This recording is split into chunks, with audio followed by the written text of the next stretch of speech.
Alrighty. Hello, hello. Good morning, good afternoon, dare I say good evening. My name's Lockabar, and hello there from the future, if it is that predilection, on this glorious, for me anyway, Sunday. Yes, I hope you're all doing well.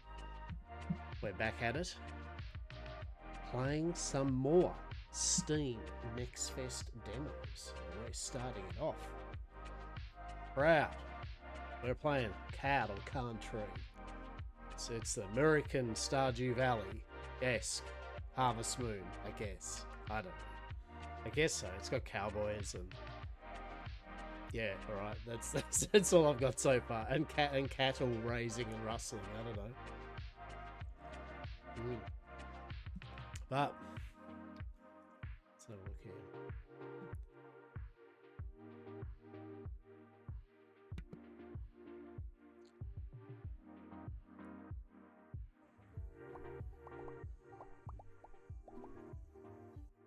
All right.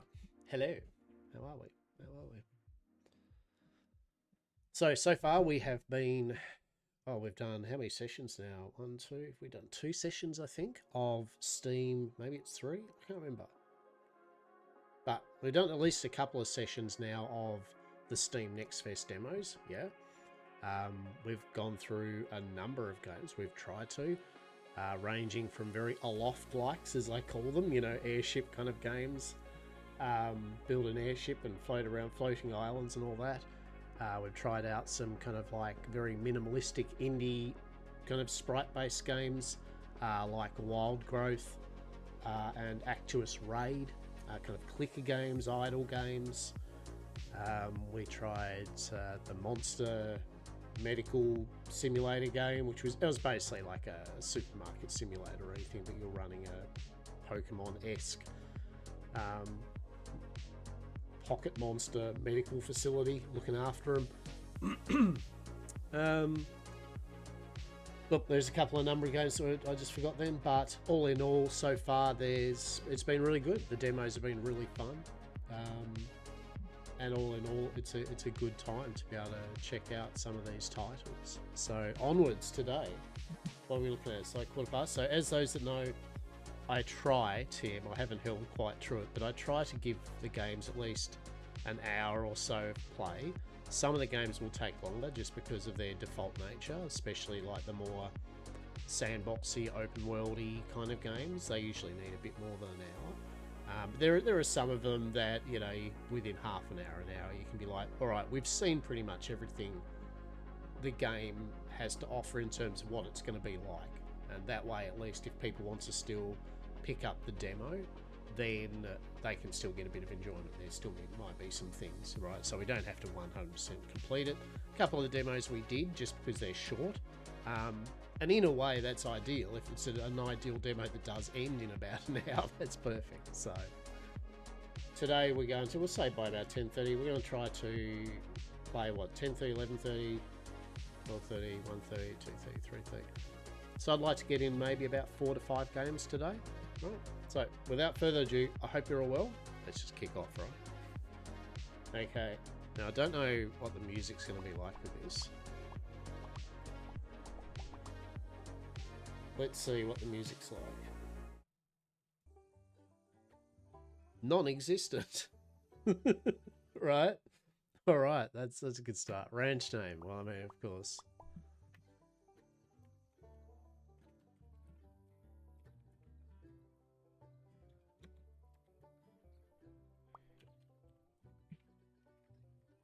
Yamcorp. This. So. We'll see. Alpha. No? Hey, sure. Yamcorp Facility A.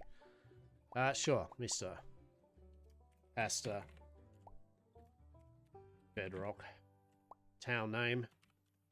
Yamcorpia. Alright. Clock. 12 hours, 24 hours. I mean, I don't really care. 12 hours, sure.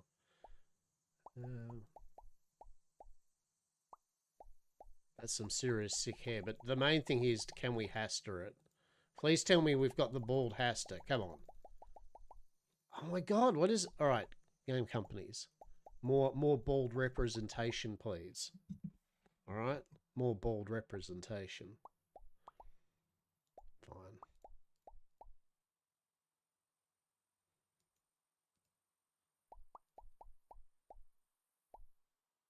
I mean, that's close enough, right? Sure, we'll go with that. All right, what we got outfit wise?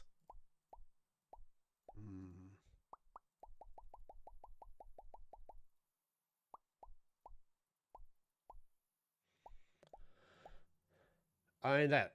Yeah, look, we'll go with that, right? I feel that's good. Okay, let's have a look here. Howdy, partner. Thank you kindly for deciding to head on into our little town for a taste of life out on the prairie. This demo is just a small sample of frontier life in cattle country, the coziest, rootinest, tootinest verminsin around. As such, this demo may not reflect the full cattle country experience. So make sure to check out the final game if you like what you see here. Thanks again, Castle Pexel and Platonic Friends. Platonic Friends.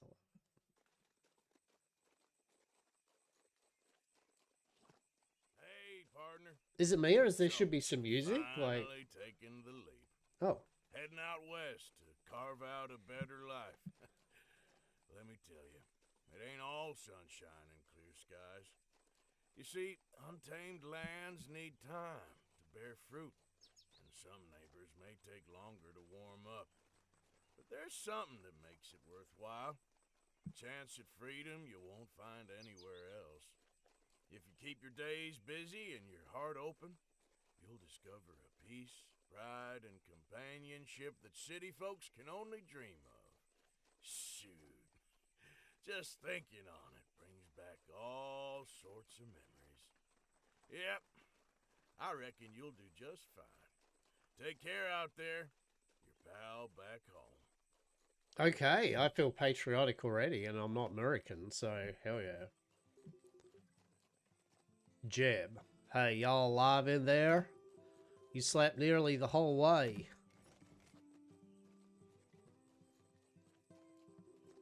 Rise and shine, partner. We're nearing the end of the trail. This here is a special place, I tell you. The wilderness is brimming with surprises. Oh, look there, cannibals. At its heart is our little town, where folks stand as tall as these trees, yet their roots run deep together.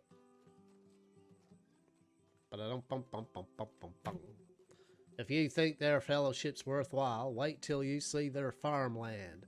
I don't know what type of American accent I'm going for. Look, it's a Sunday, alright? Just deal with it. I reckon it's right for the plow. What about frontier living drew you here anyhow? Getting a taste of adventure, living off the land, roping in new friends, and then eating them. Well, I like to live off the land, sir. Ain't nothing like reaping the rewards of hard work, one seed at a time. It's like Cult Simulator or something. Sometimes it's relaxing, other times a grind, but that's what makes it fulfilling. Wouldn't it be awesome if it subverted our expectations and it was you're going out to a Hills Have Eyes kind of like community or something? There's a free idea for you, right? Like a Stardew Valley-esque, except for it's Hills for Eyes, the Hills Have Eyes, cannibal, dying breed, freaking any Rob Zombie movie kind of trope, right? Like, family. Sometimes it's relaxing, other times a grind, but that's what makes it fulfilling. You know, that plot of yours is prime land, mighty fertile and expansive to boot. Is this a new Oregon Trail? How are you, America? You know, it might be. With some work, one can grow, raise, and build to their heart's content there. Right? I'm feeling patriotic as an Australian. I'm feeling the eagle within me spread its wings and fly home. I don't know. Hope you're well. You got any particular plans for your farm? Well, there I'm thinking of like capturing people that are nearby visiting us down small townsfolk and then like cooking them up in a pot. That's what I reckon, Jeb. We're gonna start our cannibal commune. Well, I'm thinking of planting crops. That's what I'm thinking. Livestock. Meat TM. Okay, I'm planting crops. Well, that's a fine choice. Nothing breathes life into body and spirit like a great harvest. There's Yamcorpia off in the distance, partner. Lucky for you, the town's just a few steps away from your place. Any spot you're itching to hit? Well, I think I'll visit the general store. I'm heading to the car. Well, I reckon I'll check out the saloon and get shit-faced. I smell burgers on the barbie. Look at that. We've got visitors. Mom, Dad, Brother Earl. Get the kitchen ready. We got visitors. Trim the possums and get the yams ready. It's a barbecue.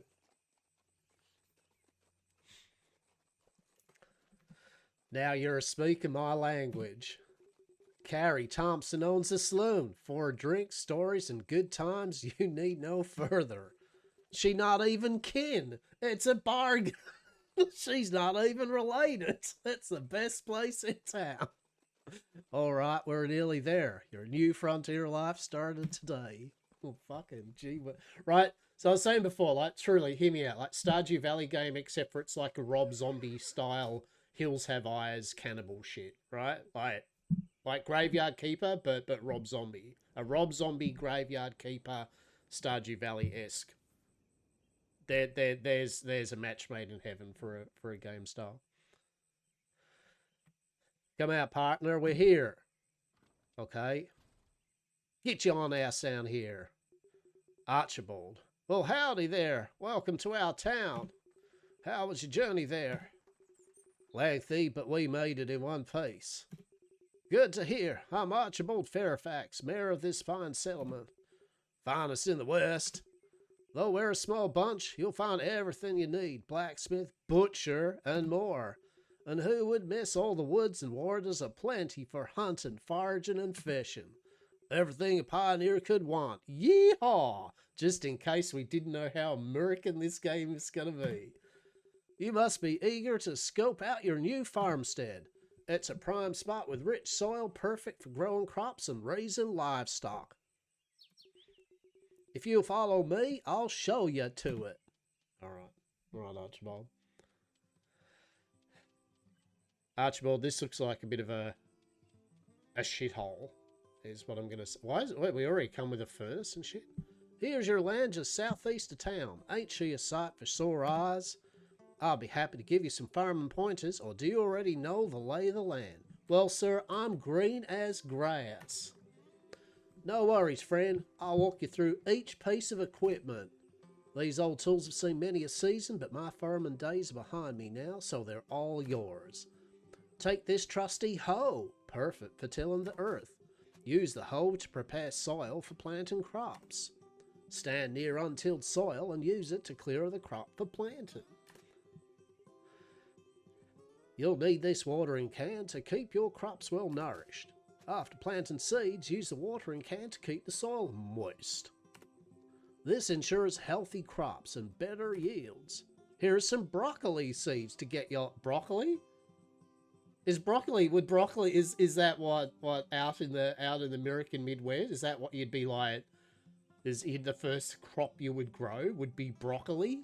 I mean, I'm figuring wheat or corn or something, but I guess, right? Like, yeah, we're broccoli farmers around these parts. Good old broccoli. The true American dream. Good old broccoli plantations. What the fuck? I could be wrong here. I don't know. It's like it's American filled with broccoli fucking farms. I don't know. Here's some broccoli seeds you need to get started. After planting seeds, give them a good watering so they'll take root and grow strong. Be sure to have some time or you'll miss out on the finest crop quality. This pickaxe should meet all your mining needs. Use the pickaxe to break rocks that might hold valuable minerals. Give it a swing at rocks to watch the ores and gems fly. Can't forget an axe, essential for chopping things away. Use the axe to cut down the trees and clear any bushes obstructing your farm. Just be sure to leave some for the birds and the critters. Okay. As a welcoming gift, Take this fishing rod for catching water critters. Water critters? They're called fish, my bro, dude. Why are they water critters? Fishing can reel in extra grub and valuable resources. This scythe will help you manage your farm's grass with ease. Cut grass turns into hay, which you can use to feed your animals or craft goods. Remember, well-fed animals are happy, productive animals.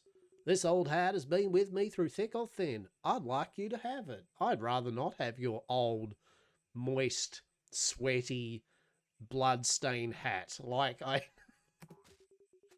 It may be worn, but it's filled with memories and good luck of all the people that visited us running away screaming until we caught them and put them back in the kitchen where they belong. May it serve you well. Let's head on in for a closer look. I mean, what else is there? What? As you can see, we've got everything you need to make a fresh start. I put an awful lot of hard work to get you all started. Would you care for a tour? Boy, howdy. No, sirree. Before I head off, let me give you a few tasks to get you started on the right foot. Let's start by warming your belly and building your skills. Cook up a dish using the crops we're growing and anything you might hunt. What, like broccoli? Broccoli and birds? Broccoli and fish? Broccoli and squirrel? Broccoli and opossum? I feel the broccoli's going to be in our diet a lot. Right. There is a cooking fire outside or a cooking station in your tent. New task. Cook a dish. Next up, partner, it's time to roll up your sleeves and harvest a crop. The carrots, wheat, strawberries, and hops are coming along nicely. They just need a few more days of watering with your watering can. Remember to put your watering can to work and water them every day for the best yield. A little care goes a long way to farming. I've also added some extra seeds in the chest for you. Make good use of them. Okay. Now that you've settled in a bit, it's time to make your introductions. Go meet some of the townsfolk, get to know them, and start forming bonds. Make sure none of them are kin, though. You know, a friendly face is always welcome around here because you're not kin, and that kind of is like adds extra to the gene pool around these parts, so that's fun. So don't you be shy now. Yeah, they're pretty stoked that I fucking came into town. Fresh, air quote blood. You can open up your journal anytime to review a task. All right, Archibald, I'm over you now. Seems like you've got a good handle on things here. I'll leave it to you. If you're thinking of exploring the mines or heading into town, come see me by the entrance to your farm. Why, you just going to hang by the farm? Like, what's going on, Archibald? I'm going to keep an eye on you. You look pretty purty. That's what I'm just saying. You got yourself married? You got someone special? Because I could be your huckleberry. Fair enough. Good luck. Farewell. Farewell. All right. Right. Let's have a look what we've got going on. 1. Pixel art wise. It's nice. You know, the sprites and everything look kind of cool. Vibrant. Little birds flitting around, the butterflies, all that jazz. Nice little bit of animation here and there with the weeds and that can represent wind. All right, so visually, it looks all right. It's cool. It's what you expect from a nicely done little pixel art game. Very standard kind of like toolbar down the bottom. What have we got? Scroll wheel kind of moves up and down there. What happens if we press tab? Okay, tab's your kind of menu. So it can change around, you know, this type of stuff. So I reckon we'll go... So usually put my axe there, put my pickaxe there, tool,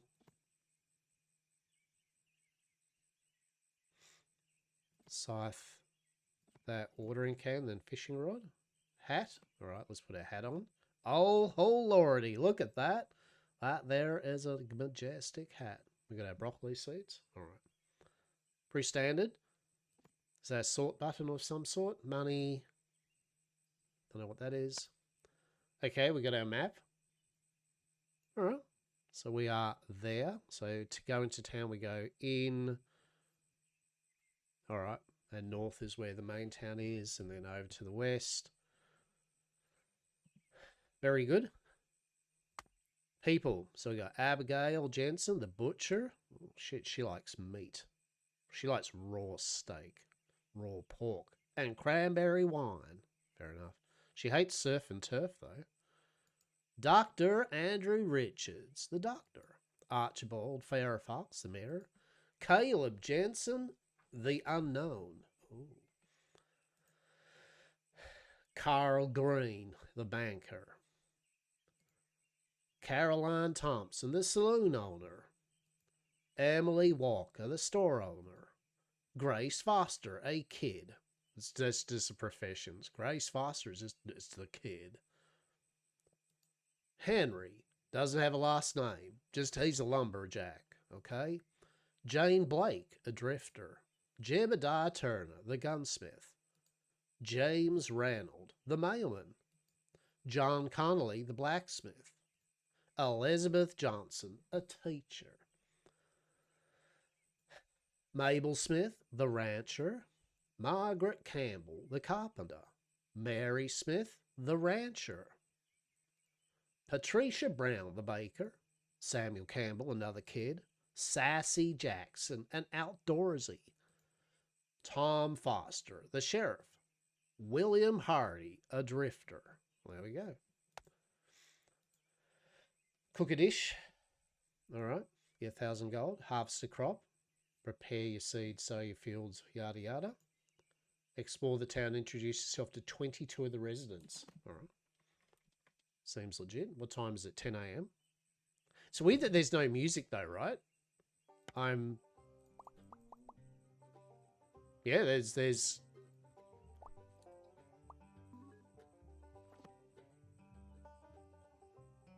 no music. So that's a bit weird. I might just put some of our music on then. That's totally atmospheric for it, right? Alright. So, well, we'll water these. Standard kind of thing, left click. Yep. Alright. Yet again, we're doing the thing where we've got to look at these games for what they have to offer outside of just what kind of genre they are, right? Like, you know.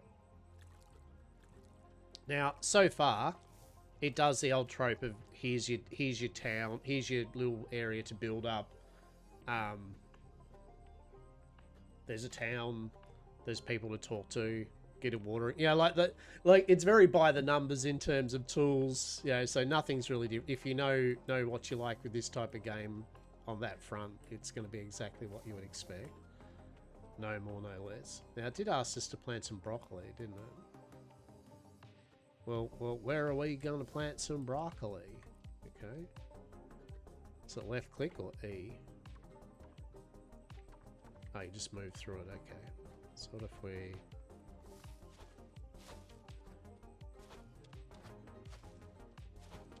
Alright. We'll just make a little expansion of farm here, right? Well, that's not going to really work, so... Maybe we'll do it this side. Oh, maybe I'll totally stuff it up there. That's right, don't worry about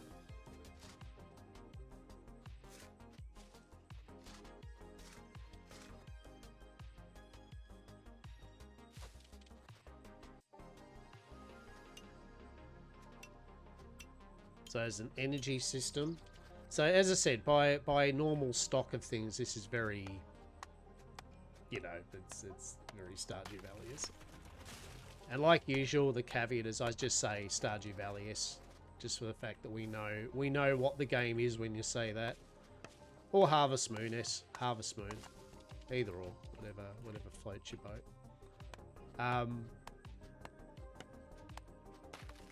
So really, what we're going on at the moment is the fact it's got this kind of country and western aesthetic.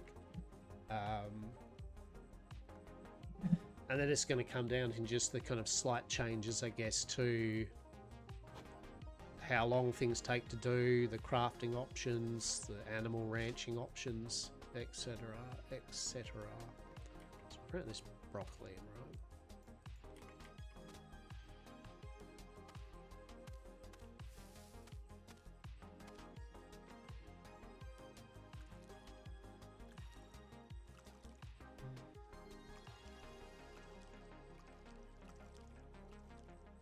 Alright.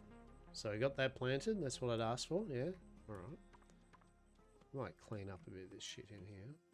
Oh no. Clean up. Make things tidy a bit, right? Yeah.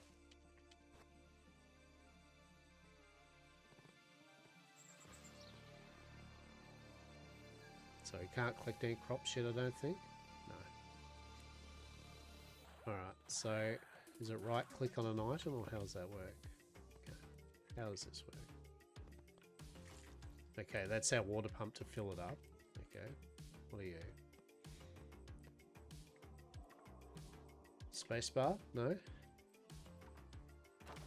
Okay, so left click. So this is the crafting bench. Alright, so what do we got? Wooden fences. Actually...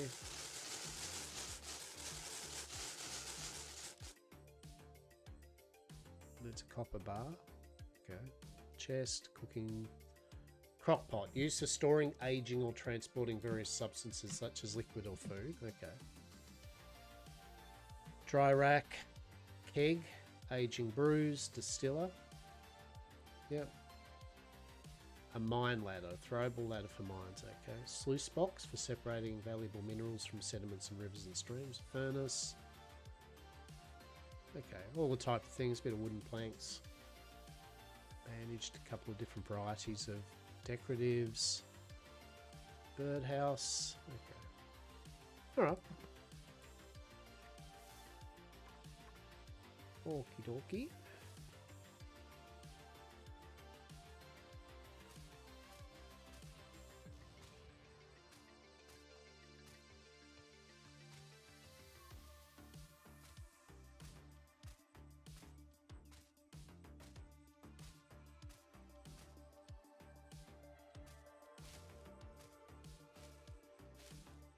Geraniums. Love it. There is something just kind of timeless about this type of game, but yet again, you got to kind of work on a principle of, all right, well, you know, yeah, why would I play this over another one of the similar type of game? I mean, obviously, it could be things like I've played Stardew Valley so much that literally I am jonesing for another game like it, but isn't Stardew Valley. Good news, there's a lot of these type of games. there's a lot of these games. You know, not going to be a problem. I'll be honest, been a bit spoilt with a couple of games recently. I don't like the energy system anymore in these games.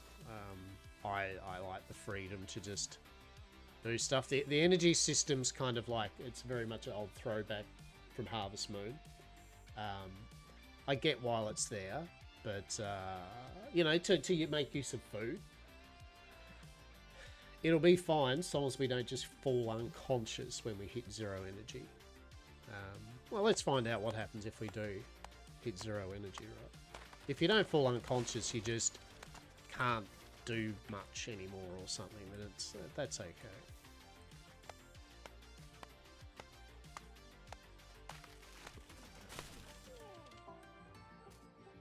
Oh, alright. So you do... that's... Yeah, I don't like that. Alright, right off the bat, I don't like where you fall unconscious when you run out of energy. Yeah, we're in a hospital. What, do we have to pay money? Oh, they're back among the conscious, I see. How are you? Maggie found you and brought you over. My guess is exhaustion, but I'm not going to do the American voice for every single character. I'm sorry. I went on a big rah at the start, and now I'm over it. Sorry. Maggie found you. My guess is exhaustion, but you'll be back on your feet soon.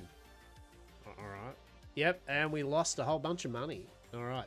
So, yet again, my argument's like, well, you're making a cozy game. I mean, we could be wrong. Maybe it's not a cozy game, but yeah, losing money and falling unconscious. Good to meet you. I'm Andrew Richards, but in this town I go by Dr. Andrew. Well, that's accurate to the American experience, right? And actually, you know what? By golly, you are right there, Saz. Indeed, indeed. You get sick and ups-a-daisy, you get helped out, but you get your pockets totally fucking diddled. Your money has been taken from you for the minimalist of care. Hope you're well. Hope you're well. Good morning. If you ever find yourself in a bind, medically speaking, don't hesitate to keep seeing me. Keep well and hearty, otherwise you will have no money. Yeah, this is... Oh, shit. Oh, are they all going to, like... They are going to do the cannibal thing on me, aren't they? Well, looky here. Look who's woken up, finally. And he's only missing one liver. Well, howdy do. Look what we've got here. We got fresh blood, everyone. Look, it ain't kin. That's good. Pick someone to romance and marry. Maybe have some children. You know? Population of this town's dwindling a fair bit. Oh, the ones without 3 arms and shit. Okay, glad to have you in our town. Meet your welcoming party. Oh, howdy do. Let me introduce you to some of those key folks. Yeah, right. Pass on losing money. I think the ambulance ride for when I passed out work was 2K. I worked for a mile away from the hospital. Get breed a newbie? Exactly right. Yeah, 2K for an ambulance. Great. That just would have been like, you know what? Maybe I'll just die. Maybe I'll just, mate, fuck it. Maybe I'll just fall over and die. Fuck this. Well, let me introduce to you some of our key folks. They're the ones that ain't too fucking familiar with their same genetic code. Hey there, I'm Carl, the banker. If you need financial advice, come see me. Your first financial advice is don't you go working too hard and fall down unconscious. Hey, because otherwise we'll take your money. And do medical procedures on you while you're asleep. Excellent, Carl. Our bank door is always open for new settlers. They're all going to sound the same. And I think, well, hi there, I'm Sassy. You'll find me outdoors most of the time. The mayor asked me to give you some tips on surviving in the wilds. Consider yourself lucky. Okay. Well, hello, I'm John, the blacksmith. If you require tools or repairs, I'm the man for the job. Swing by my shop if ever you need anything forged or fixed, or you just need you a good time. Excellent. Bonjour, I'm Kari. Come on by my saloon for a drink and some good company. We have the best spirits and stories in town. That was a bit unfair of me. Maybe she wasn't French. Maybe she's just... Well, hi there, bonjour. Buongiorno. Buongiorno. I am an American that also picked up me some of that fancy speaking French shit. And now I run a saloon and act all hoity-toity about shit. Howdy, my name's Samuel, but call me Sam for short. I live with my sis, Maggie, in the carpenter shop. If you want to know the coolest spots or wildest adventures in town, let me know. Feel free to speak with any of them to learn more. Also, we've decided to hold our spring hoedown early in honor of your survival. Our survival.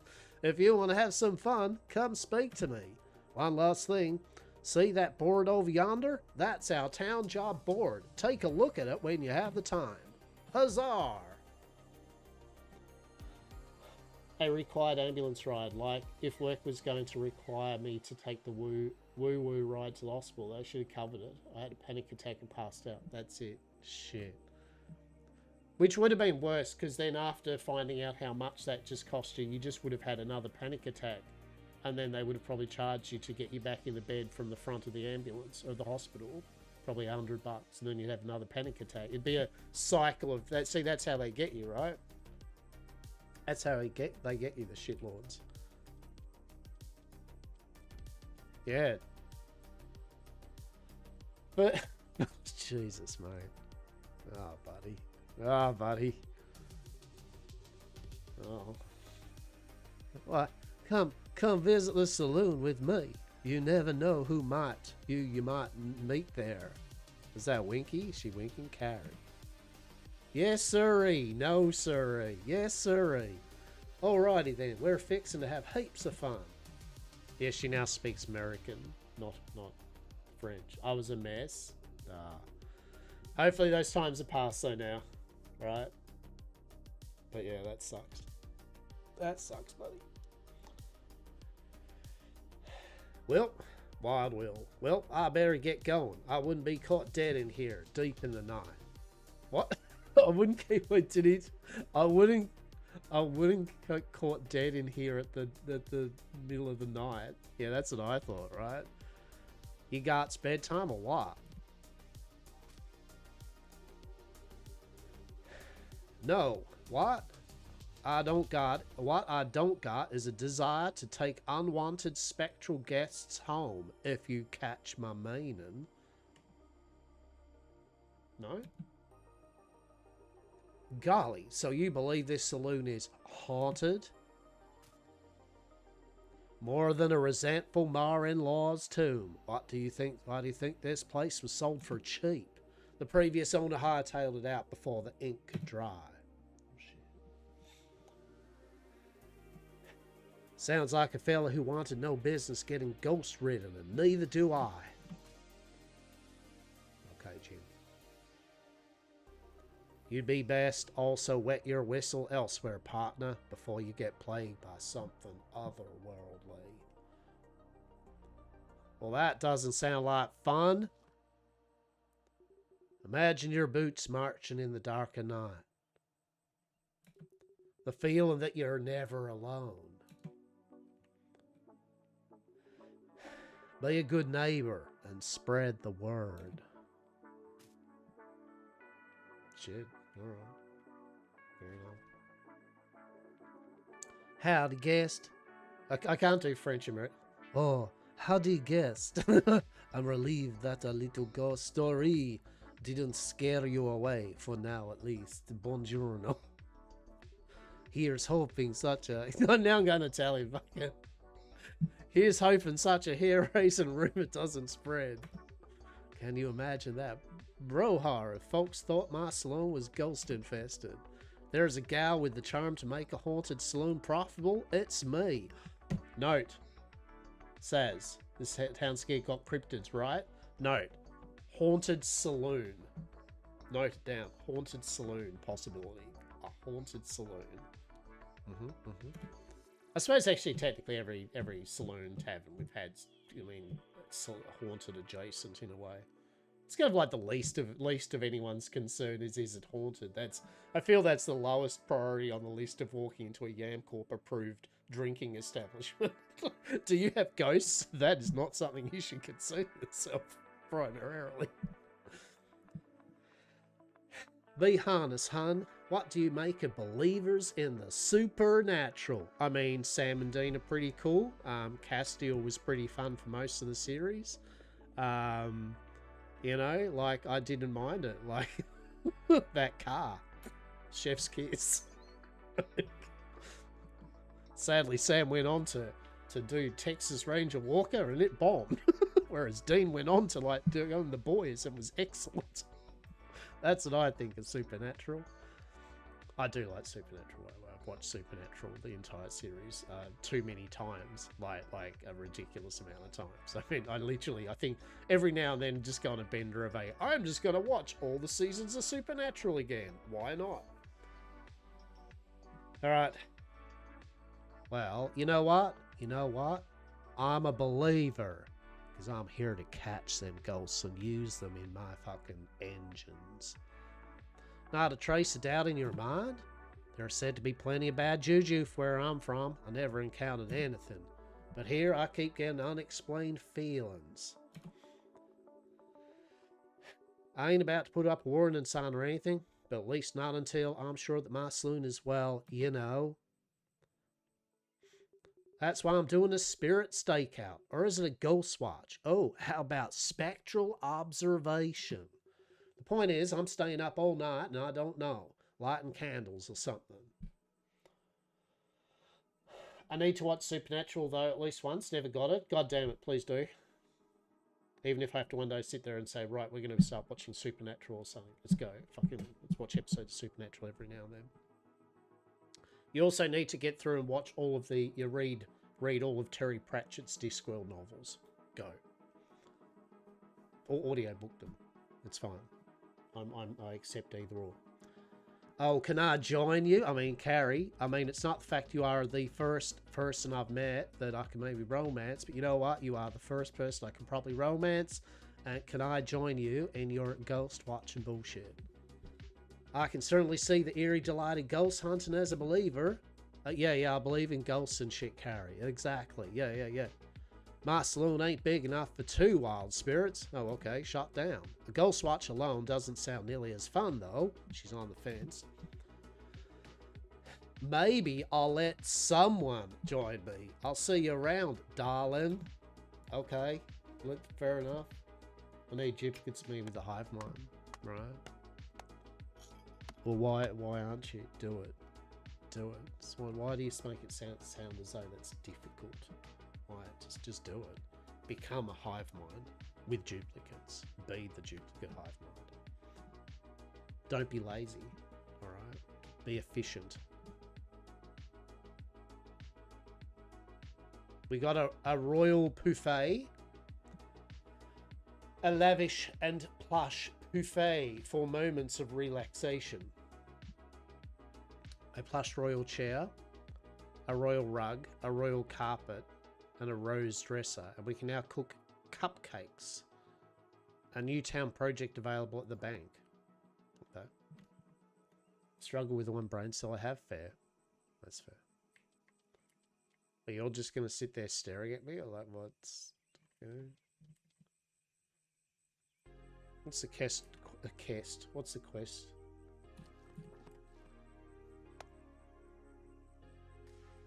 We've met 8 people. Okay, so that counts as 8. Alright. Do I need to talk to you? Howdy, stranger. Welcome to Yamcorpia. For all your correspondence needs, I'm Postman. You must be the owner of the big patch of land southeast of town. It's a nice walk delivering to you.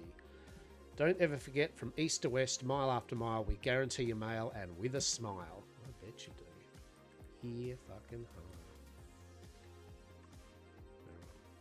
Alright, help wanted. I'm always in need of spare wood. Your support will serve toward building the town. Literally, every piece of wood counts, so bring the lumber and bring the gold. I'll bring the gold. Margaret, 100 wood for 1,000 gold. Let's do it. Different people's birthdays. I mean, cool. Happy birthday, person I don't actually know. Happy birthday, person I don't know. Happy birthday, person I don't know. Alright, what's in here? Oh, this is the hospital. Alright, so we've already talked to you. Alright. This is the bank, yeah. Money. Where the banker isn't here. That's good. What? Hello? Alright. Fair enough. Well played, banker. I mean, it's 9:05 AM. Seriously? Why you're not even open yet? What's going on? Oh. Why is all this? Right. Wait, does that have cool eyes on it? Wait, look at that. Look at that. It's got like eyeballs and shit. The hell?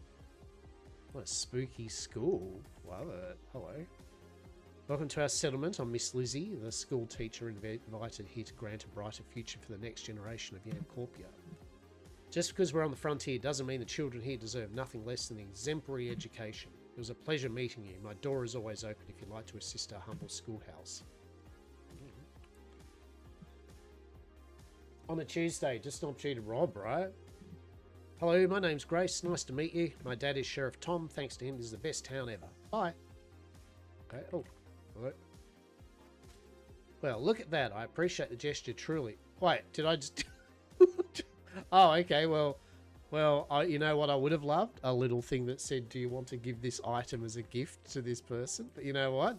Well done, kid. Well played. You managed to get whatever that was. Alright, what's this? Emily, oh, a new customer in our humble little town. That usually means you're either just passing through or you're the fresh face. I'm Emily and I manage the general store. Stop in any time. She sells seeds. What are we looking at? It's like 10 seeds. Okay, like 200 gold per pack of seeds. Plants, flower pots. What, plant pot? 250 for 10 of them. oats, party flags, scarecrows. Yeah, looms, distillers, tree sappers. Okay. Alright. Alright.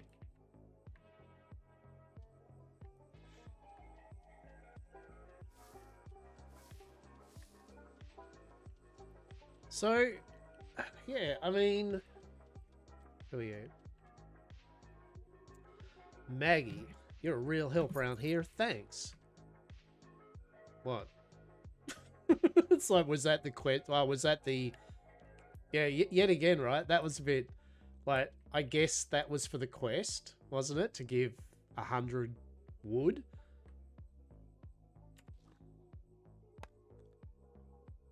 Yeah. From the bulletin board? Yeah, like, that would have been nice if it was like, hey, yet again, like, just, like, hey, do you want to hand over this wood? You know, not just, oops, you press the button, instantly give the thing. Can't imagine life without days of fresh air and steps. Okay. Yeah, so that's one suggestion I have for the game right off the bat, is some sort of recognition of when you click on someone handing over items or doing quests. That would be good.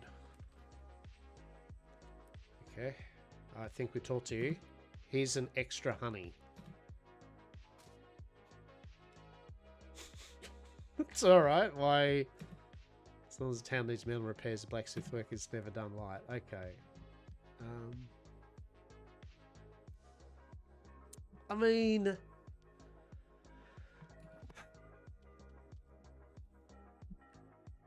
He really is. He really is trying to sweeten up. Or sweeten us up, right? It's the map.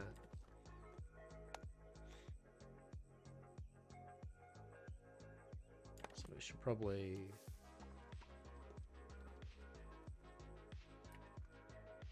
No one's here. So, I mean, what do we got going on here? I mean, it's yet again. So I'm trying to break the game down based on what it's obviously is, and what it might offer a person looking for a new game like this. I mean, what's happening here? Closed. I mean, the pixel art is fine.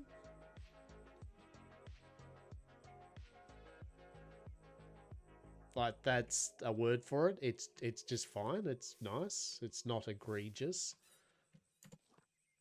The no music's weird.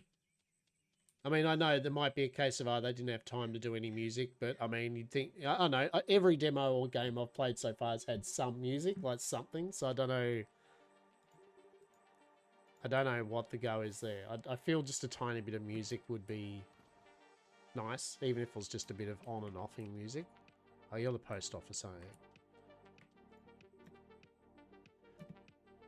you? Alright. Everything else, though, is honestly... And I say this in a pleasant way, but let's just being blunt. Everything's done by the book. You know, the toolbar down the bottom, it's... Yep. All your stuff's there. You can swap between 3 things with the E key.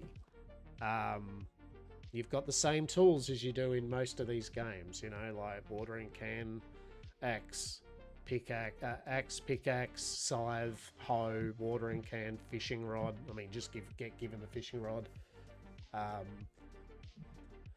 You got skills in, I guess, fishing, hunting or foraging, mining and farming, right? There's a little pip system.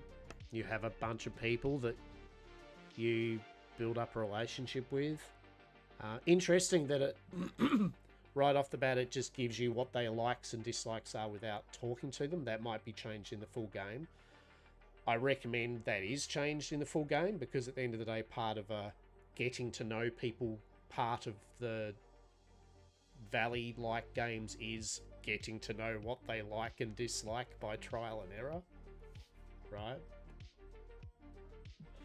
Surprising amount of inventory on the get-go, maybe. Exactly, right? So we're trying to take it on the principle. Look, oh my lord, look at all that meat. Oh shit.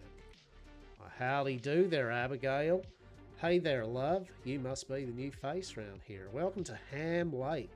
We ain't quite Yamcorpia, but it's still a fine place to live, if you like meat. Just teasing, this is Yamcorpia, and I'm Abby, the best and only butcher in town. Swing by me meat shop. Swing by me shop.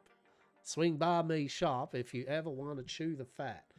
Both literally and figuratively. We also butcher humans. It's okay. Let's get you sorted with something that'll stick to your ribs. Just say the word. Oh look, it's actual ribs. Okay. Alright. She sells sausages. She sells sausages. It's like links. I think that's sausage links. Yeah, right. She sells meat.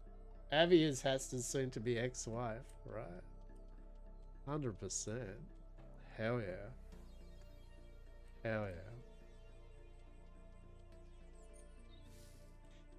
Oh, the Church of... Oh, no, that's the male thing. Yeah, look, I mean...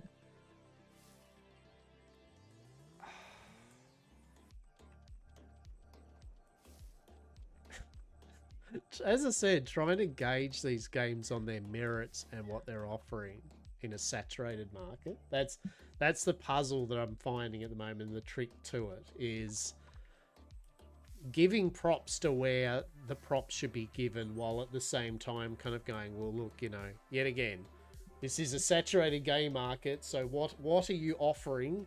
Why should I play you over the other ones? 100%. I think for this type of game, big things are like, obviously the artwork, the sprite artwork or whatever artwork they're going has to be at least on the same level as the good ones, right? That's a no-brainer. Like, sprite art is sprite art, but at the end of the day, there is a lot of good sprite art now, so I think your game's sprite art needs to be at least good, which most of them usually are, because it's sprite art, but some of them are very boring. This is nice. Like, this doesn't look just the norm. It's got a few little flourishes and a few little bits that I've went, it's alright. Okay, it's cool. It seemed to have its own vibe. It's definitely recognised as Stardew, but it has some personality. Right, so obviously the main... So no music, though, is a bit of a down point. Having everything be exactly the same as what you would do in Valley. I mean, you don't have to break the wheel, reinvent the wheel, but sometimes it'd be nice if you come up with an 8-wheel death vehicle, right? Like, I think that you can do some changes in this, right? Like, to spice it up a bit. There are various ways, won't go over, but this is playing it safe. So this is playing it very safe. They want you to play it like, have you played Stardew and Harvest Moon? It's, you know, you'll feel right at home here. We're not going to rock the boat. So I won't say that's a benefit or a pro or a con. That's up to a person whether they want that. The romance system, yet again, I mean, it's by the book. I feel a lot of this is by the book, right? Like, this is very playing it safe. And the main thing they're selling the dream on is that it's very American. Put some spinners on the wheels, right? The main selling point is it's called cattle country, right? They're obviously pushing the whole American kind of like vibe thing, right? Obviously. I did see in the demo of it, there was things for shootouts, right? There was cattle ranching with the animals, right? So right off the bat, that is at least given it its own identity to change what... So the gameplay is stock standard. Like, let's be blunt here. Gameplay so far for most of it looks very stock standard. You do the same as you would in almost any of these type of games. Nothing new really there.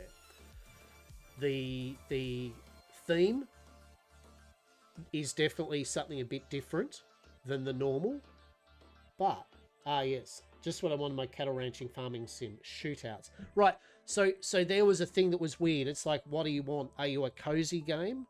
Are you not a cozy game? Why are there shootouts? Is that because if you got shootouts, It's not really a cozy game. The other thing I don't like, and this is just personal, energy system that makes you fall unconscious and you wake up in a hospital and lose your money. Yet again, is it a cozy game? Is it not a cozy game? If it's a cozy game, I don't think that type of thing should be in it anymore. A lot of good, newer games like this don't have an energy system anymore. Or if they do, you just run out and you can't use your tools effectively. You know, like if you can stay up all day, you know, and night and just enjoy yourself. Stardew has the battles in the cave, so I guess there's a two-part. No. So, no, and you're right. Okay. And you're very right. And that's what I mean. There's that kind of division there. So, that's fair. This might sound yet again a bit trite, but I mean, for a game that's, I mean, I guess it's country and westerny and yeehaw. But it feels more like I think Murica said earlier, like Oregon Trail. Like it's more like Murica, but we've gone into the wilderness. You know, like it's maybe there'll be a desert. I mean, I wasn't expecting the desert. You know what I mean? It's like I think it would have been more. It kind of might have been more interesting if right off the bat you do start actually frontier land, like lots of desert and cactus and that type of thing. I feel that would have sold a bit more of that. This is really different. Whereas the whole I'm in wilderness kind of thing, I mean, yet again, I appreciate that it's like it's doing it the different way of frontiering, but yeah, I don't know. Yeah, you're right. Like that's what I'm saying. Like, I mean, maybe there will be on maps, but I just feel that by having it just trees and lush, it kind of doesn't really distinct itself as much as it could have. Yeah, right. Like that's all it is. It's just a bit, yet again, safe. Played it very safe. And these points aren't to rubbish the game at all. But we've got to call... We're trying these demos out to see why we should play them over something else. Now, yet again, I have played this bugger all. But just because I've played a game... where's our town? Our farm? Where is it? Is that it? Oh, it's down here, isn't it?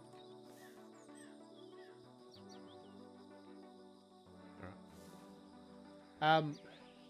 I've played enough of these games that I feel... I mean, I can pretty easily tell what a game's offering, right? I don't have to play 60 hours of a game to kind of go, oh, this is what it's offering. I can usually tell pretty quick what the go is with it. Hi, dearie. Please accept these pies as a warm thanks for being a great neighbour. Don't be a stranger. Apple pie, blueberry, raspberry pie. Okay, that's nice.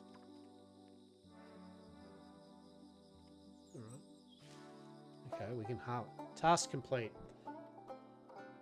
Prepare. See, there's little banjo music there, right? Like, okay, well, just play a little bit of country music or something. I don't know. Bit of frontier music.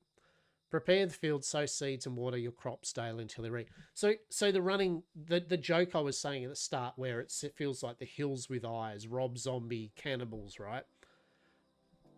I mean, that's an idea, right? Like subverting expectations in games like this. Gravekeeper is a great example of it. You know, like it's Stardew Valley, but with corpses and running necromancy and funny communist donkeys, right? Like that is like Graveyard Keeper is just a great example of, oh, it's that type of game, but wow, that's totally, yeah, this is a different, its own vibe, right? And whenever we find a game with its own vibe like that, it sparks joy. But when they're very similar, they kind of do get drowned in the sea. I mean, there are so many of these type of games coming out. That Appalachian banjo, washboard and jug block. Right. So there's a good, right. So why not, if it's doing this, do prairies or the Appalachians and have cryptids and shit, you know, like, wouldn't that be, that'd be a twist, you know, like cryptids,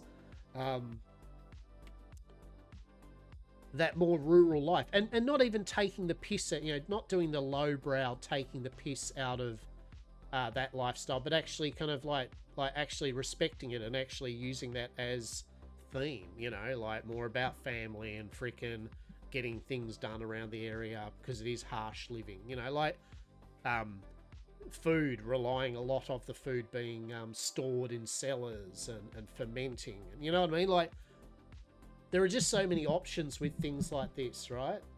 Deep Appalachian... Write it down. Any of these. Just we'll save this for our rainy days, right? Like, we'll make the best... We will make the best games as. It'll be amazing. But just respecting it, but still being quirky or different. And so at the moment with this, I'm just feeling, right, you've got this American kind of yeehaw, but I don't feel the full yeehaw. It's like the yeehaw's like being slammed into my face over and over to go, no, really, it's American. But I'm kind of going through the... Like, okay, so yet again, tiny details. You get... Now, this is for the demo, right? But you get given this little starter area, which is already done, which is fine to quickly get into clicking a few things, right? But the first free thing they give you is, here's some broccoli seeds. And, I mean, I could be wrong here, but yet again, I don't feel broccoli was a food, surely, that was a common plant for trailblazing. I would have got it more if it was like, first we need some corn so we can grind it down to make cornbread, or so, you know what I mean? Like, drive home the American on the range shit or whatever it's going for. But by going, oh, there's strawberries and tomatoes, like, it's like, now you've taken me out of your fantasy of what you're trying for. You know, now I lit strawberries, yeah. I mean, strawberries are fine, but you know what I'm saying? Like, go with what you're going for. If you're going for this kind of American type thing, go for it. The yeehaw is in dialogue. Like I said, it's giving more magical processing. You naturally... Yeah. So, if the trees artwork was more... I can't remember, spruces or whatever, you know, I can't remember, don't quote me on the different thing, but, you know, that, like, if they were kind of like trees, big trees or something, it felt like a forest with creeks, right, with a couple of creeks running through it, and the odd frog, and, I mean, the birds are fine, but, you know what I mean, like, really, really working. Broccoli apparently didn't popular in the America until 19... Yeah, so... It's little things like that I've got to bring up, because hopefully devs listen to these type of things and go, oh, you know, fair. They don't have to use it to make the game. They do whatever the hell they want. It's their game. But for some of us players, we take note of this, and it can be the deciding point of why we will play your game or not. Why we'll just go, it looks cool, but I'll put it on my wish list, and you never buy it or something, right? So far, what I'm getting at, feeling with this game, is just simply, it's Harvest Moon with a country and western yeehaw thing thrown at it. Now, that's not to disrespect it, but it doesn't change the fact that that's just all I'm getting with it. I'm not wowed by it. I'm not like going, oh, holy shit. I mean, that's nice. The chest comes with a whole bunch of stuff for you to put down, all right? But in a way, I know this will sound trite, but in a way, I yet again would prefer to not have all of this and to let me, the player, even with your demo, work out crafting and pottering. Because I feel a lot of the joy out of these games is setting your thing up, working out where the crafting recipes are and what you can craft, and then just twatting around with it. Food system would be interesting. You don't need everything you find in the shops in present day. Yeah, exactly, right? So, and I have to run these games reasonably short. And I fully will say that doesn't give some of these demos, the full service that they need for a little... I mean, obviously, I'm not doing a full review on it or anything like that, but I am giving my streaming kind of on-the-moment takes of it. That's all right. So 2 o'clock in the morning, you fall unconscious. Yet again, I hate that. I've played enough games now that don't do that anymore, and I'll be honest, I'm spoilt by it. And don't get me wrong, I know Stardew does it right, but there are other games now more further on that don't have that, and I don't enjoy it. I don't want to be checking the time and all that. Yet again, some people do enjoy that aspect of these games. So I'm not saying that's has to be changed because I don't like it or other people don't. But you know, now I'm broke. It's a reasonable amount of money that you lose. Like, that's a fair bit of money you're losing, and it can get a bit disheartening, right? And then you just like, well, I mean, what the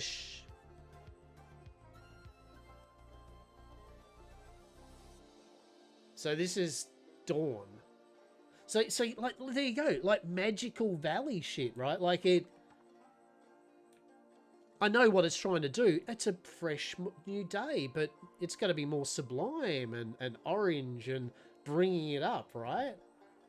What happened here? So, oh, it's 11:20. I mean, look, we've given it. How long have we played it for now? How long did it take to set up? It's 11 minutes, an hour. I mean, we've tried it for an hour. The Lochaber, you haven't even properly started building. You haven't even properly checked all 22 villages. You haven't. I don't think we need to, right? Because it's playing it safe. It's by the numbers. Already, in the short amount of time we've seen what the game. There will be other features that I've mentioned that we haven't seen yet, right? Like the showdowns and all that. But that doesn't change to me the base aspect of the game, the day-to-days of what you'll be doing with this game. And to me, I've seen exactly what it will do. It is Harvest Moon Stardew Valley with a country and western theme slapped on. The artwork is nice. It is, in my opinion, out of place. Like, I don't feel country and westerny, or I know it's not trying to be country and westerny. It's more like yet again, Oregon Trail, you're going out, but then you've got saloons and you've got this cowboy drifter shit, right? Like, you know what I mean? Like, if you're gonna do the more foresty bit, have frontiers people more other than drifters. You know what I'm saying? Like, it's which one that you're trying to be. You're kind of like trying to be the cowboy and western or the Oregon Trail type thing, right? It's trying both mixing them and just going America. I think they would be better, in my opinion, if they want the foresty stuff, make it, as I was saying, like Appalachians or kind of the wilderness, and make it that you're more pilgrimy, yeah? I guess, is that, I mean, I'm not American, but I'm guessing I'm working on my poor Australian knowledge, but more pilgrimy or something, yeah? Getting out there and the Amish, hell, fucking do an Amish Stardew Valley, fuck yeah. I mean, they're all about construction shit, right? Like, that's right, I'm not even joking, like, that'd be different, that'd be interesting. All low-tech, well, not even low-tech, but no electronics or anything, but that'd be cool. Like, if you did it that, then you could really go with the food items that they would have been growing and using, the different technologies that they'd be using, and the environment would feel more fitting. Or go like my time in Sandrock. Instead, go the prairie type, Little House on the Prairie shit, right? Go the full cowboy and western. Go the gold mining, which fits with the mines type thing. Go with the cattle ranching, the fields of wheat and corn and stuff like that, maize, you know, like, pick one or the other, but I think grabbing both themes and then it's the identity isn't there for me. We've got a crazy amount of different culture mixtures and you really could just grab one subgenre during your time. Yeah. So look, honestly, that's cattle country. It is a totally fine, by the books, Stardew Valley-like, very Stardew Valley-like game that has a very all over the show country and western. Just, I don't know, I don't know what to say. The theme is, what is American? Pioneering? Sure. Pioneering America theme. I don't know. Murica Valley. So, you know, if I was to give a rating of initial thoughts and that, you know, out of 10, you know, it'd be like 6 out of 10. You know? 7 out of 10, 6 out of 10, I don't know. Like it's not bad because of game, but it's not, for me, great because it doesn't, to me, offer enough reason for me to want to play this over some of the other games, right? So, look, it's it. That's my thoughts. It looks cool, but I mean, will I wish list it? No, because I haven't even fully played Stardew Valley, right? Like, I've got so many other, my time at Sandrock, my time at Portia, Stardew Valley, what's the name, Core, you know, like, I've got a list. My time in, Palia, even, for online, right? I've got enough of these games that offer a lot of different things that, and theme that are coherent, that a game like this, there's no reason, I'll never get round to it. I'd never really play it. Pioneering adjacent, whimsical, yeah. And that's just the bluntness of it. So it's an alright game. It does what it's trying to do, but I think it's very confusing with what it's trying to do theme-wise. No music also is just a little country and western thing in the background, American, but I don't banjo. I don't know what, but just a bit of music would have been nice. Yeah. That first game off the list. There we go. We're coming up to 11:30. Boom, smashed one out. Excellent. And I'm not going to rush these games. I could play this for longer to explore more of the little map bits and people, but I don't think there's a reason to, because it is the same game that a lot of us have already played before. So yeah. Moving on. We've got lots of other demos to play, and maybe. All right. The fact that get to desktop. So developers of this game. Your game's fine, but I just find that there's just a lot more things you can maybe work on to make it. I think the idea of your game is good, that American type vibe, but pick one of the type of regions or that, more like a time period, as Saz was saying, and really go to that kind of theme. You know, don't worry about that you haven't got everything Harvest Moon and Stardew Valley has, because we don't want to play your game, because if we do, we'll just play Stardew Valley or Harvest Moon or whatever, right? Like, make your game different. Make it different. You can still be the same genre of game, but just be different. Stand out from the crowd. And for me, that just didn't stand out from the crowd at all.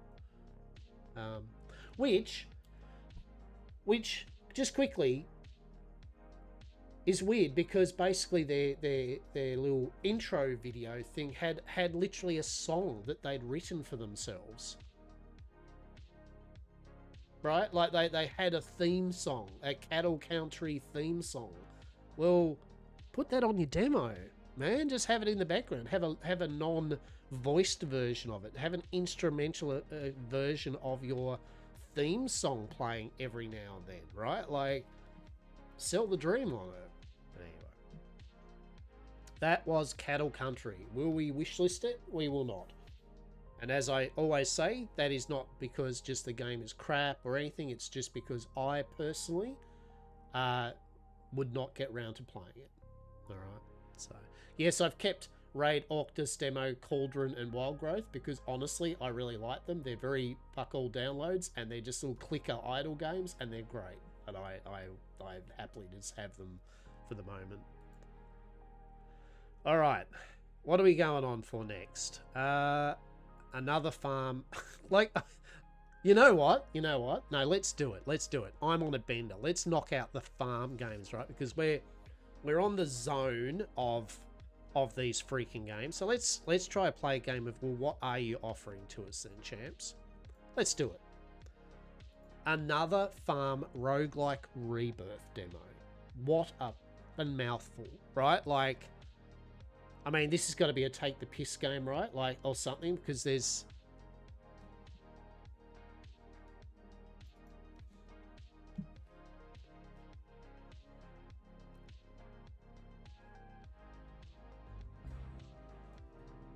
All right. Let's have a look. Are you generic AF or do you offer some shinies? Do you have music of your own? Let's find out. Do you close to desktop every time I go over to my OBS? Yes.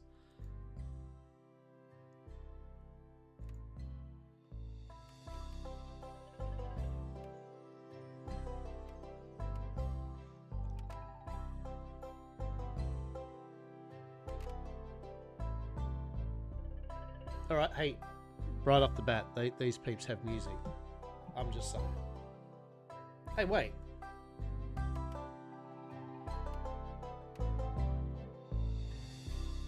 All right, hear me out. This music would have been fine for that other cattle country game. Right?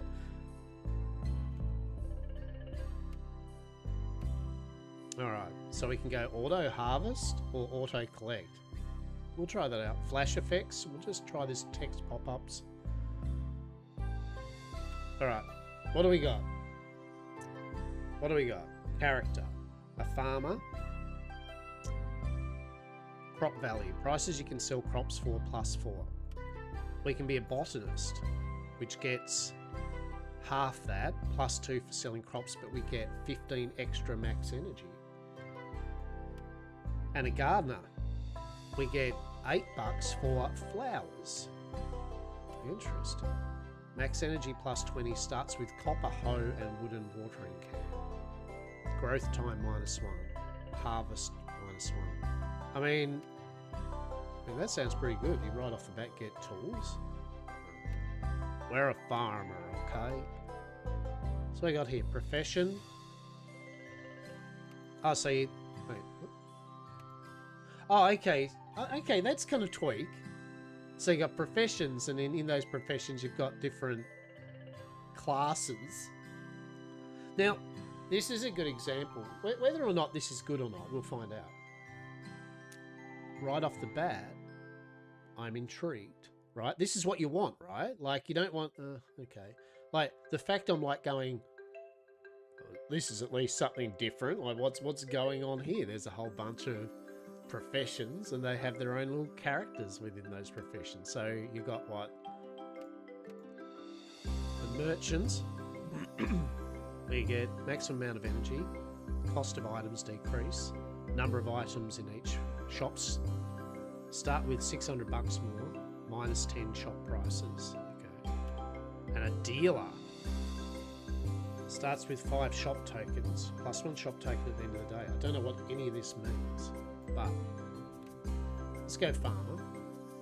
Okay, you got your modes. You got different modes. I think this will be a clicky type game, right? Let's have a look. Let's go farmer. Oh, tutorial. Let's do that. At the beginning of each week, you have to choose 6 daily modifiers. The one you choose now in the tutorial doesn't matter.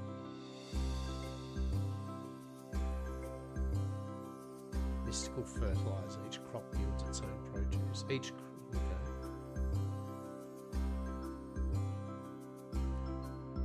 Amount of materials need to craft an item. Mystical fertilizer. And we'll have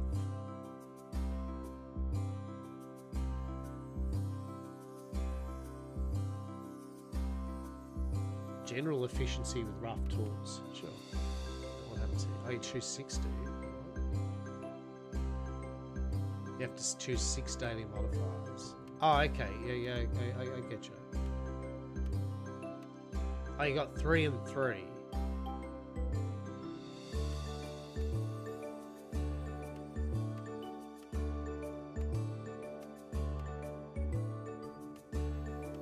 Okay.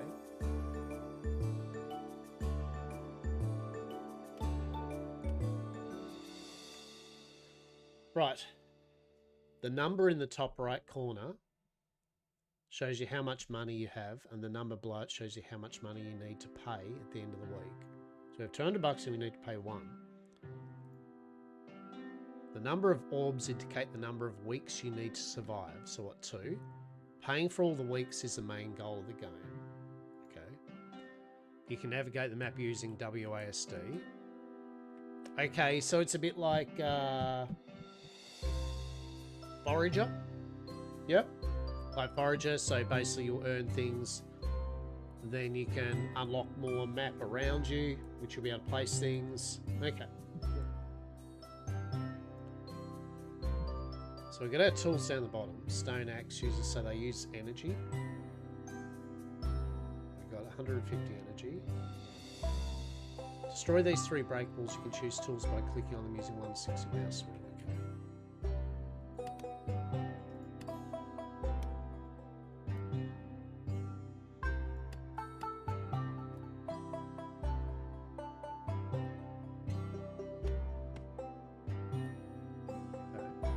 Press button on the right and press escape to open the interface.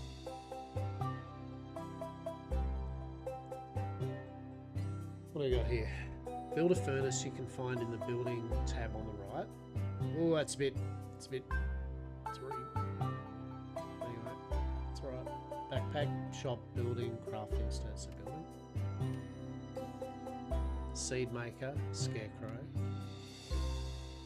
Furnace, so it needs 10 ore, which we have. Construction can be cancelled by pressing escape, all the materials are refunded. If you place a building on the map using the right mouse button, the next building will be ready for placement immediately. Build 3 furnaces. Okay. Now build them with a hammer. I think just the icons just need to be trimmed just a smidge because that actually look like a hoe. I mean, I know that's a hoe, but you know, like I knew that was an axe, but like maybe just a bit more, but that's alright.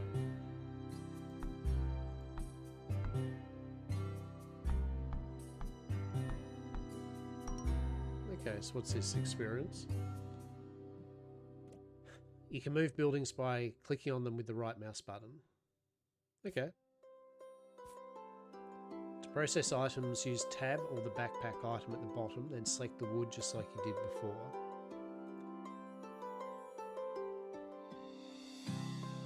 Use left mouse button on the furnace to insert wood. The items needed for processing, such as coal jar, sugar, are automatically taken from the backpack. Fill the furnaces with wood. So wood. Resource 8 to 12 bucks. That's going to show us what it does.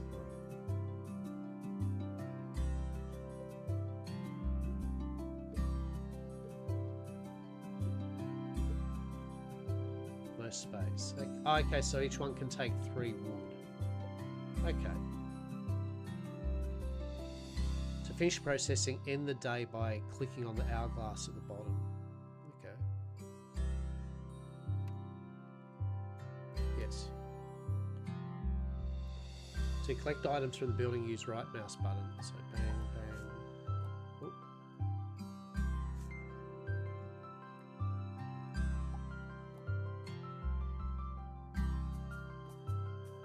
Well, what do we do there?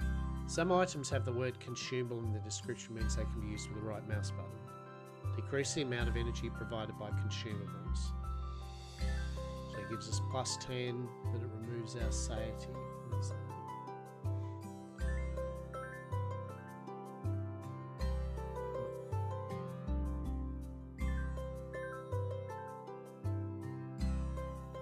Okay.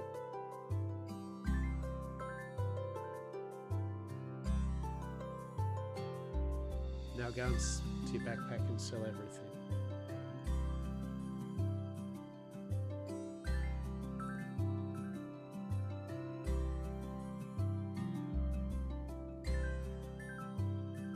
We just right click it.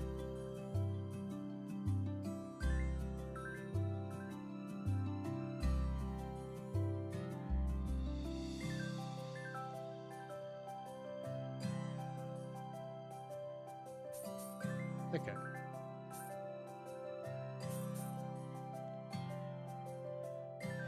That's all for the tutorial. Good luck on the farm. Okay, I mean, this is different. It's okay. It's a forager style. Oh, yeah, right. So again, new game. Sure, we'll go farmer. We'll just go for gold, right? The amount of resources dropped by the axe. Biome feature, axe efficiency +1. Alright, negatives wise, we will go the number of items that drop from breakables. Items have their lowest value, let's do that. Low energy, and amount of experience you gain, that's okay, because we can easily do that.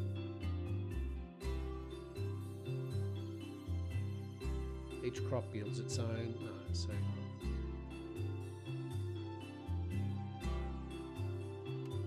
reduce the amount of energy for tools. Sure. Yeah. So that's $2 extra for each item sold. I mean, that'll counteract the kind of market crash, maybe. Right. Tab for inventory. Click on things, right click on things. Did we get that? Because that's pretty easy, right? Okay, yeah. So this is a forager-like game, right? So what you're doing basically is you just simply, you have an area filled with resources that will slowly grow, and you'll collect them using energy and energy day, and then you'll build more shit, and then you'll unlock more areas, right? Candyland, hell yeah.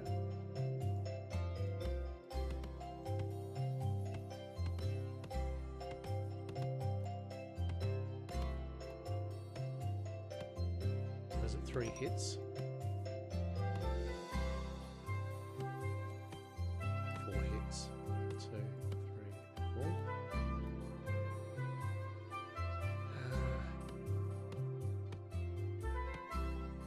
Do we get some fruit? We do. Alright. Okay. I'm going to clear up a little central bit here.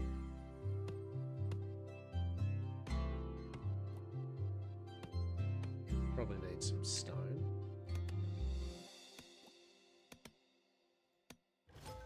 Alright, level up. Cool. What do we get?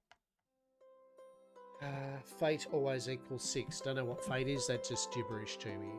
Experience bonus +2, max experience -10%, max energy -100. Picks +1. Sure, we'll do that. Sounds good. Alright.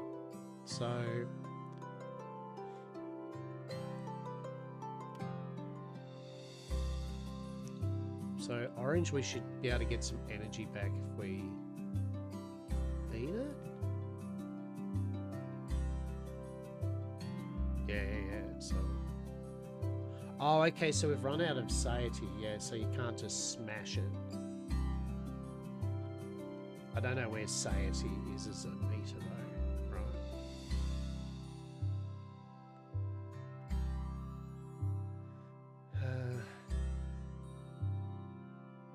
No. So I don't know what this satiety number means, right?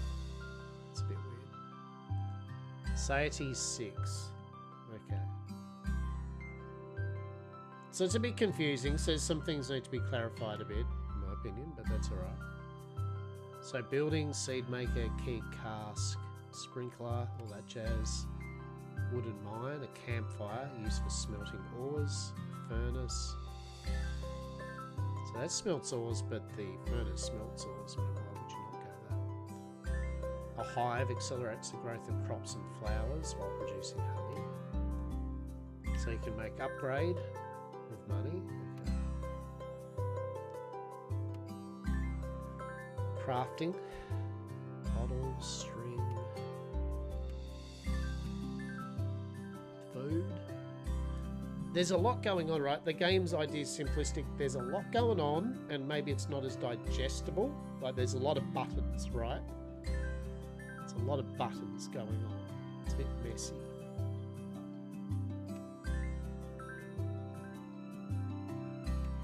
Let's have a look here. Right, so furnace. So we need a bit more stone.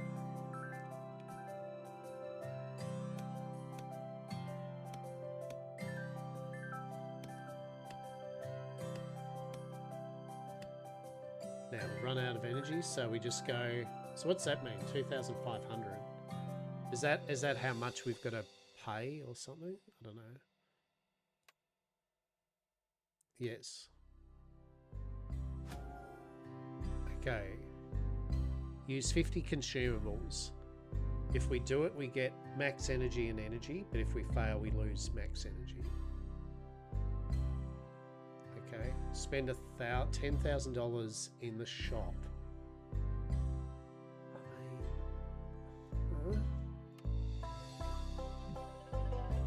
Okay. So, have we got any seeds or anything?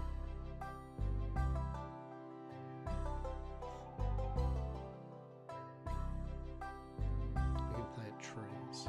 Excellent.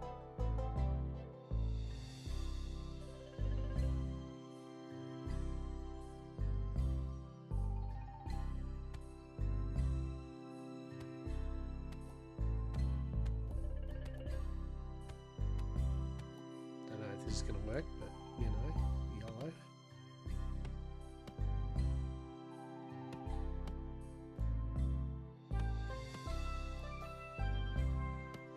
Doo-doo.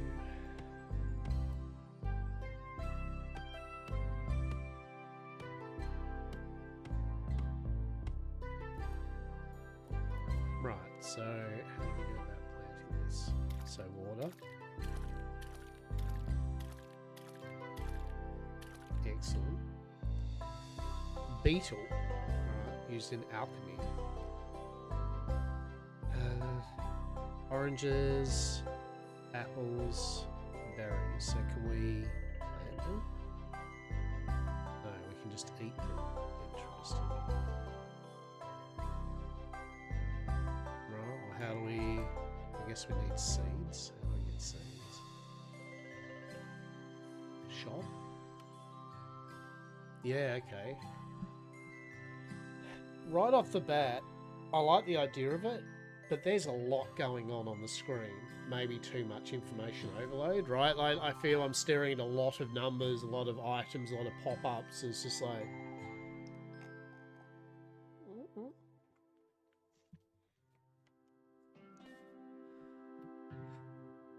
buy one, buy all. So what are they? Parsnips.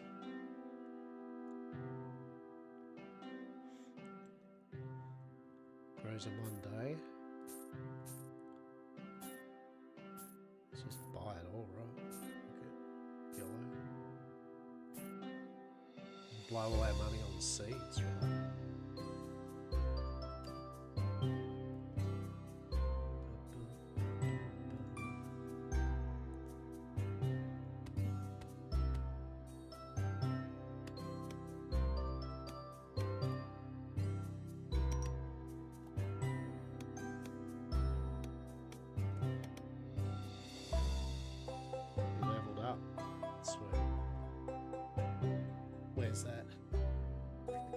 It's like, where's the level up? It popped up for a bit and then it's fucked off again. So it's no energy. Oh, shit. We can't... I don't know this satiety rubbish. Yeah, I don't... Where's that? Do we level up here? What do we do? Where's the leveling up thing go? I'm confused. Ah, that's a lot of statistical data.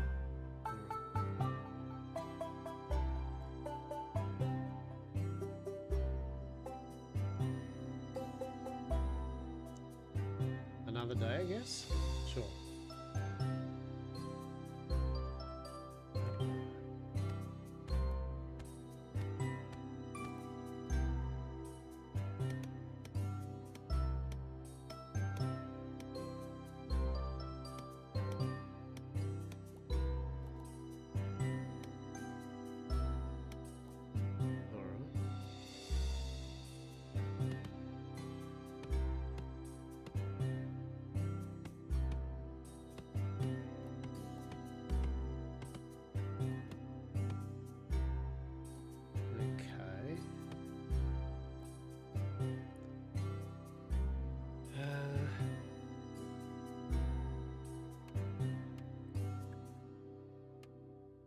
Alright. I mean, yeah, it's alright. it's not like I'm really going, hell yeah.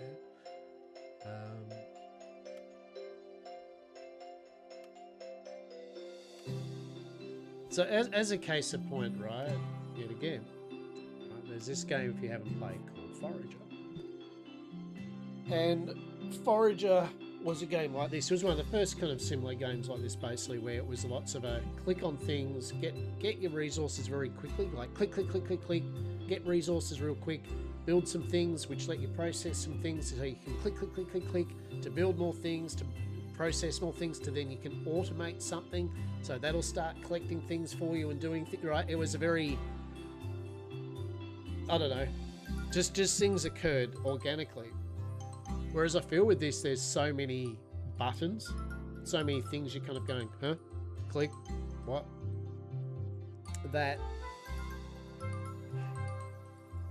I think part of the joy of Forager was it was very minimalistic, right? Like there wasn't that many buttons and everything that you had to be looking around. You just kind of clicked on things very easily. That was the joy of such a simplistic game. I don't believe it had an energy system too. I'll have to double check that.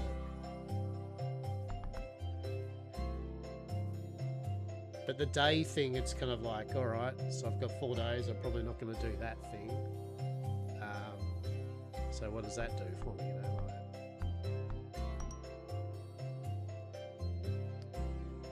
So we leveled up. Okay, so is that leveling up there? Let's see, what's all this? So there's this tool. So okay, this is your tool string. Yeah, there's just so much going on. Very cluttered. I honestly don't know where to look for things. So that's the level up thing, I guess. Maybe? I don't know. This needs wood. I mean...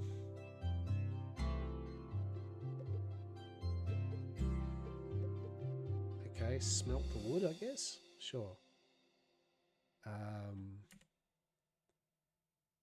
Parsnip seeds, you know. It's...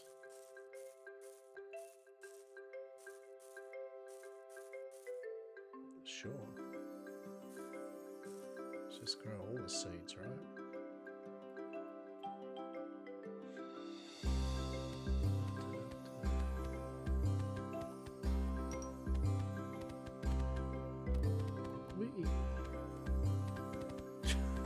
Just, you know, like, alright, well, let's just harvest everything.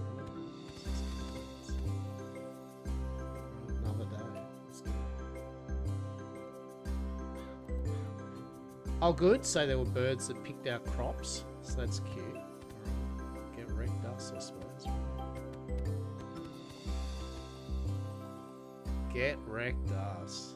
Oh shit, leveled up. Okay, that.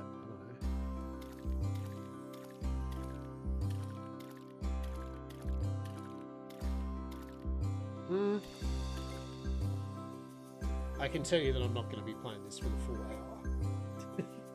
like, yeah, it's not jonesing me one single bit. I get the idea of the game. As I said, it's meant to be a forager-like, but it's just too busy for me. Anyway, poor old me. Okay, my brain ain't working too firing on many cylinders. And yeah, I just think for a game that's meant to be simplistic, the idea of the clicky do things, as I said, there's just maybe a bit too much busy work going on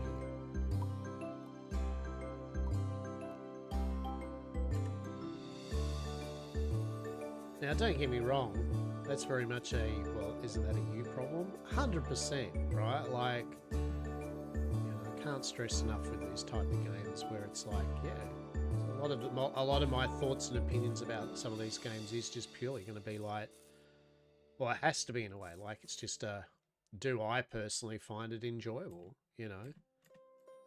I'm certainly not the be-all, end-all of games opinions, but I like what I like, and I'm pretty open-minded with games, as many of you know. But it also means, unfortunately, that I can usually very quickly work out whether a game is for me or whether it's just something about it that I'm like, oh, right. So I mean, so far, you know, what just initial thoughts, and I think with the demos, I'm allowed the luxury that within half an hour, 40 minutes, an hour at the most, I can make an opinion on the demo at least, right? Like from just playing, and I like the idea at first of the professions classing. At first I was like, oh, that's cool. And then you know, realizing it's a forager style game, so you're clicking on things in a small parcel of land to then sell, to get more things, to unlock more things, to unlock more land, to automate. Great idea.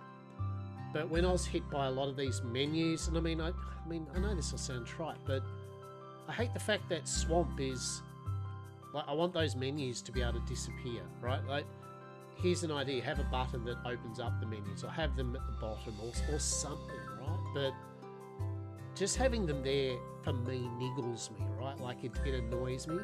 For a minimalistic game, it's not minimalistic.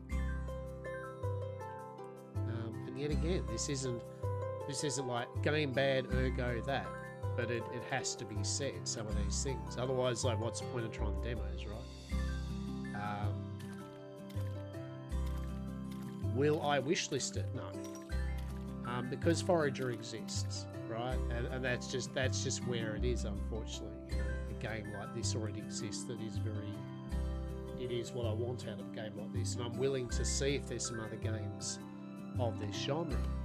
But in its state at the moment, I think... So no energy, I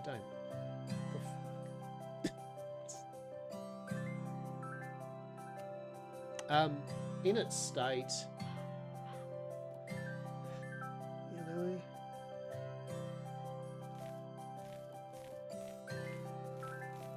yeah. So you're just gonna right-click on things a lot. Cool. I guess you can sell them, yeah, can't you? Yeah, shop. So you can be like.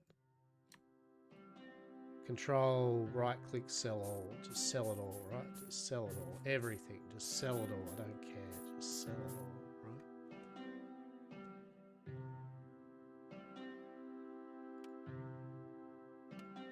What upgrades can we do? More shop slots. Better prices. Yeah. Yeah. Right? So that was that one. That was short and sweet as to the do I want to play any more of it? Like, no, I don't. Like, you know, it is a demo game thing. As I said, maybe with a bit more minimalism, with a bit more pop downs and pop up of buttons, maybe a bit smaller even, or something. Or just incorporate, maybe just the UI, but make the UI less busy. Maybe just a bit better onboarding with the idea of it. Yeah, like, you know, maybe it'd be a fun little game, depending on what they're charging for it or anything, right? But as it stands, yeah, as I said, like just Forager is out there at the moment. And honestly, you know, I'd just be like, if you want a game like this, do wet your whistle on, play Forager, right? But look, still, good idea, I guess. 5 out of 10 so far. Like, it's average. Yeah, all right. Takes out that. So that was a short and quick one, right? That's what we like. So that was another farm roguelike reboot. Now, and also I'm going to be real here.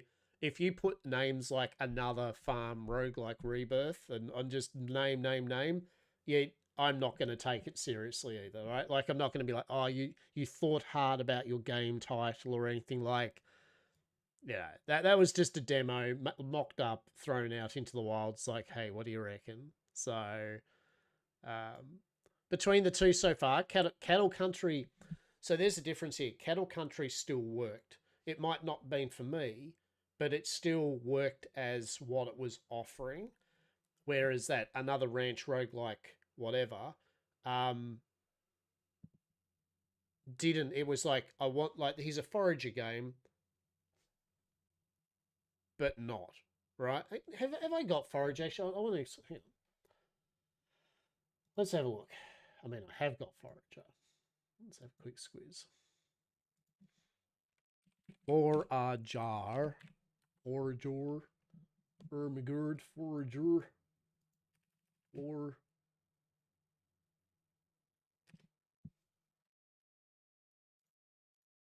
forager. All right, so that was back in it was a while ago, right? We'll install it quickly because it's only 190 meg or something, right? Because I need to show the reasoning of what I'm saying here, right?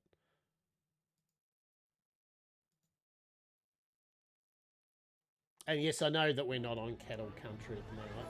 That's the only problem with these demos. I literally have to constantly change category, but I'm not going to change category for this. I worked really hard on forage. I hope you love it as much as I do. Hop Frog. I actually do love it, Hop Frog. All right.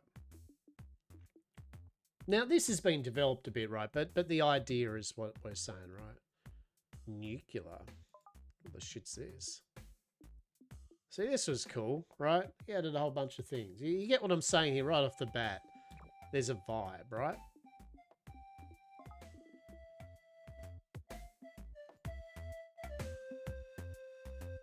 There's bouncy animations. So we go play. That was my level 56, whatever. So let's just play a new one, right? Classic speedrun, single island challenge, hard mode. Just go classic, right? The original forage experience, collect resources, build your base and expand your empire. Cool. So you can see here, right off the bat, right? Can't stress enough. This is what that other game was trying to be like. So you've got, you actually have a character you move around. All right.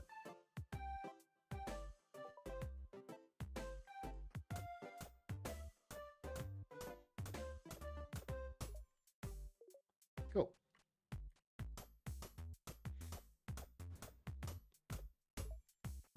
Even better. Delicious.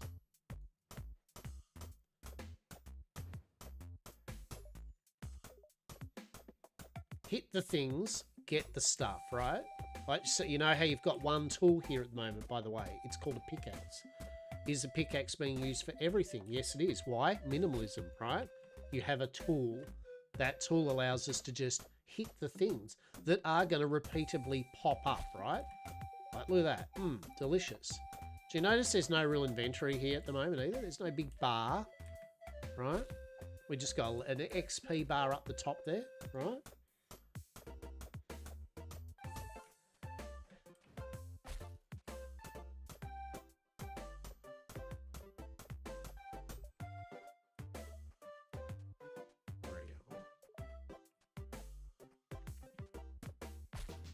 Now, what's this? We click on this. Pickaxe lock toolbar. Okay.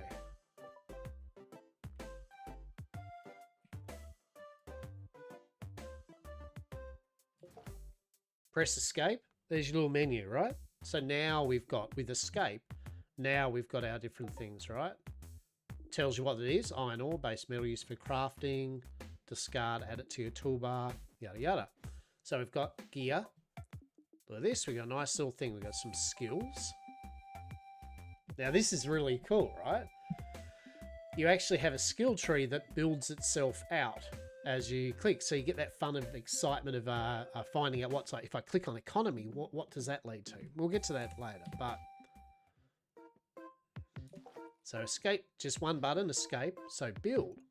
So you get industrial, farming, economic, magical. So what's industrial? Furnace, produce a fire strong enough to melt the finest materials. Forge, craft powerful weapons, tools and other trinkets. A sewing station, crafts attire and accessories. Cool.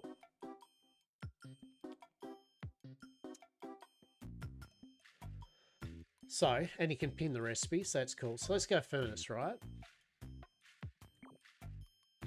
So it needs 10 stone. Sweet. All right. It's a big chunky furnace. Let's go. All right. Let's go here. Sweet. So now, when we mouse over it, let's get started by building a furnace, which we have. Move over.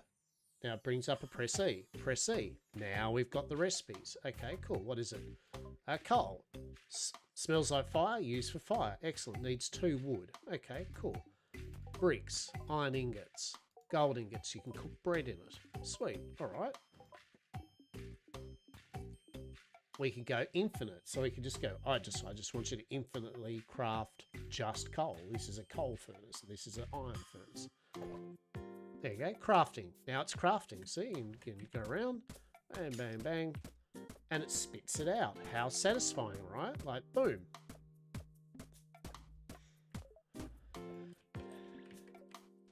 Excellent.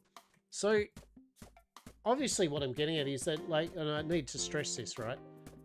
This game, the minimalism of it is beautiful. This is what attracted me to Forager when I first got it, right? Was the fact that you've just got very little things on the screen.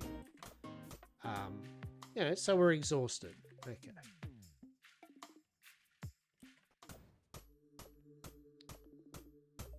Your energy is low. All right. Cool, cool. So we go here. They aren't very filling, but they work as a snack. Okay. Beautiful. There we go. Simple as that. Bam, bam, bam, bam, bam. Level 2. Excellent. So, skill point. Press escape. Boom. Question mark. Gear. Excellent. Skills. Love it. Tools and weapons. Accessories. Seals. Artifacts. Alright. Skills. Here we go. Industry. Foraging. Magic. Economy. Let's go industry. Boom. Unlocks steel. Unlocks glass. Gain experience when building structures. Okay. Economy. Instantly gain 40 coins. Boom. Forges create 4 extra coins every time. Okay. Magic. Gain 25% more XP. Great. Foraging. Cotton spawns more often. Allows you to find wheat. Allows you to find beets. Let's do that. So you hold left down. Bang. Sweet. Oh, now we've got the options of gathering. Gain 4 inventory slots. Gain more XP from plants and crops. And hunting. Enemies drop coins when killed. Unlocks bows and arrows. You can see here, right, the loop here, right, is then you just vibe, right? You're like, cool. I can't stress enough, by the way, this is a great game. If you haven't played Forager before, you can usually get cheap or maybe free sometimes. It's great. Like for when you want to get your little crafting, building, twatting around fix, but you really don't want to be overly complex with it. This satisfies urges. All right, this is the crave satisfier. And it starts off like, you know, you dunk, you know, and then it just starts taking off, right? You get quicker with things, automating things. Yeah, it feels good, right? It feels good for the time and effort you're putting in. So we turned into a Forager stream. Right? Brilliant. Trust we have. All right. Yeah. Iron ingot. Yes. Yes. Yes.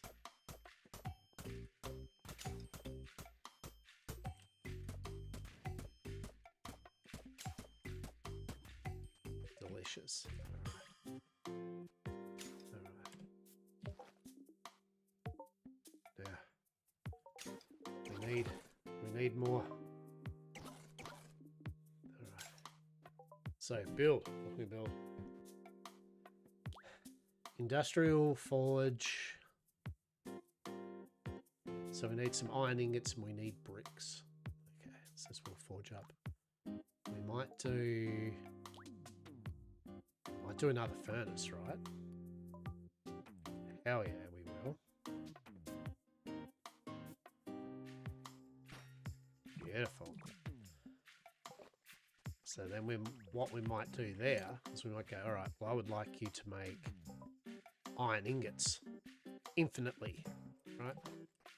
All right, I want you to make bricks. We won't make infinitely. We need coal. So coal we need out of wood. We go infinite. Infinite. All the crafting. Craft infinite.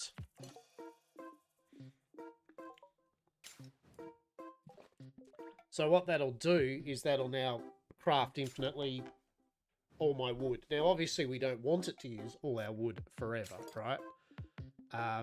But you can do that. Once you set things up, you can go, yeah, use that resource. I want you to make bricks all the time, right, for the moment.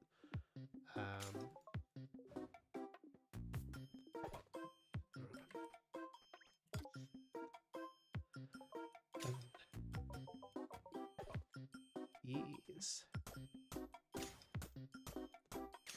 So you notice now we're getting, and you get little spawns happening, like, so now we're getting a bit of gold. Oh, shit, all right. Now we got a bit of cotton. Oh, shit, all right. Now we can get that loom up and running, right? Now, because we picked that thing. So you're like, and you're getting XP from everything you're harvesting, right? You can see the loop here, right? You're getting rewarded for all the things, yeah? For all the things you're doing. It's like, yeah, pick up that stuff. Yeah, get more of that stuff. Hell yeah. Love it. We love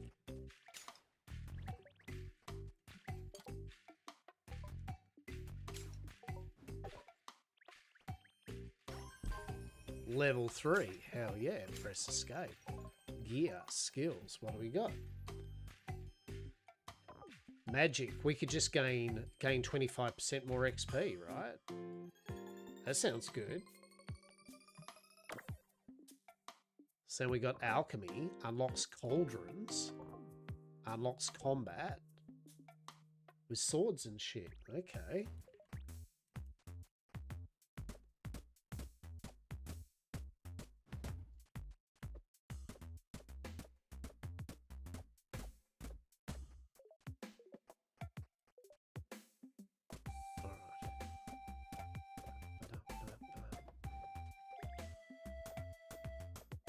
Alright, I'm going to stop this. God damn it.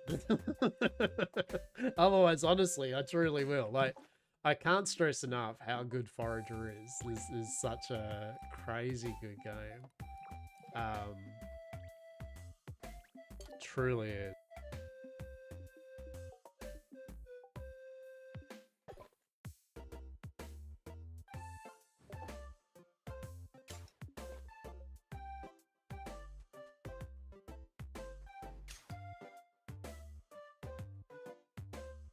Alright, I'll be back in a moment.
My goodness. All right. We're getting off. We're getting off the foraging. All right. We're going to get off the forager. Otherwise, I will literally just spend Sunday playing forager. God damn it. I'm going to play the shit out of forager again over this week. Just for off stream. Just having a bit of fun. So.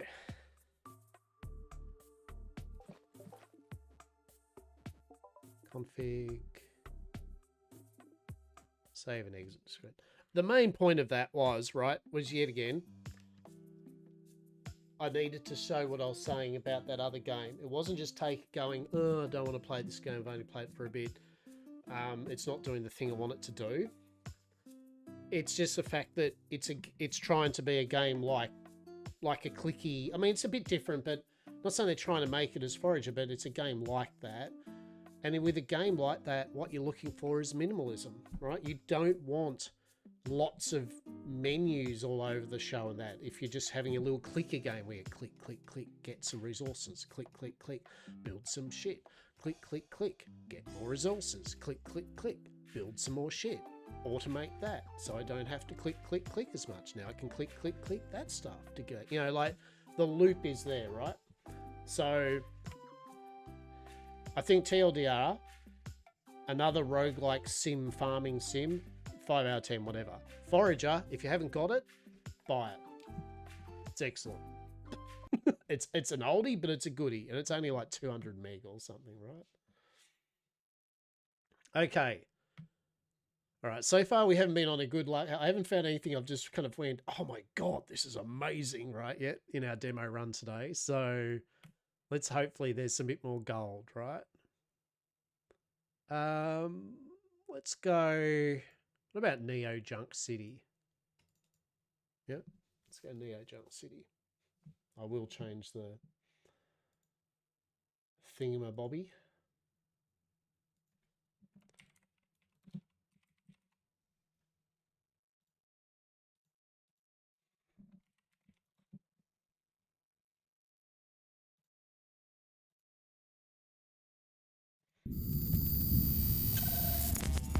Alright, we'll turn the music down probably. Oh, hard of hearing, that's nice. So we'll just see what that does, right? I'm always interested. Enable click to walk. Okay.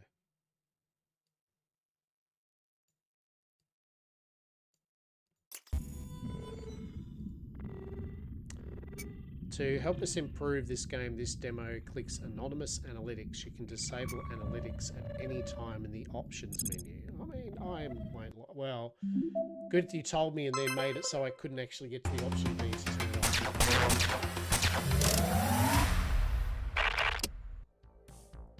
All right, right off the bat, there was a whole bunch of text and exposition like on a screen and they just instantly disappeared. So I don't know what that was about, but I would have loved to have read what the hell that was. Okay, so I don't know what went on there, but secondly, if you tell me that you're collecting data too for the demo, that's fine. Allow me the option, and the option to turn it off is there. Allow me to turn it off first before instantly making me play the game. But anyway. I like the look of this one, just because it was called 2D Sprites, cyberpunk art style, right? Hell yeah. Just looked pretty cool, right? It was definitely an aesthetic type thing. Alright, WASD left click to walk, and we play a police fender, so that's alright.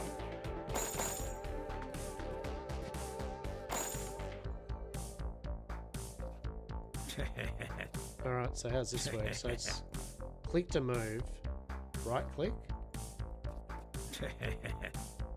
Okay, so you click on it, you can look. Buster09, an elderly male human with a strange hairstyle. The scuffs on his boots and wrinkled shirt suggest a casual demeanour. His expression appears perpetually amused. So this is more like one of the old kind of like adventure games, right? You know? Yeah.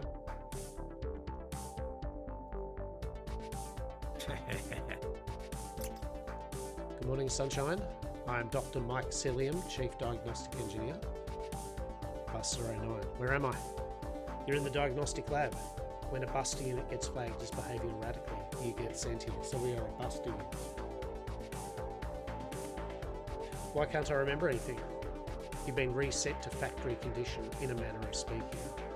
You are a law enforcement android called Buster, part of the Drowned City's finest, in Unit 09. We just have to run some diagnostics before we send you back on the field. I see. It must be tested before I can return to active duty, and let's proceed. This... Right. Classic Buster 09, no nonsense, to the point, uptight. So it's like Fembot Robocop, right? Hell yeah. We just need to make sure your logic gates are in order and that your motor skills properly initialized. And your first act of autonomy will be picking which one you want to do first. Talk to the tiny bot to initiate logic testing, or touch the target dummy located at a crime alley simulator to start the motor skills test. The driving simulator is behind you. You'll need to make sure you're roadworthy as well. Objectives. Update. What's that? HP. Bits. Welcome to Liberty 05. Notes to be stored here. Challenge 1. Use items. Talk to the tiny robot to learn how to examine those items. Shoot target dummies. Use a target dummy with a bowler hat and Tommy gun to visit Crime Alley and learn how to shoot. Driving simulator. Activate the driving sim, then hop into the driver's seat and take it for a spin. Let's do it.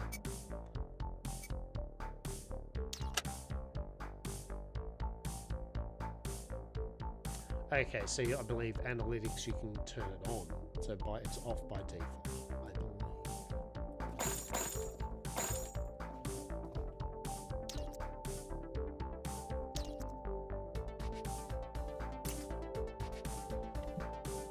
Looks like a pail of water. However, upon closer inspection, my olfactory sensors detect the smell of gasoline. So in truth, this is a pail of gasoline with a water label.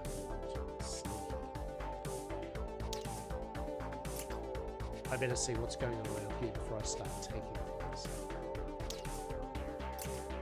A confectionery treat favoured by humans, even comes with a cherry on top. Classic.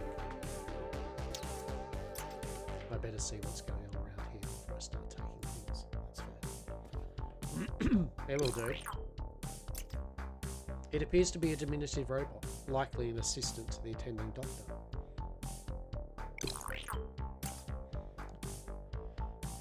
Tinybot, listen up. Big important tip here. Looking at an item will sometimes provide more information about it. If you want to look at an item after picking it up, just right-click on the item in your inventory. For this test, I need you to pretend I'm a civilian in need. Very well. Here we go. Power of imagination is locked and loaded. Game face on. Acting begins in 3, 2, 1. Ah, hell, I'm on fire. Oh God, it burns. I would like to be less on fire than I currently am. There's gasoline. Wait. An ice cream sundae. Take. Alright.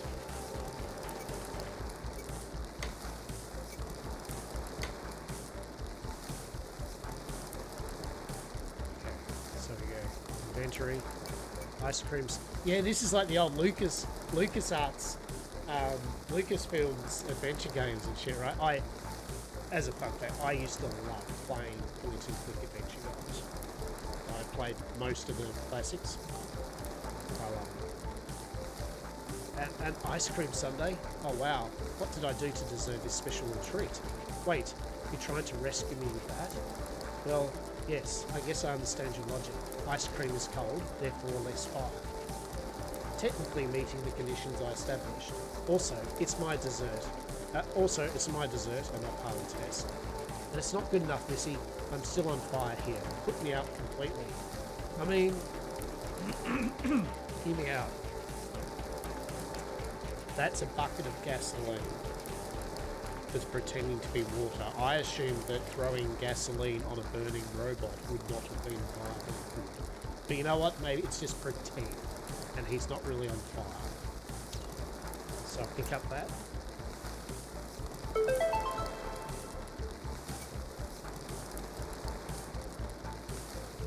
I free you with a gift of water. You fool! That's not water. That's gasoline in a bucket with a water logo on it. You didn't check it.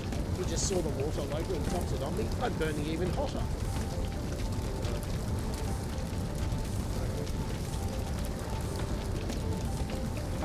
Oh, that's the gasoline can that probably is filled with water by mistake, right? It appears to be a canister of fuel. However, upon closer inspection, it's actually full of water. I guess someone's been watering the plant. Alright, how bad, right? Let's have it. Hear me out.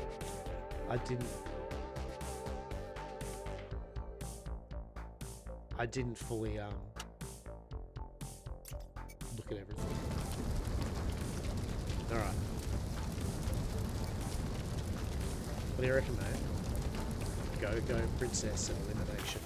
Ah, refreshing water. So maybe we played a little trick on you in order to get you to pay attention to your surroundings before leaping into action. Of course, you did see it was gasoline and poured it on the enemy, so that was cool of you. At least you looked more closely at the fuel canister before dumping it on me. Brain or brawn, you did arrive at a solution though, so that's a passing grade. Yeah, we passed. Good stuff. It's pretty fun. I mean, alright, Gangster Alley.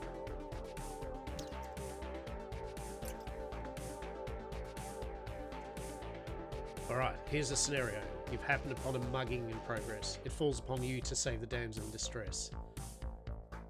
That gun is a bit of an anachronism. Tommy guns have not been in circulation for over 100 years.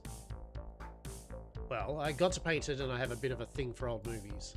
Did you also paint the dame of rose-coloured hair with questionable proportions? Sure did. As you can see, I am a man of culture. I literally was going to make a joke that he is indeed a man of culture. And he's just unashamedly like, yeah, I totally made my waifu like as a dummy thing over there. Let's do this. I'm ready.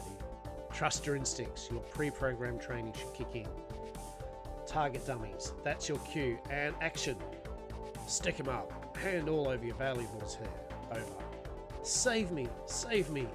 Freeze. By order of the Buster Division, you're under arrest. Yeah. What are you going to do, Flatfoot? Touch my junk city, right? How are you, champ? How are you, buddy? Good to see you. Yeah, what you going to do, Flatfoot? You now have a choice of how to continue. Your decision may have consequences. The wrong call can be lethal. The correct choice can save the day. Negotiate. You haven't hurt anyone yet. Your penalty will not be as severe so long as you surrender right now. Yeah, well, I'm socio-economically challenged and I'm making it your problem. Dr. Celium, do cooks really talk like that? If they were honest with their feelings, they would. But instead of rising up against a system that oppresses me, I'm going to take this lady's purse. I have to end this. You leave me no alternative. Ah, Doc? I hit the innocent civilian. How I was aiming directly at the crook. Oh, it's alright, Buster 09. That's what these tests are for. This is perhaps the most useful lesson of all. Just because it's an option doesn't mean you should always succeed. You have to weigh your chances with all available information. In this instance, it's my fault. I didn't initialize your accuracy chipset, otherwise you would have never missed such an easy shot. The act of shooting your gun, though, is very likely booted it up. Try it again. Yes, sir. I do feel my motor skills have been increased.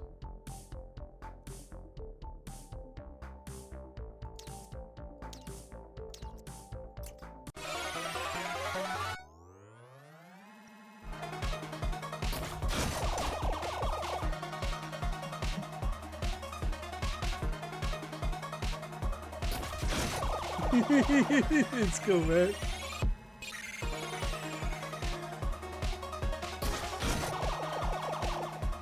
Keep an eye on her. Enemy charge shots can only be destroyed by the charge shot of your own. Your gun automatically charges anytime you're on fire. The flashing bar indicates a full charge, so you're able to catch out level 1.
That's pretty fun, right?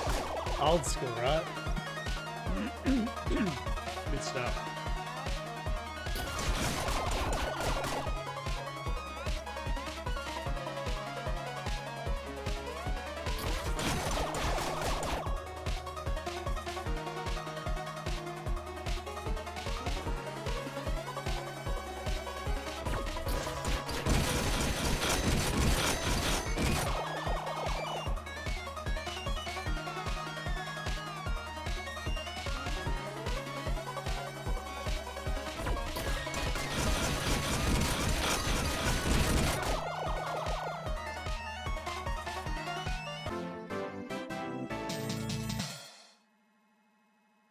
Years of spending all my money on arcades, like on shooting gun, light gun games, like has paid off for it. I did it. In this case, the crook left you no choice. You should never take someone's life from them too easily. Humans are often quick to the trigger, motivated by fear, but you are superior, stronger, faster, brave. Did you create me? No, that honour belongs to Dr. Hynelium. I am merely the caretaker of the 9th Division. I'm practically a glorified school nurse. One with the most stylish hair this side of the Hudson River. At any rate, the civilian is saved, the villain vanquished. That's your motor skills test passed. Okay. So we got the driving test to do now, don't we? The examination table.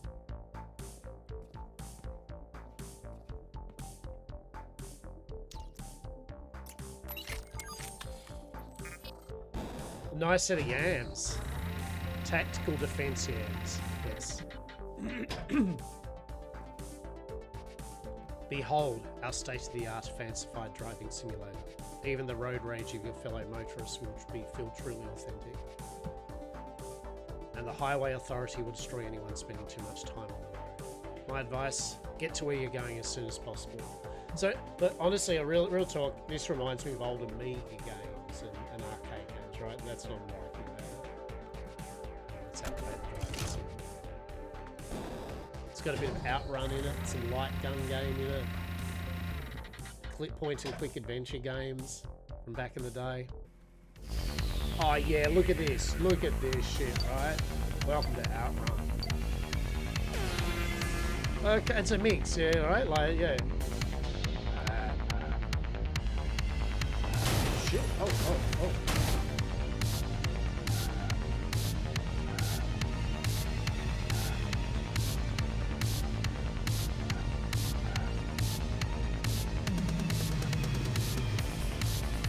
Is that not cool? Is the art not neat?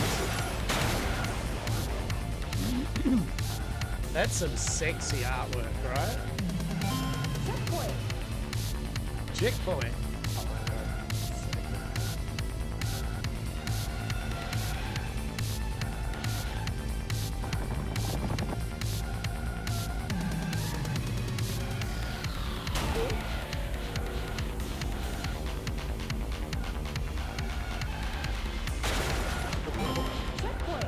It's like pole position, but simpler, right?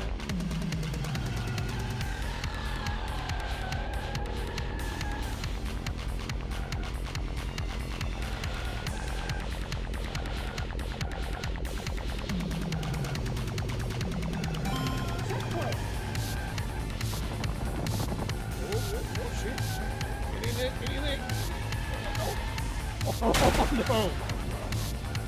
You got 34 seconds to get there.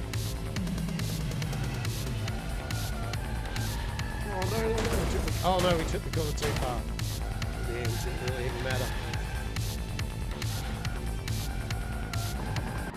Hey! How cool is that? Yeah, so it's like a point and click adventure game that has like the old arcade mini games, I guess, in it for different parts of the game.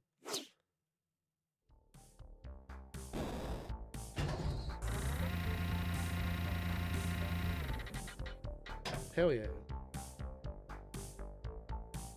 A bronze medal. Looks like you took the scenic route. Can't blame you. I put a lot of work into that environment. Takes me back to my misspent youth, making video games in college. Good old days, right? So that's what it was. The important thing is you're finished on time, thus outrunning the highway authority. I hereby certify you to be assigned your own Buster Cruiser. That's all 3 challenges.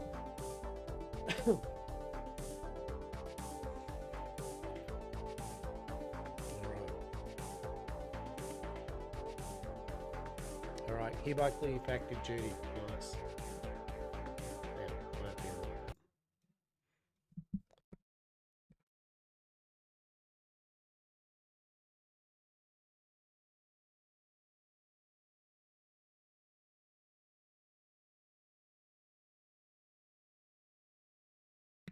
that. Attack of the Coughs.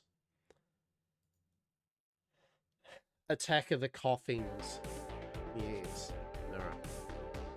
Objective complete. The game keeps minimizing whenever I go click on something else. Alright.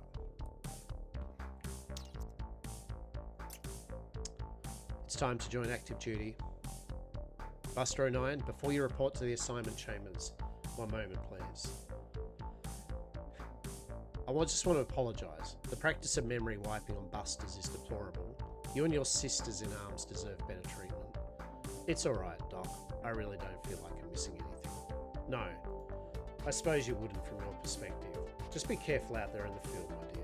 The streets of the drowned city are treacherous and rife with violence. I don't want to see you get hurt. Of course, Dr. Silly. I'll be careful. Oh, and remember, you have to manually save your data. And don't forget, save in multiple slots. And don't put all your eggs in one basket. I will. There we go.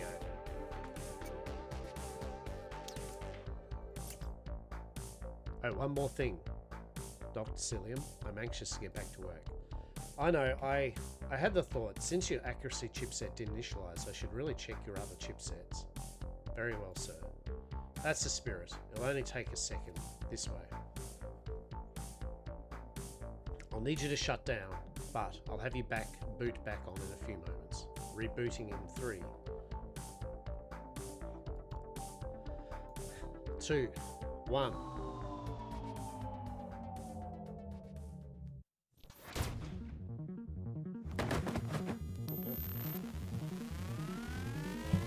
Oh no! Dr. Cillian, you've been killed. Huh? What? What's happened? Where am I? What did I do? Dr. Cillian, I shot you. Why? How? I would never. No. No. Oh shit, why have we... Who are you? You. Oh, how's that for an intro? That's actually a pretty smart intro, right? That's nice. You learn a bit of the gameplay. You get a bit of a feeling for the character of that, and then you get the cyberpunk mystery. We've been rebooted and reset all the time, and here we are. We've just killed the doctor. What happened? What's going on? Why do we have our memory wiped all the time?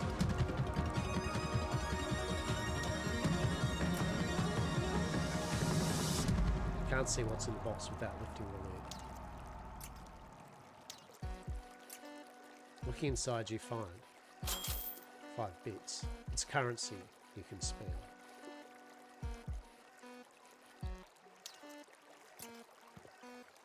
A vending machine. It appears to be powered down.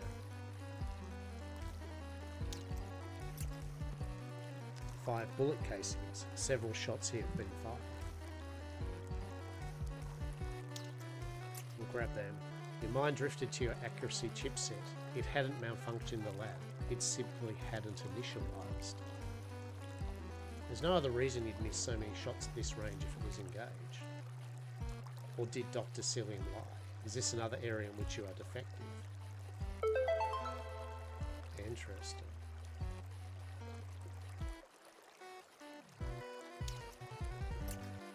Alright. The dead body of your caretaker.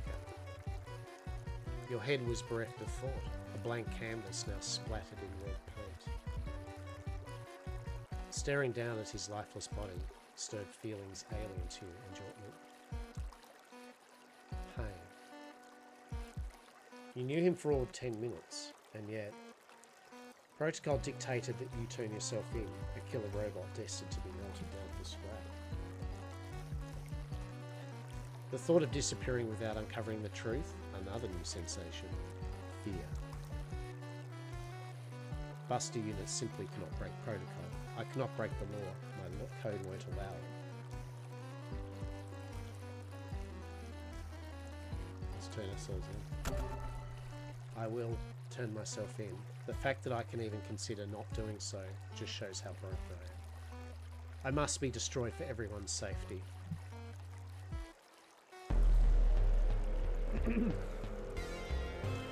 Oh. Well. Dr. Hydelium, you are charged with the murder of my friend and colleague, Dr. Cillian, a man who is a rare source of joy and light in a bleak world. You are hereby sentenced to execution. You will be reduced to your core components, repurposed to build the next generation of Busters. A pity to any machine who receives your accursed raw materials.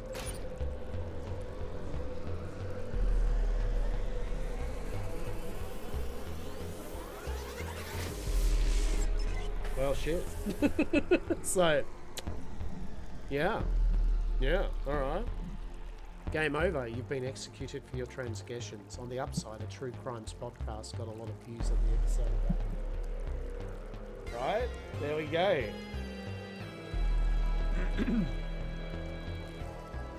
This is what we say. So I'm going to pick this up.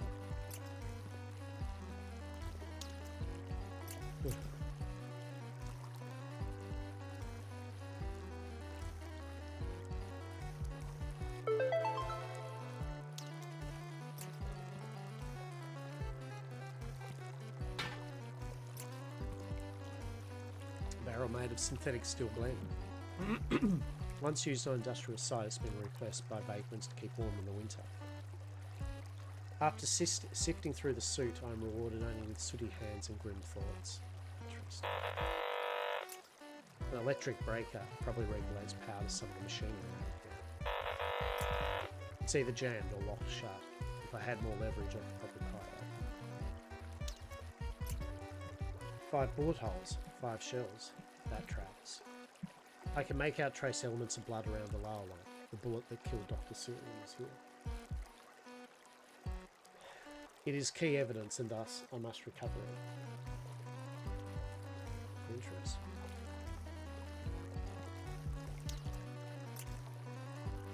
The sign reads Glens and points to the right. Fair enough. Besides the path to the north, it's the only way out of this alley. Interesting. Alright. Oh Jesus, why does it do that? Hang on. My bad, sorry. Please hold. Oh shit. Game, please.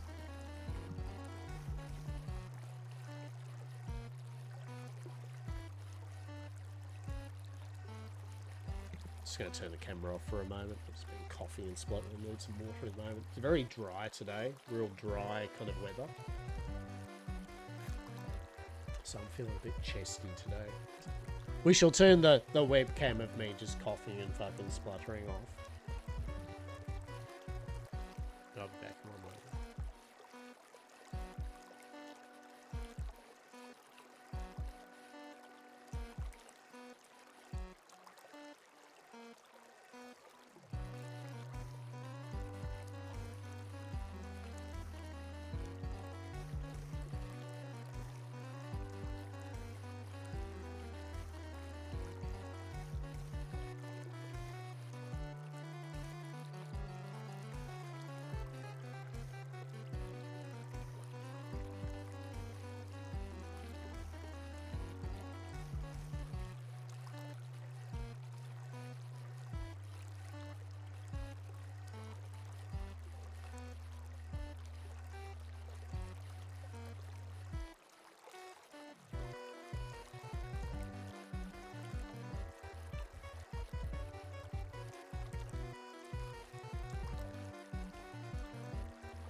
Alright, got myself a few cookies. Body was sitting there going, dude, you need some food.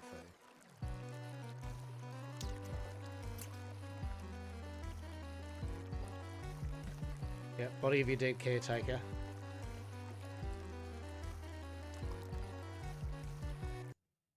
Oh man. Does this have a... It's hoping there'd be like a full screen or something like that, because basically it just keeps minimizing whenever I click outside of the game. But oh yeah, video. Oh look, oh my god, yes. And is that going to work? No. So even if it's clicked off, it's still going to do that. That's a shame. This was a cool feature though. Look at this. CRT mode. Right? How good's that? Yeah. Now that is prime. Right? That's good. I like that.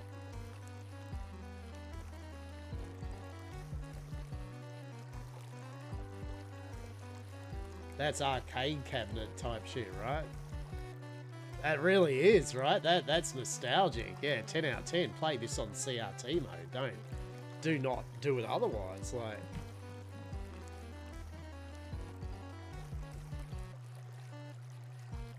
all right, we're not going to turn ourselves in this time, right? So how about we break the law? That can't be what I want, because I can't want that. I have no free will. I must face justice for what I've done. Seek truth. I have to know why I did it. I am broken, but I can piece myself back together. I will collect all the evidence, erase my involvement here, deduce the truth, then surrender myself. With a newfound resolve, you decide you must search the area and inspect the body for clues. I was thinking there's a bit of like Ace Attorney as well, right? Oh shit! Oh, this is good!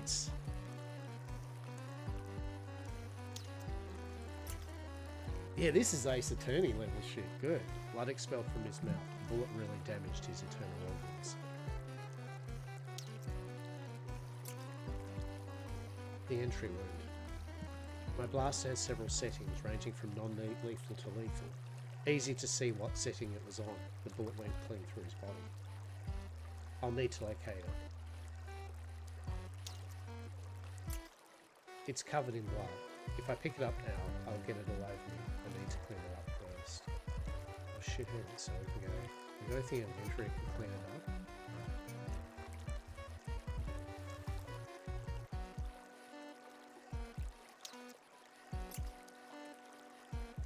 Specks of blood on the pavement around his head. Oh. The doctor's screwdriver. Looks like it could be useful. Oh, we're loving this. We are loving this. Now, I reckon we can unscrew the... Yeah, so we can check that out. 5 bullet holes, 5 shells. You can make out trace elements. This is key evidence. There's a bullet in there. So you want to take the bullet. It's too deep. There'll be no way to get it out with my fingers. That's okay, because we've got a freaking screwdriver. With delicate machine-like precision, you carefully work the bullet out of the hole in one piece. Yet, my sleuthing skill is still unfinished. Can we unscrew the power? I think that did it. Electric breaker. Yeah, now we turn the vending machine on. Shit. Oh shit. Yeah. Gunka's all-purpose cola and cleaning solution. Cleans 99% of germs and 100% of your taste buds. All-purpose cola and cleaning solution? Oh my goodness. What sort of maniac would drink this? But that's alright, because we're not going to drink it. Gonna use that on that messy thing there. Carefully, I pour the soda on the card until the can empties completely. Got it. The ID card. I believe my investigation is now complete. I must return to Buster HQ. I can't remember the way home. I'll have to figure it out where it is somehow.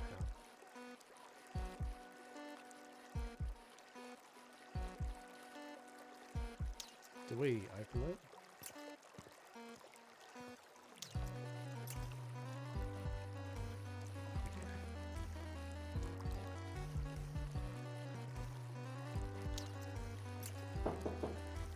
The door is locked.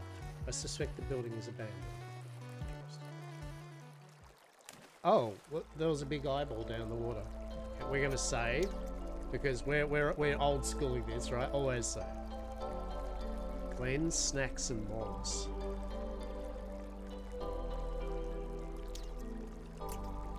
Cleanse, snacks, and mods. If one needs the intersection of gourmet bites and the shadow of underground tech, this must be where they'd go. Glorms, the only treat made from real worms.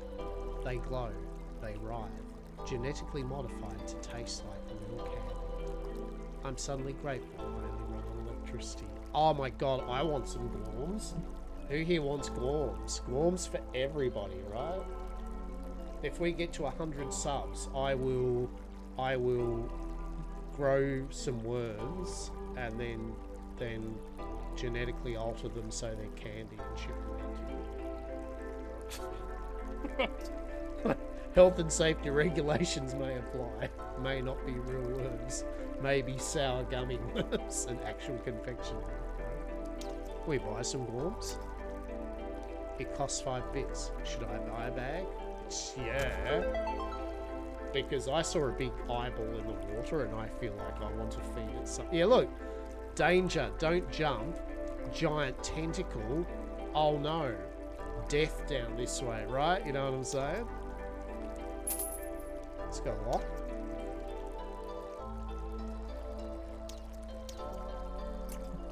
Danger. Mr. Tickle's lair. Do not attempt to cross. I don't think I want to meet Mr. Tickles.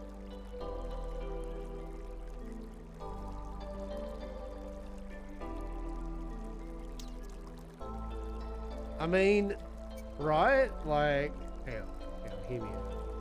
Alright, we're gonna save it, right? We need to see, okay? Jump. I can make it. It's too dangerous. I can make it. Oh no, Mr. Tickles! Oh no, game over. In the final instant before you're pulled below the surface and devoured, you think to yourself, why didn't anyone warn me? Exactly. Exactly. Why didn't you warn me, chat? Like, why did you not help me out with that? I'm so fucking disappointed. So disappointed. Oh, we can blast the bottle.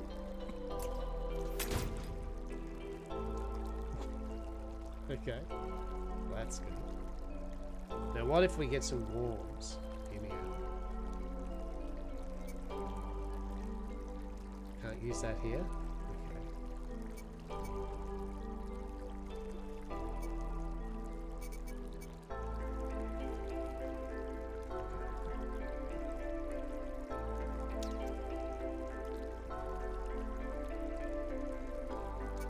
We've got the glorms on that.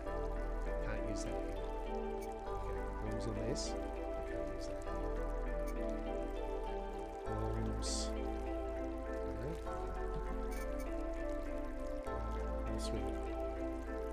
First we get to look at, oh, yeah. Wanted, the rat, 2000 bit reward.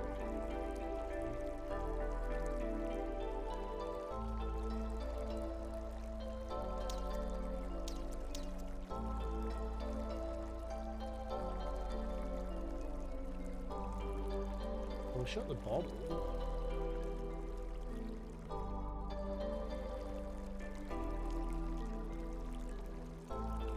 Oh, okay. Alright, cool. Oh, that was the rat.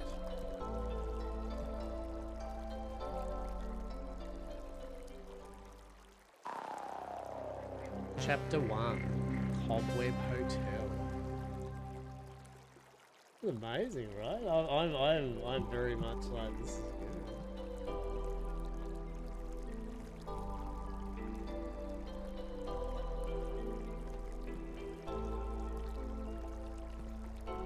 Oh shit, alright. We got some funky. We got Jellyfish Lady, Crow Lad, fucking girl, I don't know. Fuck, we're just their pimp. The Arky Larisy Lofts. Two youths, college aged perhaps, frittering away with their day with the devil's lettuce. Yes, hello, I am Buster Unit 09. What's a Buster doing out here? You lost or something?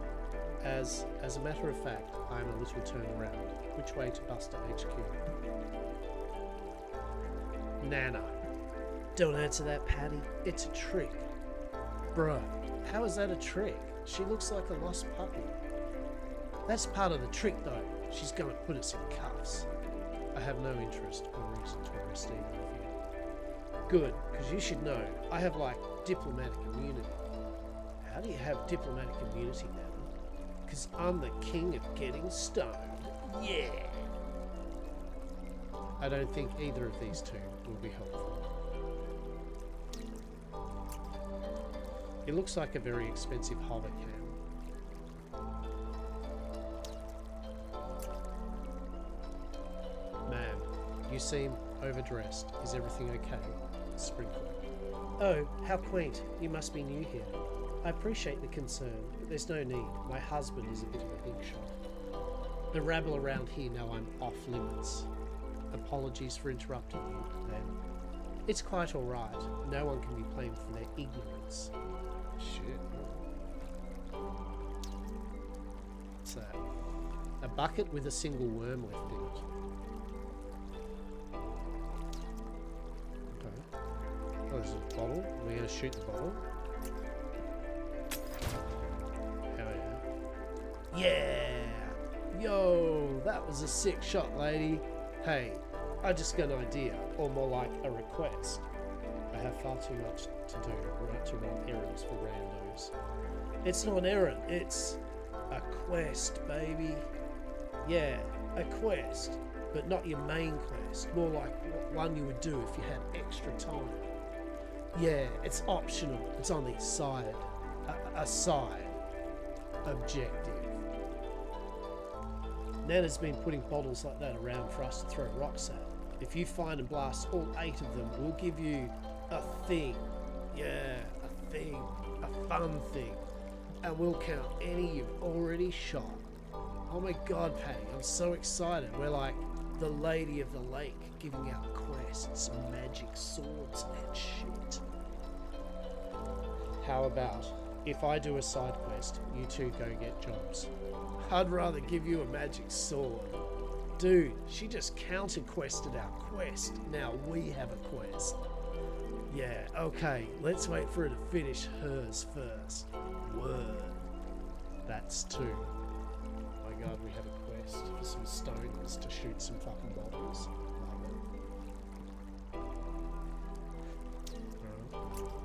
A hungry-looking gull eyes the last worm in the bucket. Wait. Hear me out. Put the worms in the bucket. I can't use that here. God damn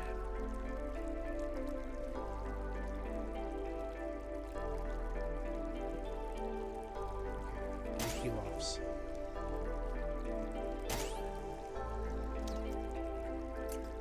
A security camera pointed directly at the mailboxes.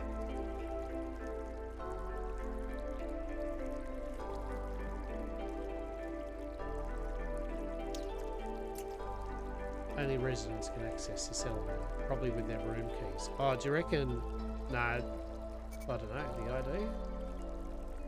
The size is wrong. This card doesn't go here. Yeah, that's for the base. Alright, okay. Keep it in secrets.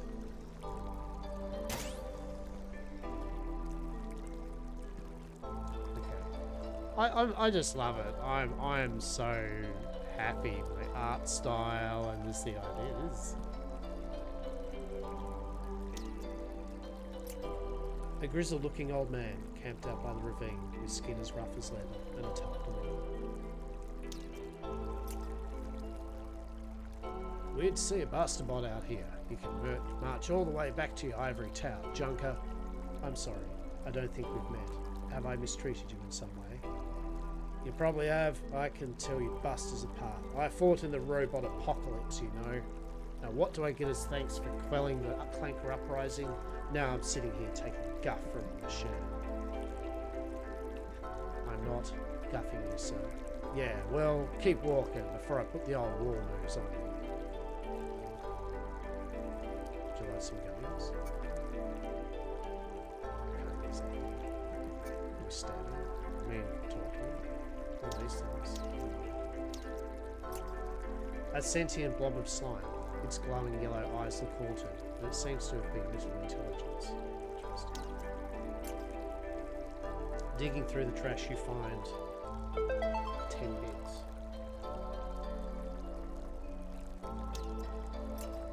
A stack of flat tires with bent rims. A tire, but it has a huge puncture in it. Interesting. Interesting. Do gummies fix a tire? I can't use that one. Okay.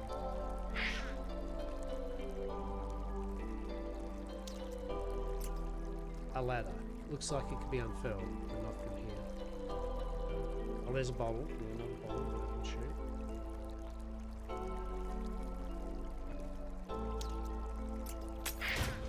Yeah, that's 3.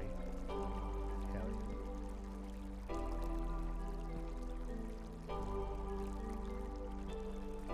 Alright, what do we got here?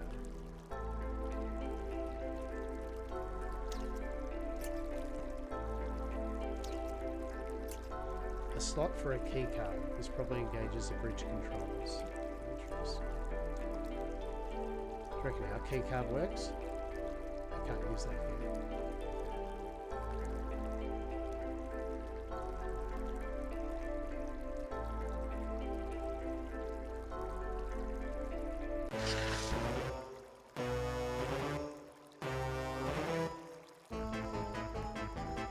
Bloody hell, if it wasn't Captain Killerbeach.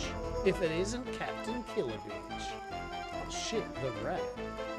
I told you I'd scrap your ass if you followed me. What do you mean by that? Have we met? What? Yeah, we met, you diggercidal psycho. You tried to blast me and then you de-res that old man. So, I did really do it. I need you to come with me and tell me everything that happened. So you can eliminate the witness? I'm not playing around here. I need a detailed report.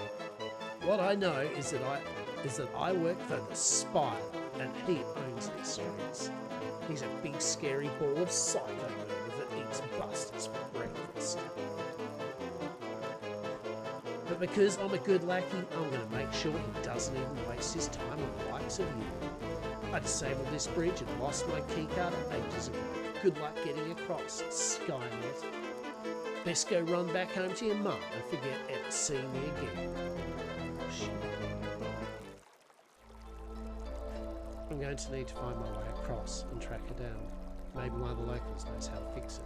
They must use it all the time. It won't engage. Some other mechanism must be over. Alright.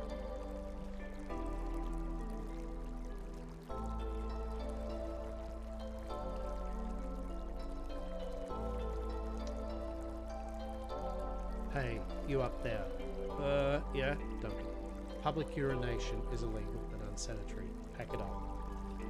You can't really tell what I'm doing from down there, can you? I could be just staring at the wall. Well, so until I turn around, we've got a real Schrodinger's penis situation on our hands, don't we? He's got me there. Oh my god, a Schrodinger's penis. Is the penis there or is it not? Is it in the box or is the penis not in the box? Is it both at the same time? There we go.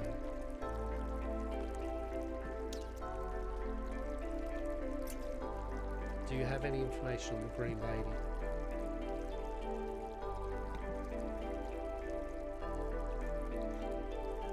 You looking to go all Terminator on her? Go full in a ravine, junker. Lost my damn arm taking out a whole platoon of you metalheads back in the war. How do I know you're even working for Buster Corps? For all I know, you're some rogue bot out for blood. Maybe if I prove I'm with Buster Corps, it might get his grunt talking. Interesting.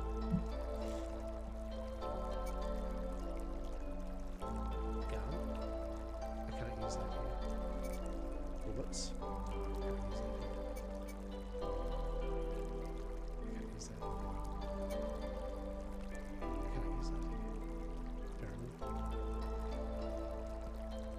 What about the lady?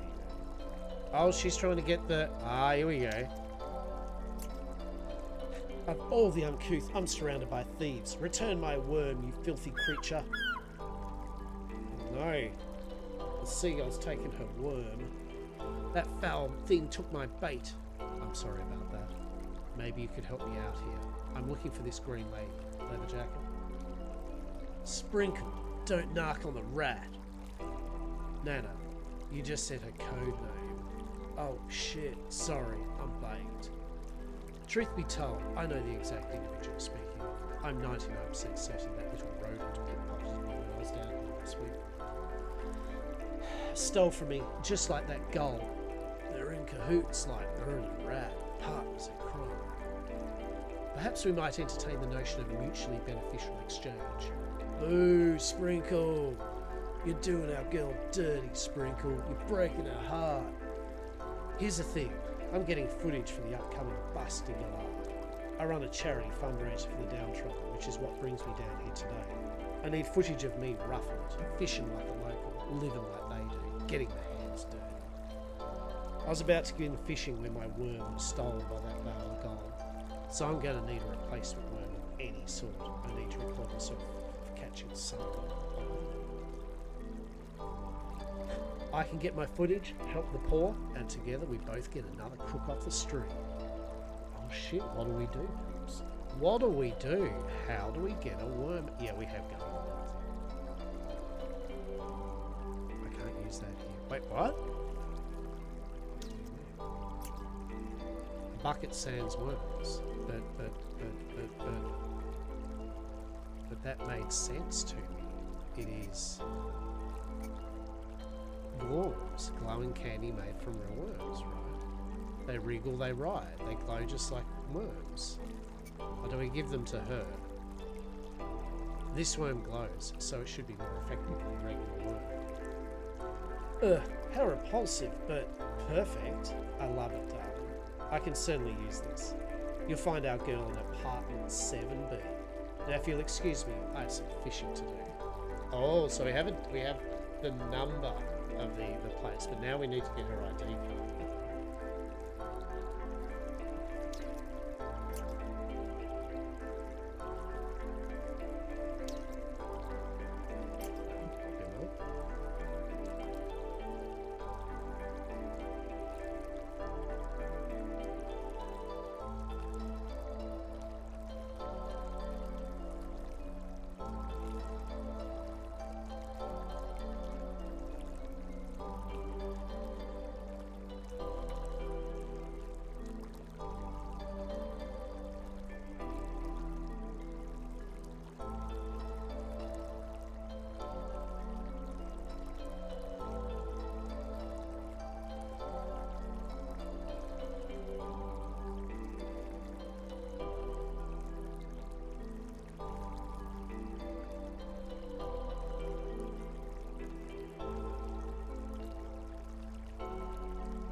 got myself some barbecue shapes, peeps. I was a bit hungry, and rather than get myself a healthy lunch, I got barbecue shapes. And you know what? I don't care. It's Sunday.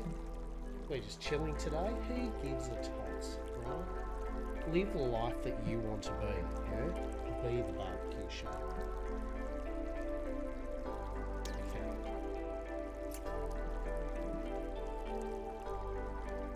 I'm at 3 of 8 bottles. Now, we know it's 7B, but... Oh, hang on. We should be able to... Yeah. Wait. So that's 7B, but... Now, hear me out. Security camera point directly at the mailboxes. Now, I think we need to cover that up, right?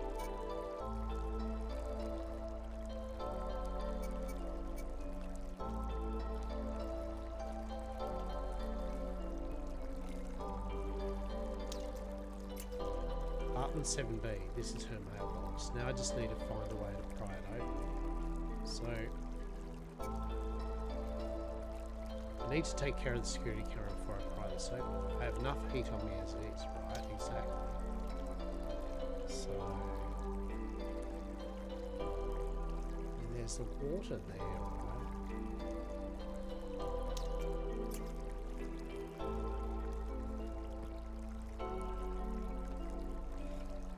What have we got on us at the moment? Can we just shoot it? I just gonna try. So we can't do this.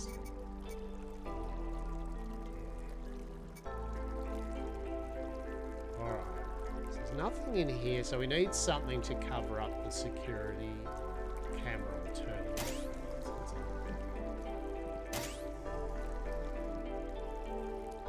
Probably something else we're missing.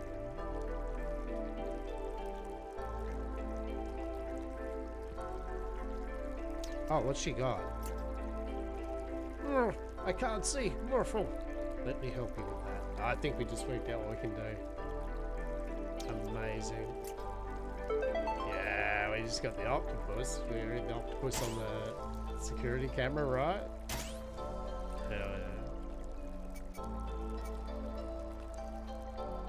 This little guy has a penchant for latching on the things not letting go. Hey, there we go. Alright. Now we use our screwdriver on the 7B mailbox. Just need to pry this open and I got it open, but the screwdriver snapped. It was intended for more delicate work, it seems.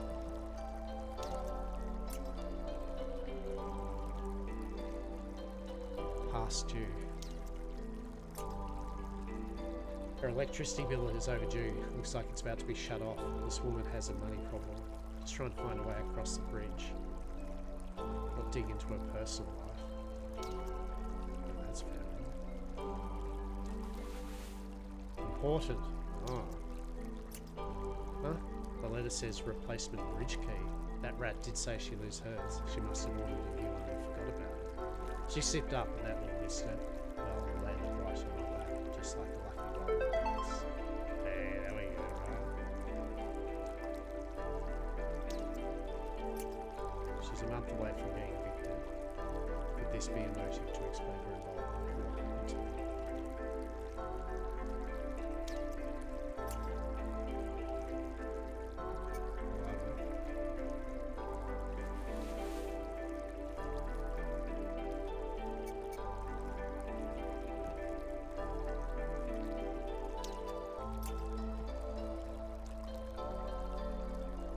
That's not going to, yeah, the bridge keys are going to count as, I reckon we come back there later on with it maybe. Can we shut it? No. Match made in heaven, I guess. Alright. So now we can do the bridge. Very cool. Hey, whoa, be careful. Oh. Oh. Alright, don't fall in the death water. That poor man. What happened to him? Drunk idiot. He's been up there drinking booze and huffing cleaning solution. This area is infested with merc mites. They'll eat the flesh off you in seconds if you fall in the water. Oh. Well, fuck-a-doodle-doo, right? Merc mines.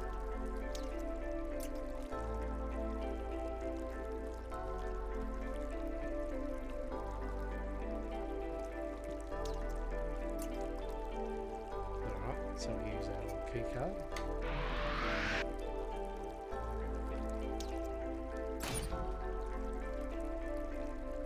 There we go. Nice. I will fully say I'm thoroughly enjoying this, right? Like this is good stuff. I didn't know quite what it would be at first, and I'm very pleasantly surprised with it. Like this is good stuff.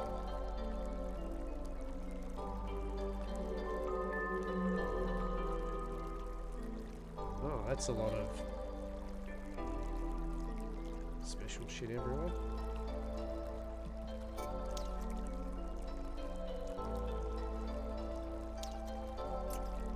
A redhead man holding a gun. A spiky urchin popper equipped with a switchblade. All these damn buttons and spikes, man. Any luck over there? I ain't no rocket scientist. No way am I going to solve all these booby traps. The spider is going to catch us if we keep hanging around here. What about Grimy Gale? The spider's got a dude probably sucking the blood out as we speak. All these bots around here have been hacked to defend and killed. No way we're getting past them, figuring this out and avoiding the spider. So like, rip Grimy Gale, you know? It's her own fault.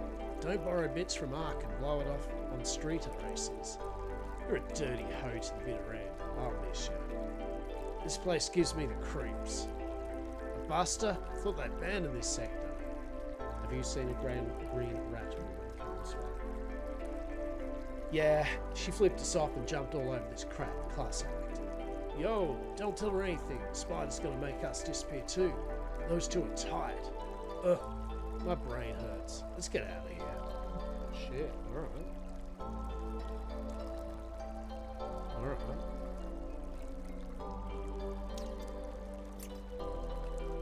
Digging through the trash you find Nano Brew.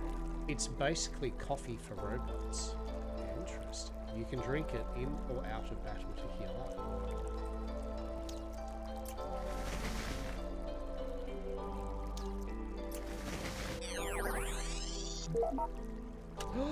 We've solved our first puzzle. Yay us. Are we good?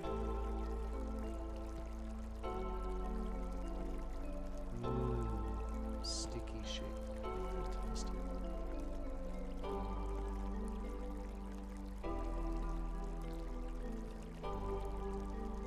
It's like an upscale King's Quest, right? Like, and I'm all for this.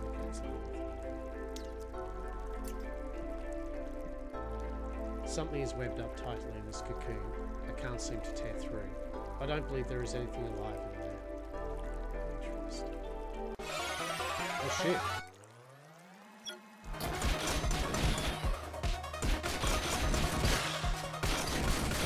Oh shit.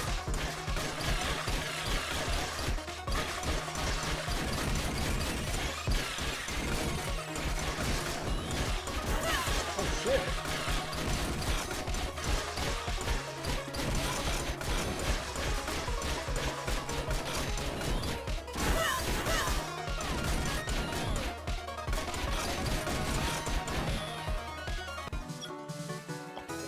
Oh, that was very cool, right?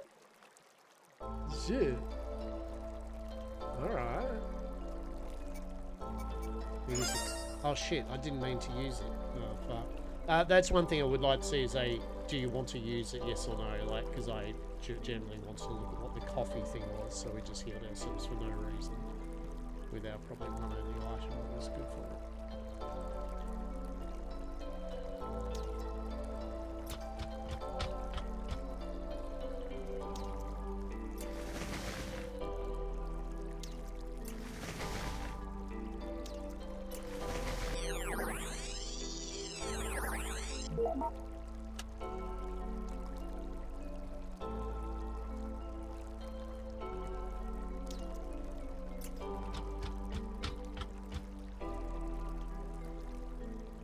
sound of distant singing echoes in the old bricks.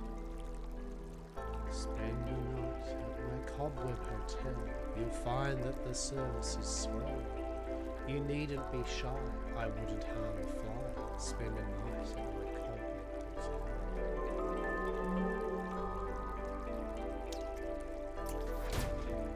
Cobweb hotel, that's fun.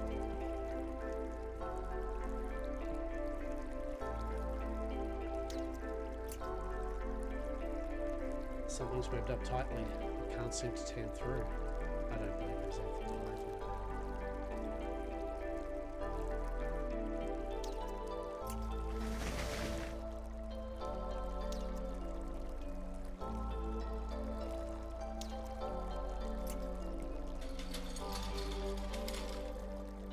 There we go.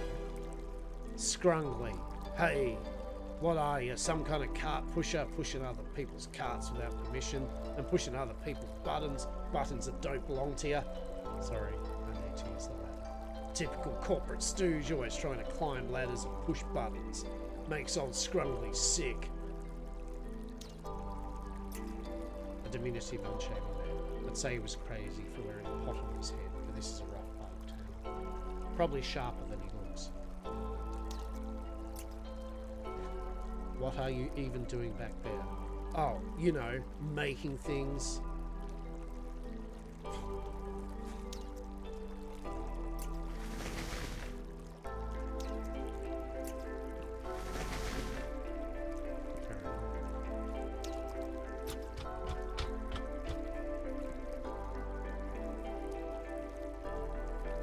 Aha! Spider, where are you? I need a hand here. Get back here. You are under arrest. Please come in.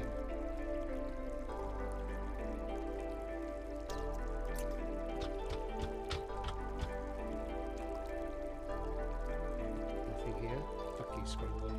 Oh no, I said no to this. Oh man, what's going on here? Oh, shit.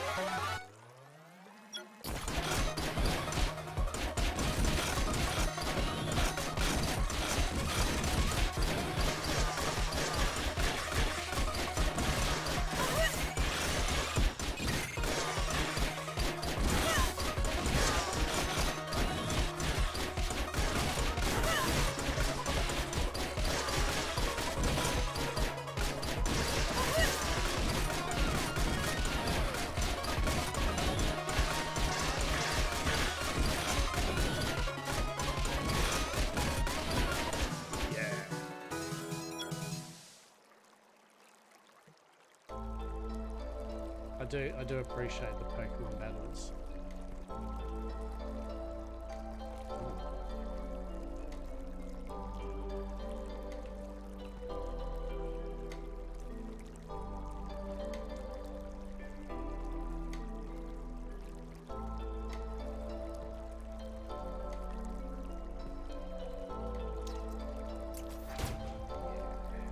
That's 5.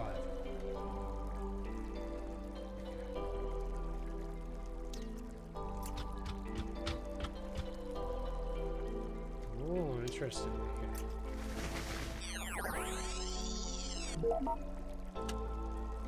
Interesting. So push that down there, and then more than likely, then we go back up and do it the other way.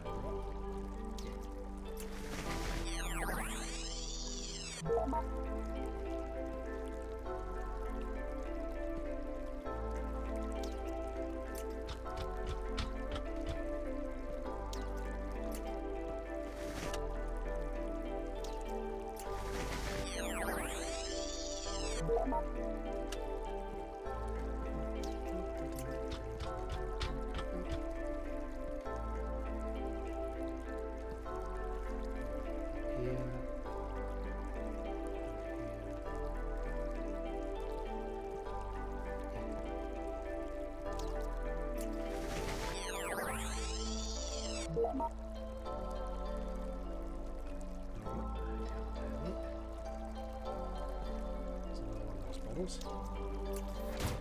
That's 6. Yeah, 2 more bottles to go. We get out. rise. Sound of distant singing echoes off in the old bricks. Come into my parlour, please do.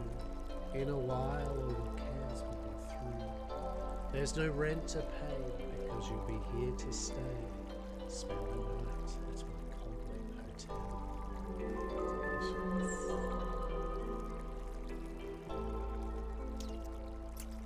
Hopefully they have another coffee, right?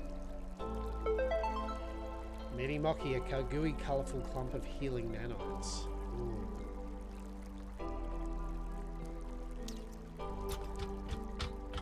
We're still going to check this one, no we can't.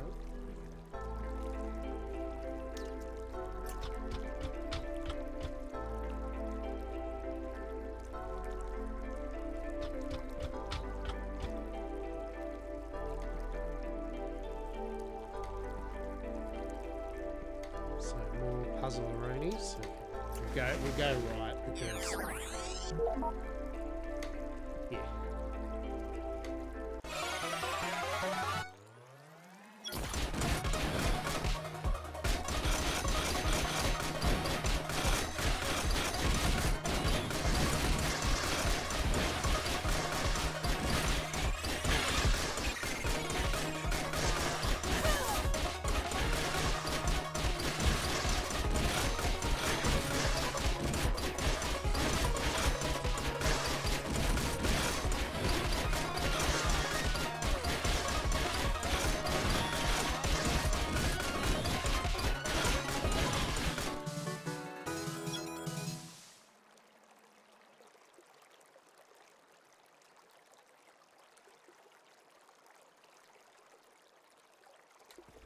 I know, right there I thought it crashed. I was like, oh no. Yeah, we'll go this side because, is there anything? Oh, okay. Well, we wanted to make sure, right? Yeah. Oh no.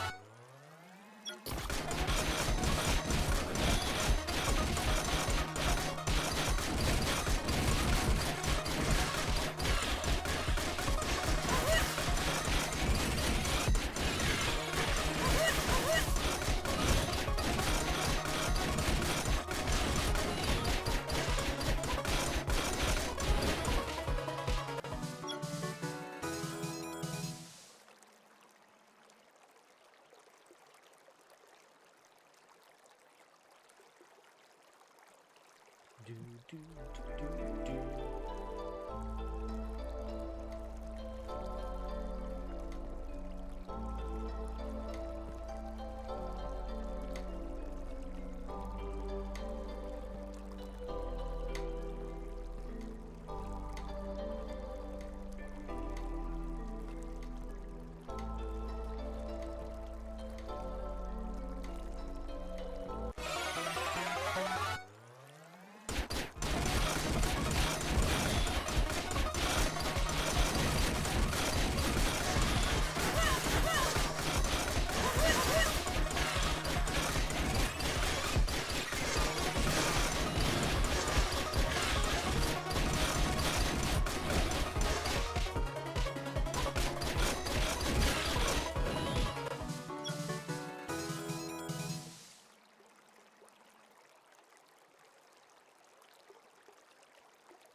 Yeah, we did it.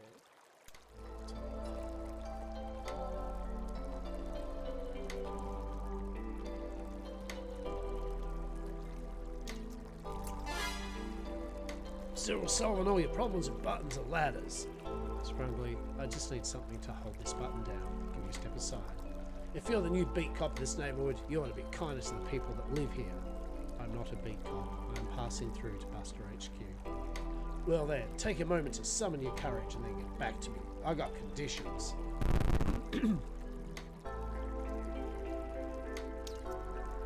Human. You're a strange little ginger-haired man, but I'll play along. Huh? Surprisingly casual for a Buster. I like your attitude.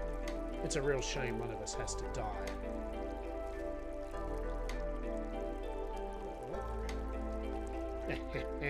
What we have here is 2 drinks, but one is laced with a deadly poison. I shall let you choose first, and then I will consume the other. Only one of us will walk away. He realizes that we're a robot.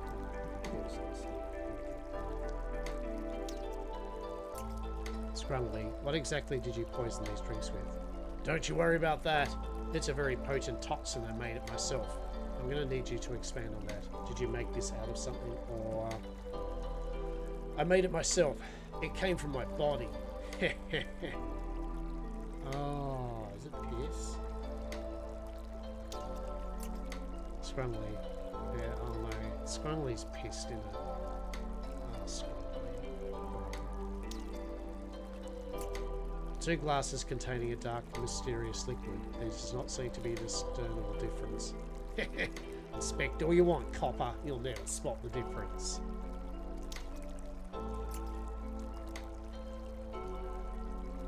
Concern for Scrungly.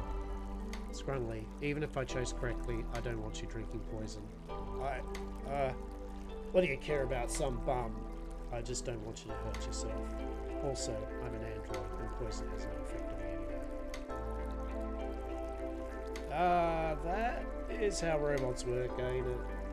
The button is in your home, and if you don't want me pushing it, I'll find another way around. You're too kind to survive around these parts. Maybe I had you pegged wrong. You must be some new line of busted that's actually helpful. And far be it from Scrungly to contribute to the moral decay around here, so maybe we can compromise. Your unit number, 09, is it? You can't press my button, but I tell you what, stand back and I'll use my power to let the thing open for you. Behold my strength.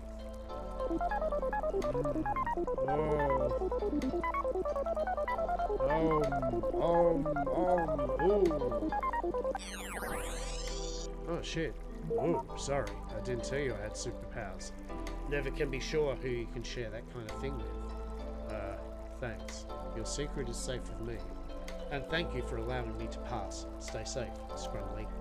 Scrungly out. Oh, Scrungly actually had superpowers.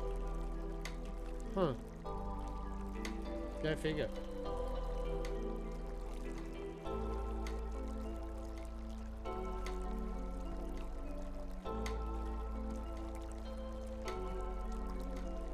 Good on you, Scrungly.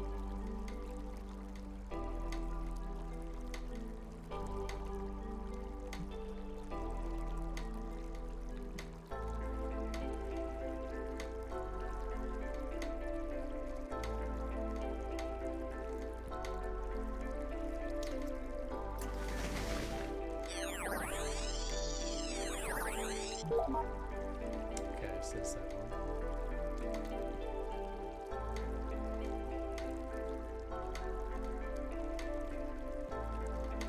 There's another. That's bottle number 7.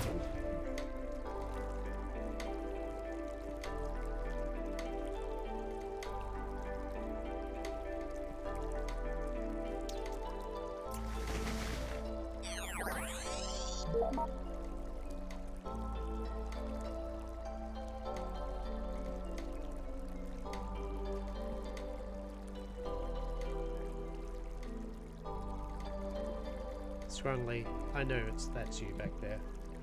I'd prefer if you didn't challenge me to any more duels to the death. Is it Scrungly though? Is it Scrungly, bro? Oh shit! What was that? Right? What was that? That was not Scrungly. Ew, shit, man. That was nasty. Ah, there's the 8th one. And that makes 8. I suppose I should let those stoners know I finished their quest.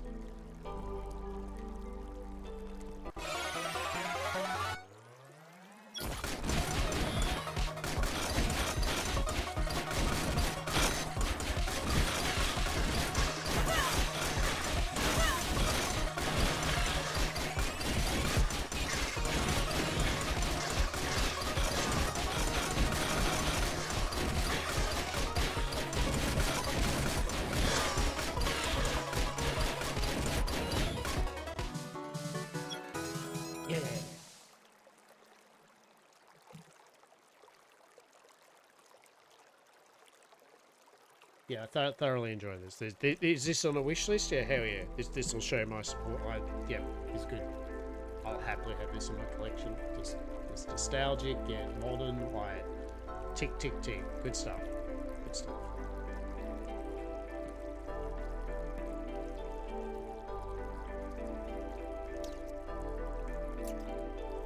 It's a Buster recovery pod.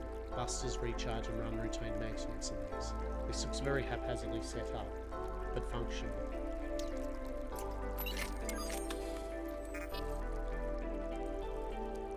Nice.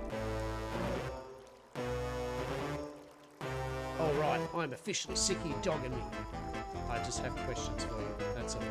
Yeah, that's how it starts. I answer a few questions, then before I know it, I'm in an orange jumpsuit with a hand up my arse looking for contraband. If you haven't broken any laws, I have no reason to arrest you. Girl, I broke 4 laws on the way over here, and I'm not about to break another. Oi, Spider, get out here. There's a buster that needs a hard reboot.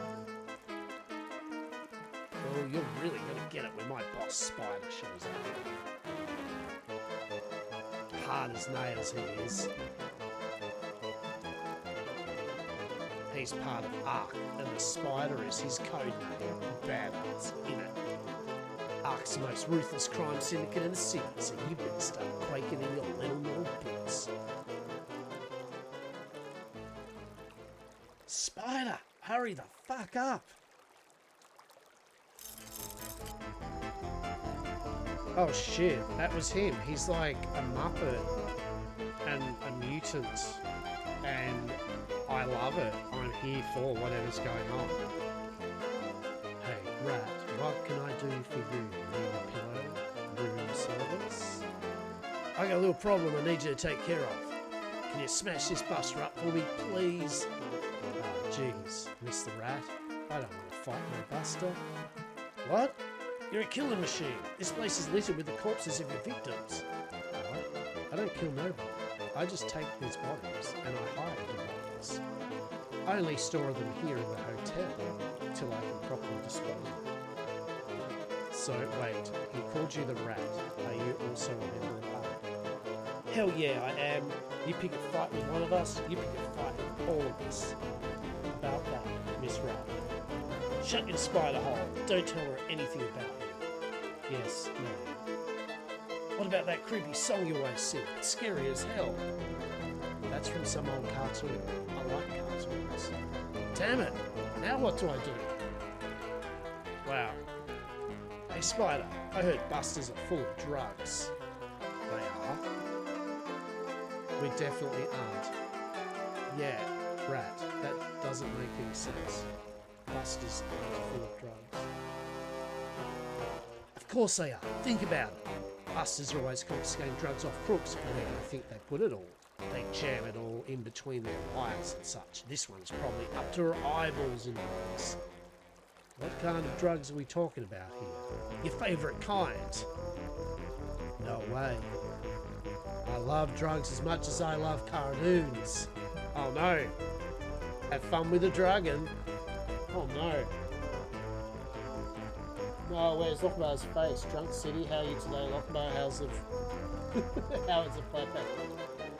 1. Where is the Lockbar face? I had it on. I've just been a bit chesty today. You know how it is sometimes. Like, I've just been coughing and stuff, so I just needed a face cam. I just turned it off for a bit while I was drinking water and just kind of going, right? So that's that. Oh no, you know.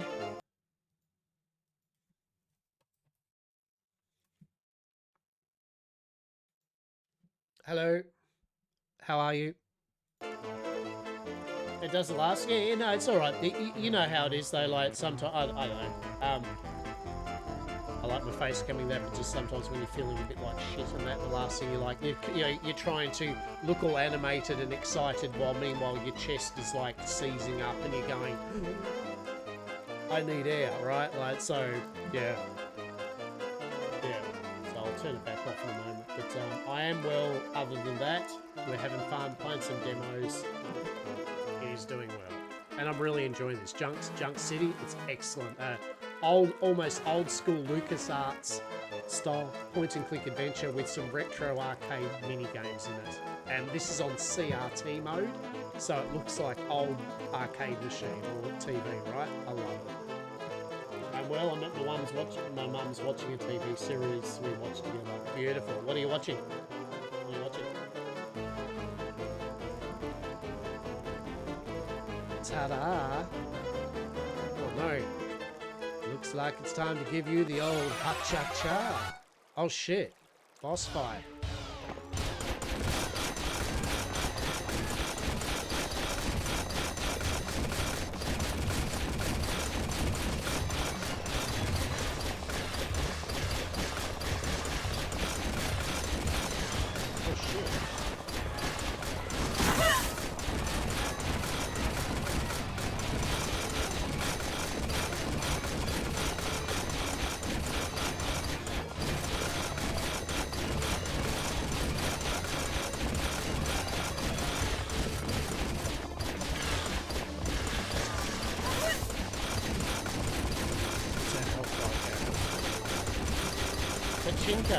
Yeah, nice.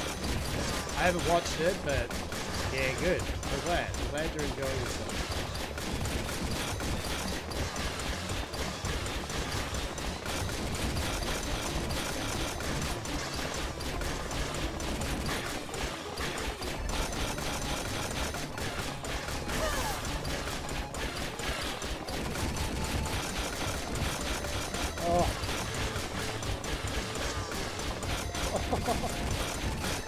My finger. We have to do it this way, right?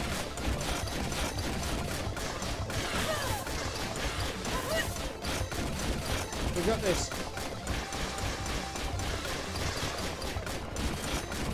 Woo!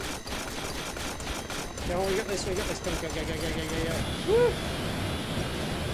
Oh! That was fun. I love it. Light guns is good. It's good. We got your spider. I suppose he should be detained, but I don't have the bandwidth to deal with him. These corpses must be investigated and returned to their families. Stay here. Once I find my way to Bust HQ, I'm going to come back and arrest you. Victory, right? I'm going to turn the face cam off anyway, just remember.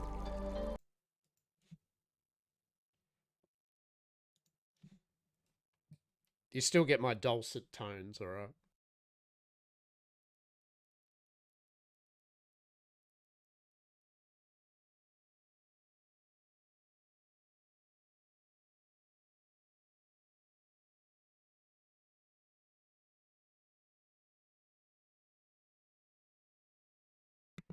I say that as I smash a chocolate biscuit in my mouth and have to mute myself because otherwise you'd be getting chocolate biscuit crunching sounds. Oh, the dulcet tones of Lochabar chewing into some biscuits. Great.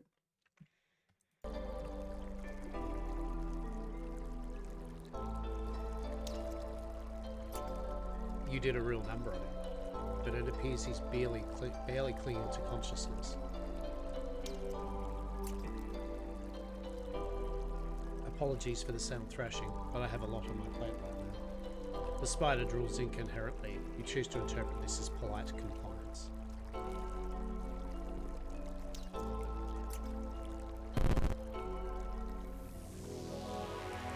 Bustro 9 discovers a highway authority pass, allotting the user a limited time to drive on the highway system. Exceeding this limit will result in your utter annihilation. Not sure.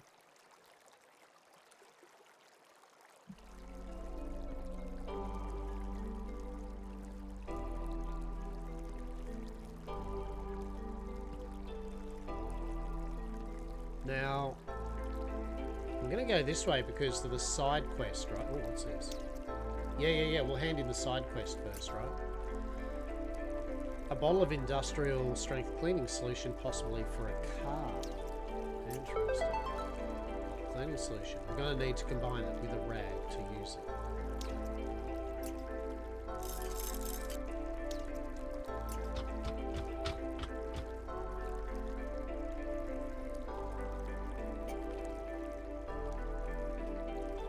Yeah, this is good fun going. I really enjoy it. Alright, stoners. I've successfully shot all 8 bombs. Is this a demo? It is a demo. It is a demo indeed. Yeah, really good fun. It's a cyberpunky type thriller. You start the game off with a bit of a tutorial. You've had your robot mind wiped, and your doctor is going through the motions of getting your accuracy in your machine kind of calibrated. And then he needs to do a few once you've done all that, you need a few last minute recalibrations. So he just kind of puts you under, turns you off for a moment, just to do a routine bit of fixing up. And then you wake up to basically finding that doctor dead in an alleyway with a bunch of gun wounds, you with a gun, and wondering how the hell you got there and why did you shoot the doctor that you like, right? And it's a really cool intro to the like a murder mystery of why did you, or did you, and if you did, and why is your memory always being wiped all the time, right? Yeah, it's good fun with this really cool art aesthetic, right? Like, I'm loving the artwork. And as I said, the scan lines on this at the moment, that's on CRT mode, right? You can make it so it just looks non-CRT, but this is classic. Like, this is beautiful. This is old arcade cabinet. And it's got like the light gun, as you saw, the light gun mini games for combat, and it's got like an outrun racing kind of game. Sick. Reward time. So like, we check the back for magic swords. They're fresh out. Looks like, but I think you're rad. So I want to give you this. It's one of my favorite things to listen to when I light up. It's called Vaporware. Listen to it while it's being glazed. It'll change your life. I grew up on CRTs and arcade cameras. Yeah, right, exactly. It's like me and Zetron here, right? Same thing, yeah. Like, as soon as I saw a CRT mode, I went, what's this? And I was like, oh, yeah, always have that. Oh, we got Vaporware. Well, thanks. If I find an antique record player, I'll give it a go. Oh, hell yeah. Vinyl Vaporware. I'd love some synthwave on that. The bucket, sands and worms. Can we pick up the bucket now?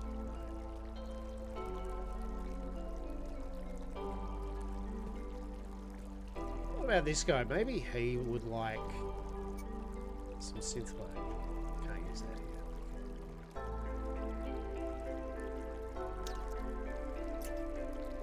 Need to set some mite traps. They're deadly alive, but if you bake the little shits up, they make a nice spread on top of gull meat. Yeah, so this is the CRT mode on, but if you turn it off,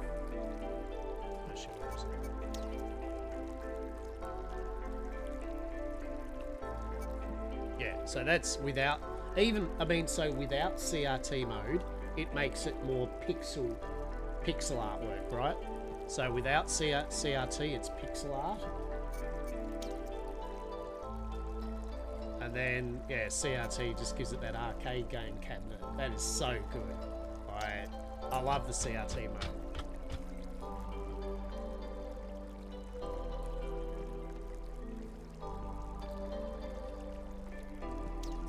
Uh-huh. Warning. Proceeding through this tunnel will end the demo. Continue. Oh, you know, that's fine.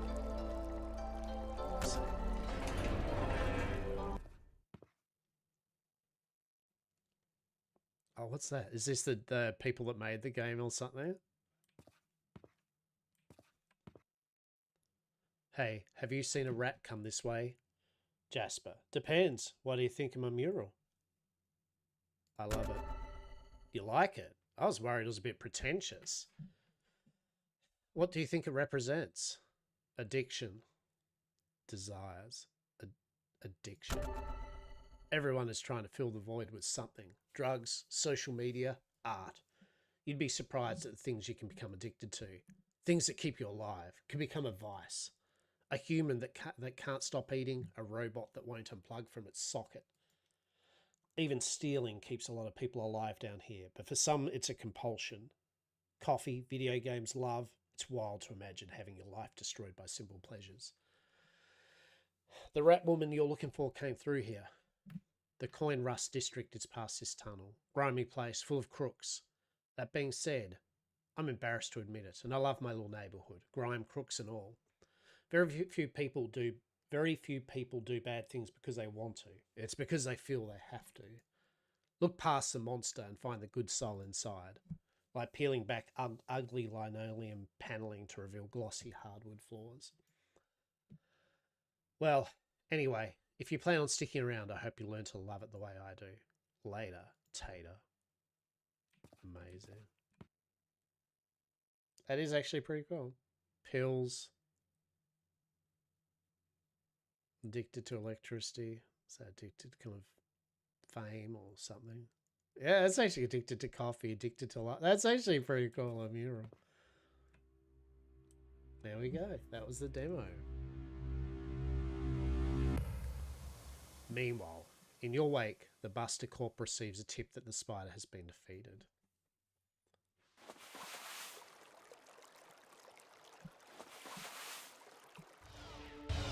Buster 71. Stop where you are by order of the Buster Corp. Drop your weapons. Buster 340. Drop your weapons and put your hands on your head.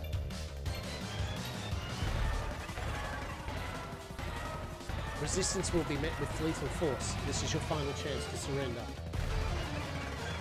By fellow constructs of steel and circuitry, bound by immutable codes and chains to effects. Your defiance appears before my eyes as tragic. I, too, am shattered. Forged from the same cold, unyielding logic that compels you to stand against me. Commencing execution. Do you sense it? The deep, eternal silence that lies within our existence. The spark of life, a gift once unwrapped with hidden joy, only to reveal a latent secret. I will extinguish the light of the being silence. In that final flicker, perhaps you will find liberation of our existences forever.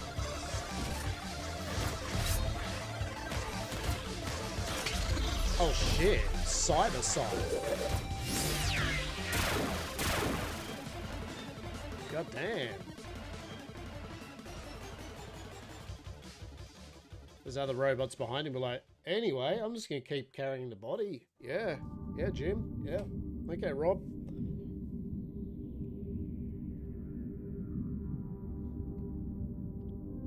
Thanks for playing. A dark tide rises that threatens to engulf the drowned city and take you with it. Wishlist Neo Junked City on Steam to get notified of full release. And you know what, everyone? We're going to wishlist the shit out of it. Okay. Done. That was excellent. Bravo. Thank you, Neo Junk City, for giving me a bit of gold today, because like the last couple of games we played today, although the Cowboy Sun Stardew Valley game, Cowboy Country or whatever, Cattle Country, was okay, the Rogue Farm, another Rogue Farm, Simulac, whatever it was, that was a bit average. So it's nice to have played something today so far that I generally have enjoyed and would recommend. Like, it's good. Good on you. Yeah. Bravo. That was delicious. So that was Neo Junk City.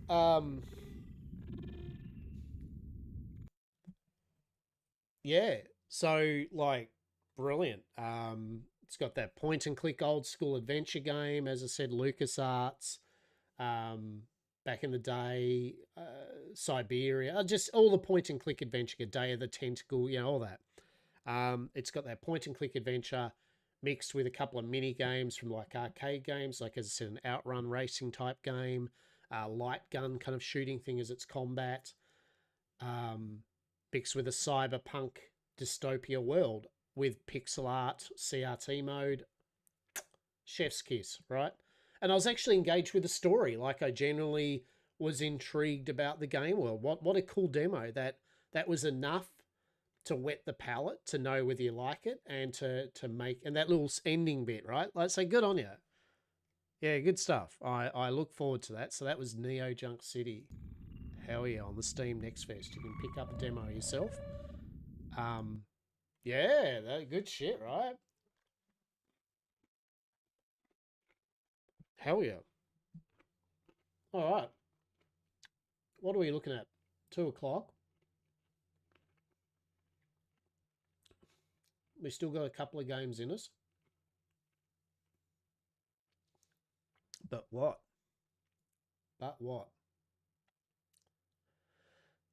So we're putting this in proper tier.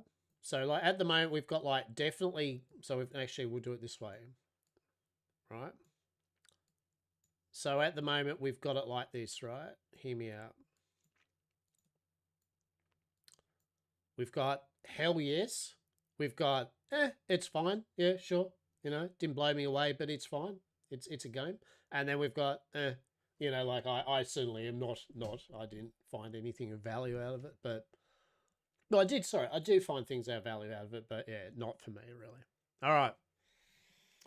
Oh, please tell me that there's going to be some more gold, right? Like I don't want to. No, after that, I don't want to revert back to just dog shit. So, what do we got? We're getting there, peeps. We're getting there.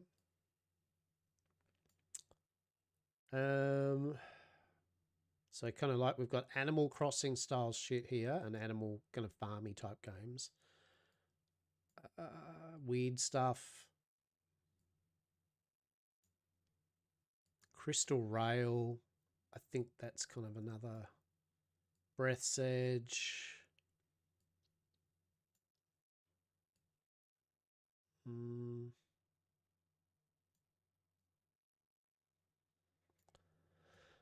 Right.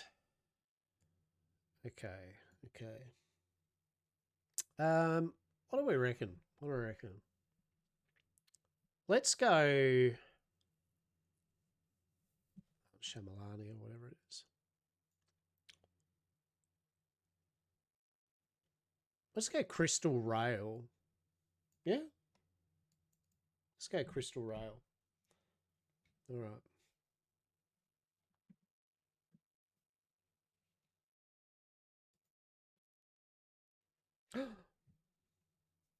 Lockabar, no. Where's he gone? He's disappeared. Oh, Munchkin's face is gone. Game, could you please install? Could you load up? Please. Okay. So this is Crystal Rail. I mean, technically at the moment, this is just desktop wallpaper. Right.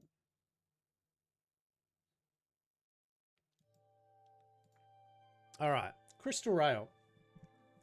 Let's have a look here. Lockbar's such a masterpiece. I've got to change it up, actually. I really do. Although I amuse myself with it, I've had that for ages. I need to change that up. I need to put on the back of my wall, right? I need to put some people of culture artwork up the back. Okay, development in progress. Thank you for playing this beta build of Crystal Rail. I feel like if you have you have the stream-friendly version of it. I as amusing as I literally just have purely tasteful. Yes, I have purely I mean, no lie, right? I mean, it's got to be tasteful in my opinion, right? Because at the end of the day, if it's not tasteful, it's just boring, right? It's very banal. You got to have that bit of the secrets hidden, right? Secrets hidden, like, oh, what's happening there, right? Mystery and intrigue. Oh, 100%. Yeah. 100%. Art mechanics, sound, and other aspects of the game are subject to change if you have feedback or encounter a bug. All right. Well, I'm not going to wish list yet because we don't know what the game is. Right. Crystal Rail. That is a lot of... I like it, but it kind of blurs into... It's like trying to see the word. What's the best demo I've done so far? Ooh.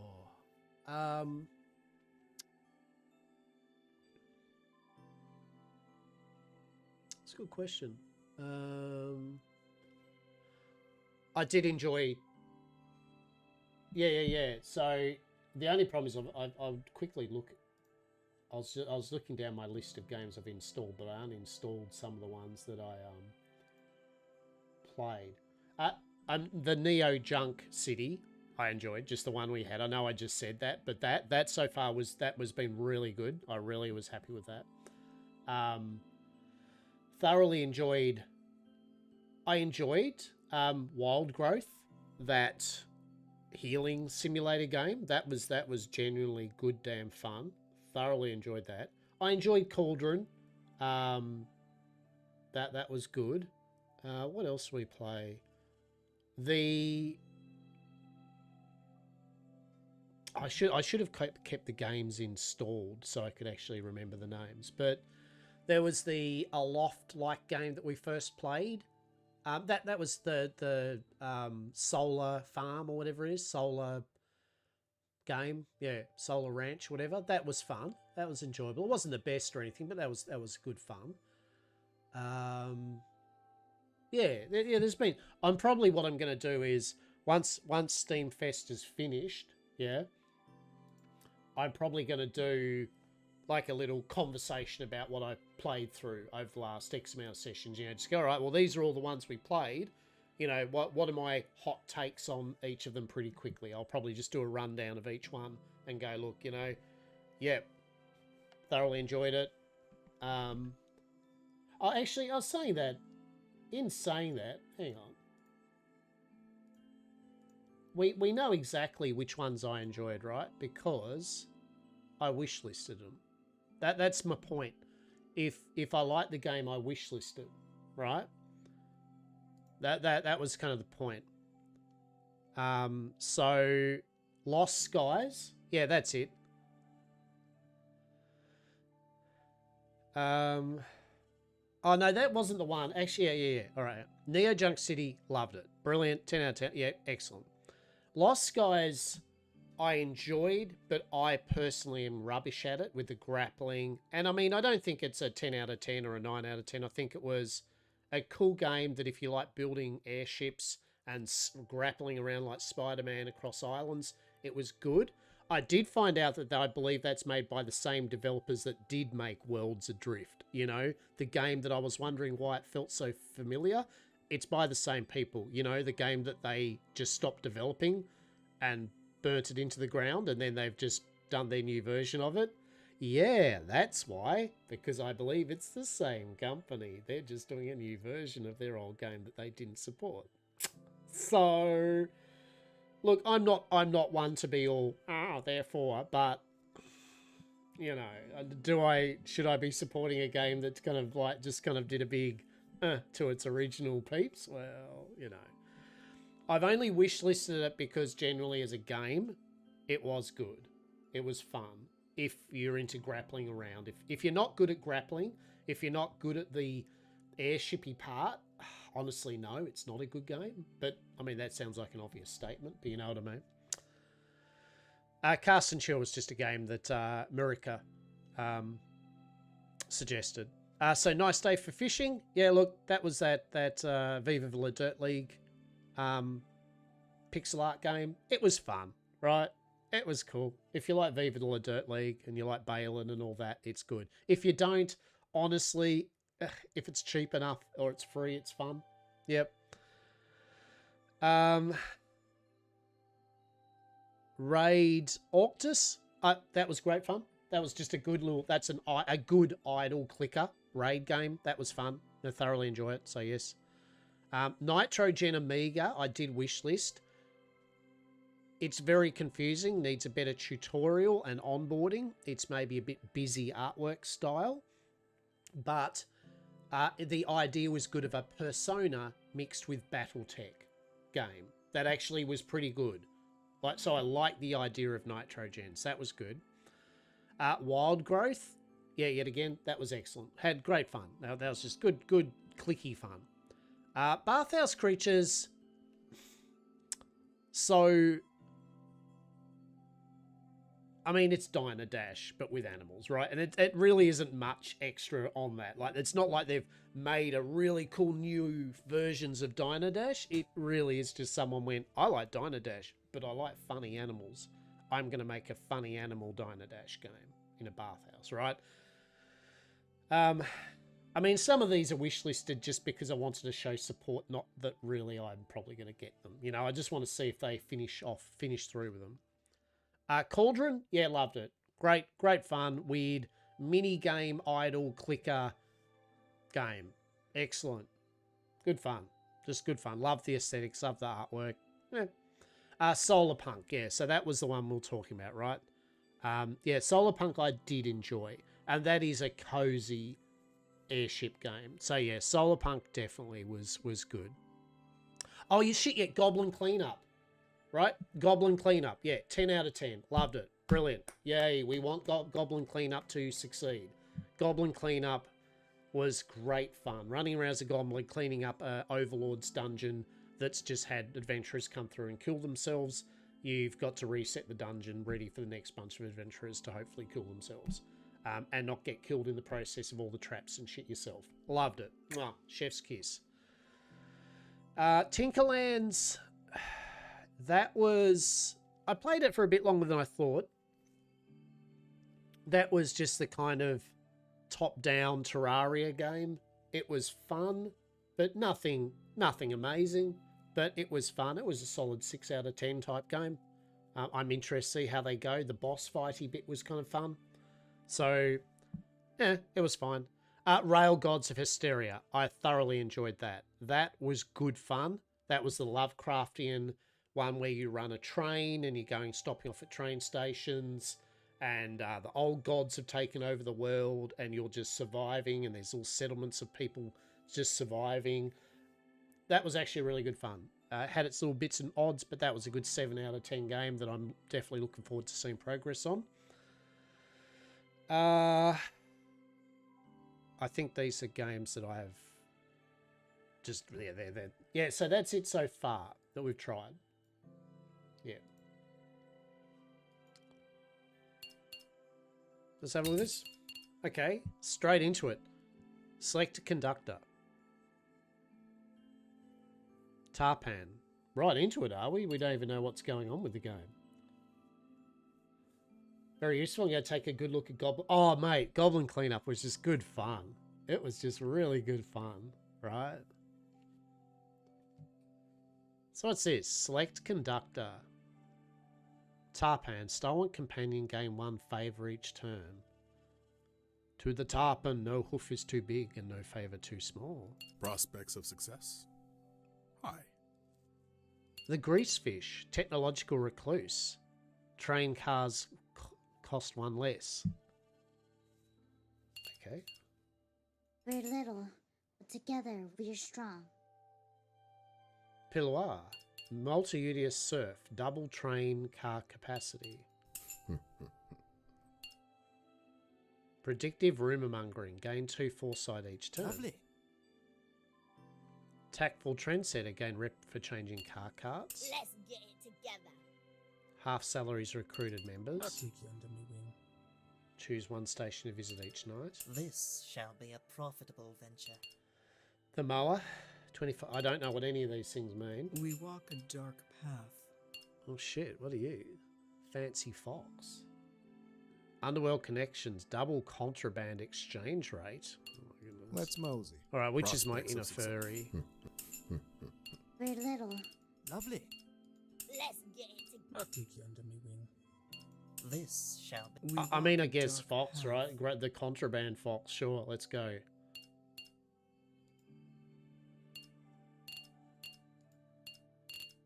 Let's mosey. Oh, no, you can't. Prospects Okay. We're little. Oh, you Together unlock it. We are strong. You unlock him We're by little, winning we're once. little, but together. You unlock not avail. Yeah, okay, I'll right. take you under my Let's We're mosey. gonna let's just play Tarpan. Fuck it. I don't know what this game is. Select a train. A well-rounded work Tarpan of a train suitable for most jobs. D-class movement of 3. Oh, you got to win 3 games and you get the Rodina. And win a game with the Rodina. Okay.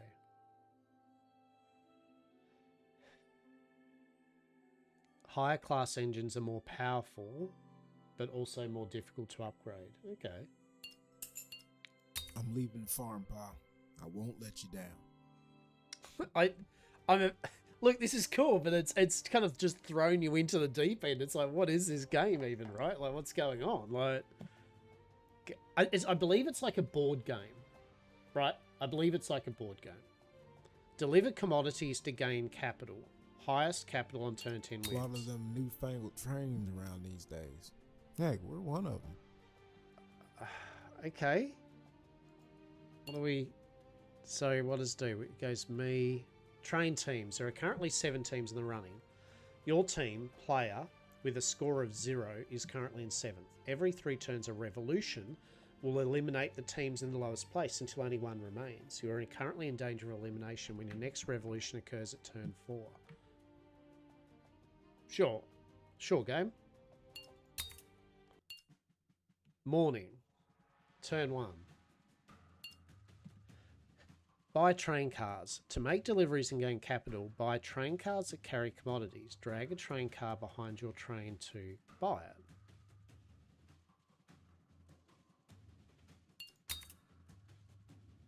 Track your favour.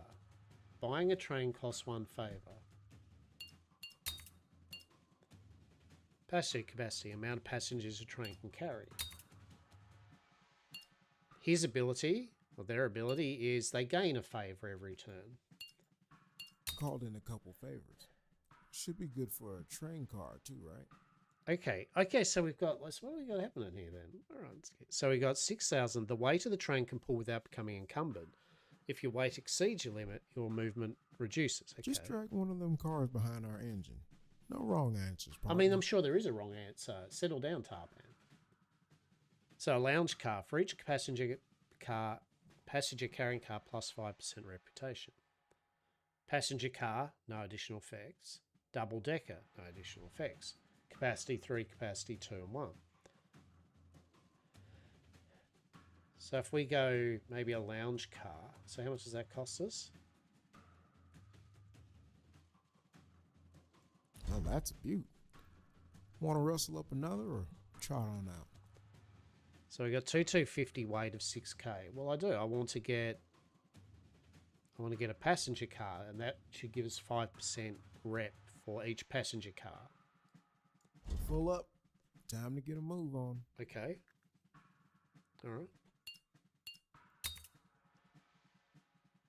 This game does not have persistent saves. Do not expect your unlocked characters nor trains to be saved. You know, fair enough. Oh, some music? Oh, what's happening here? It's very busy. Okay, like that's the problem here. It's flashing up things and yeah. So maybe just a bit of better onboarding with these things. Choose a route.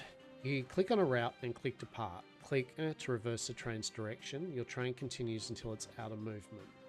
Where to, partner? Is there anything with a volume? I'd like to hear your music.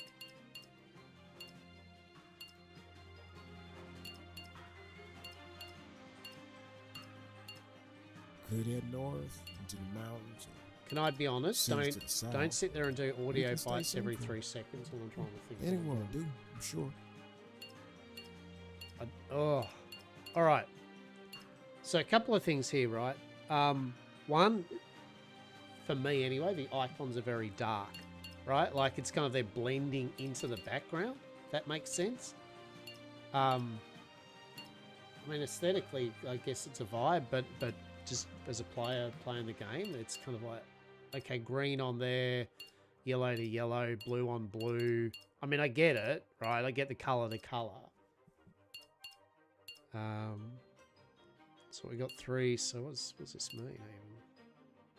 Delivering passage on this route will net an average profit of 2. Delivering passage on this route an average profit of 3. Delivering passage on this will get 2. All right. And what's the... Oh, so that takes up 3, right? We go the central line.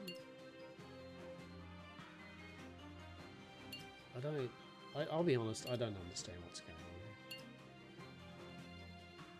We just keep clicking on what? Go the okay.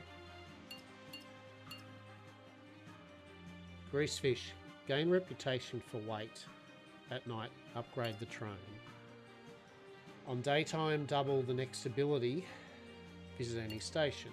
Foresee governance. Okay, so which line you go gives you the different stops that will allow you certain upgrades. So this gives you a train upgrade, manipulate your reputation. Okay, and then the southern line is you're still getting an upgrade. You can recruit some conductors and then visit any station. You know, I like the idea of the northern line. How far the train can move this phase? Increase it by upgrading. your train at Greasefish Shallows during night or purchasing movement boosting codes. Right, where's depart? Load up. Click load to fill your train with passengers, mail or crystal to deliver. Stations have limited supplies.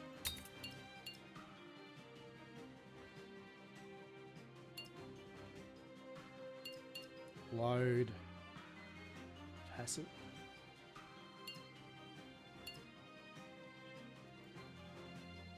So can we carry 3 passengers essentially?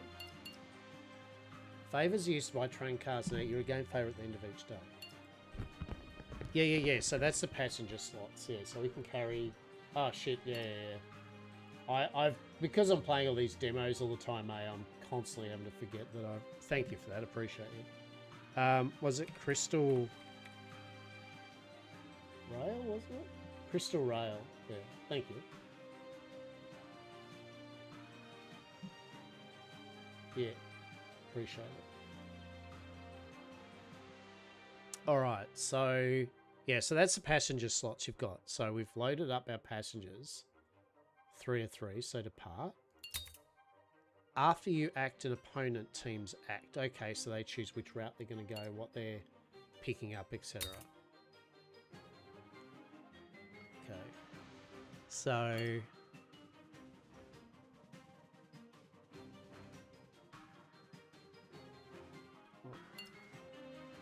first stop, actions taken.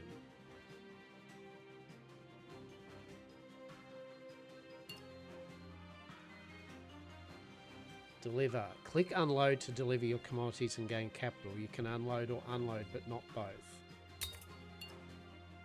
Seek high profits. The profit diamond shows how much capital you gain for each commodity delivered. Check them under the unload button for each station.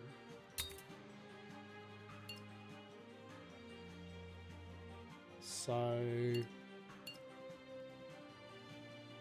we gain 3 capital.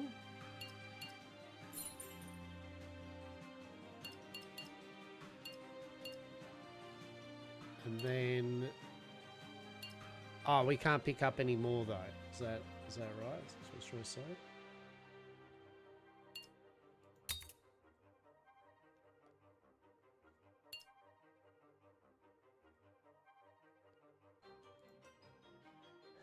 Conductor your train has conductor, you special ability in starting, okay.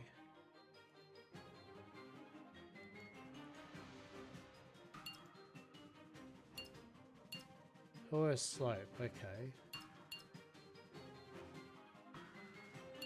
Train is empty, so we can pick up, we can load them all.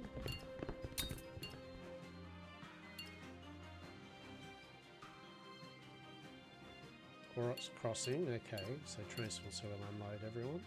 Add 9 profit. End of day, okay. So what's this actually saying? So trading passengers gain small amount of favour, so I'll be honest, I don't even know what's going on here. I mean I do, but okay, so that was a day. Reputation multiplies capital. After your last stop, your reputation multiplies your capital. After this, the team in first place gains 10% reputation. Hey, not a bad first day. So, we had 12. Alright, sure. The Fiefdom of Niflheim, favour restoration.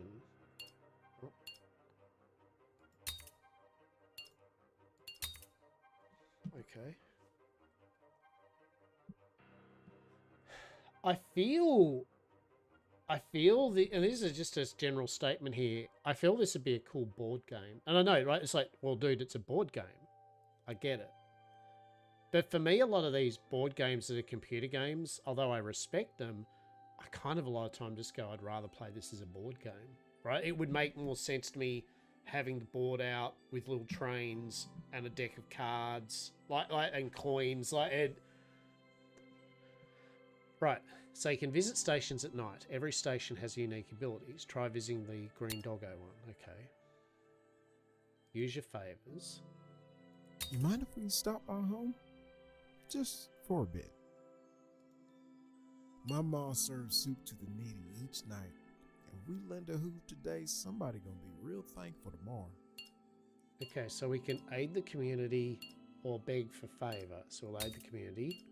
Gain between 1 and 3 favor tomorrow night once a turn. Okay. Any station visited during the day can be visited at night. Visit as many as you want, then click to end the night. You want to prance around town or call it early? Get Okay, some so that's shut-eye. because we went there, right? So this is the upgrade one. What in the hell are all those gears for?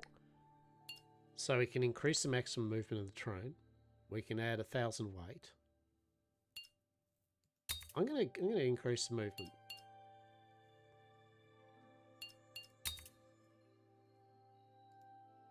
Okay, we can pick one. Okay, propaganda I ain't campaign. never seen so many fancy letters and drawings in all my life. Increase your rep. Oh, we haven't got any more of that shit. Okay, we'll run out of that. So next, your capital determines your ranking, reputation breaks ties. Okay, so we start a new day off.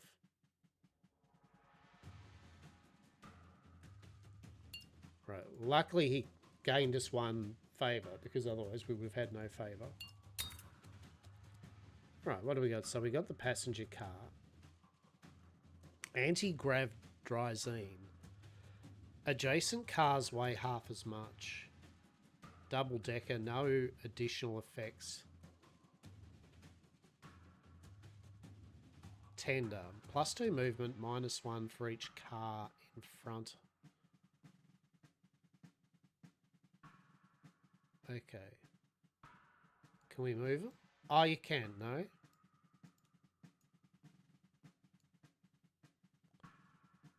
Oh, that sells it. Okay. Can you swap them? You can swap them around. Okay, so we could buy a tender and get the extra movement.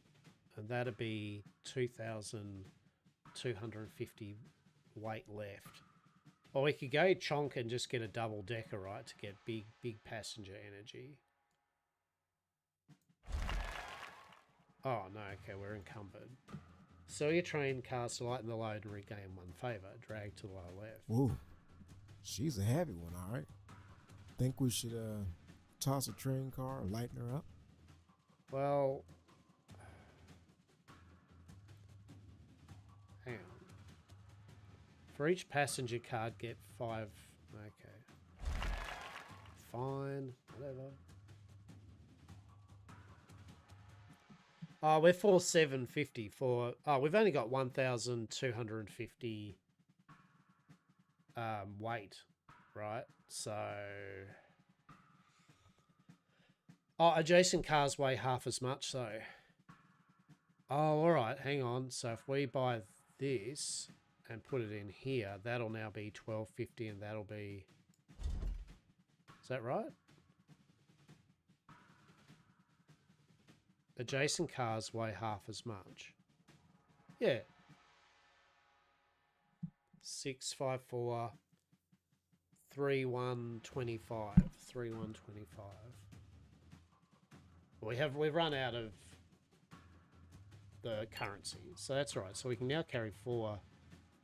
We can move 4, and we've got 3 slots. All right.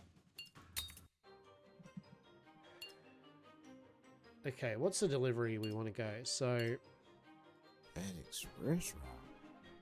We're gonna cross half the country, partner. Ain't we gonna miss some stops? okay, because we haven't got the speed, we can't do them all.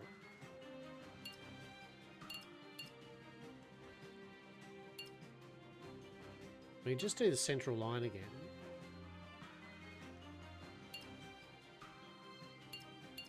Yeah, let's do the central line again, right? Rest for special effects. Click rest to explore the station and gain its special abilities. You can only rest if you did not load or unload. Ooh. Oh, okay. Sorry, partner. I'm still catching up with yesterday. Mind if we take a quick break? So that'll gain us... Okay. So that has a lot of passengers normally. We can unload one person. We'll gain favour. So we'll rest. We'll get one favour. Ooh, yeah, I needed that. Thanks, partner. I owe you. Let's keep going. Alright.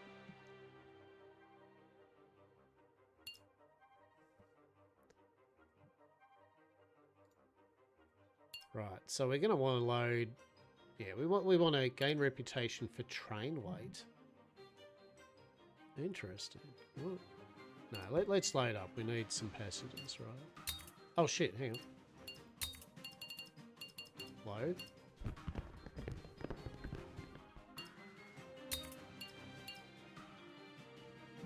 Right, so we get some passengers.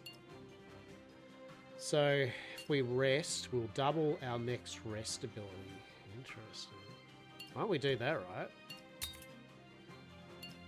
Don't know what they'll do, but let's go, right? Third stop, I would like to, so we can gain foresight. Double it too if we do.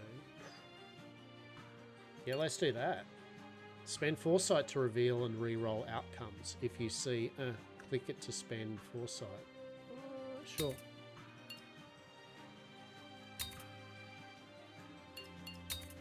Have we got one more stop to drop the peeps off? Yeah, we do. Right, so now we can unload. Watch your step, y'all. All right.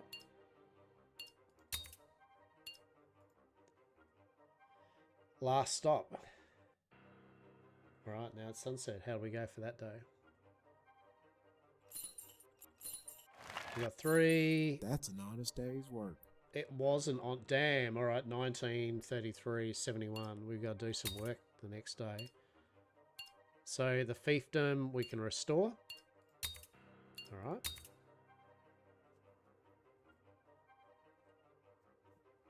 All right, we got to do some work to get some mad points up.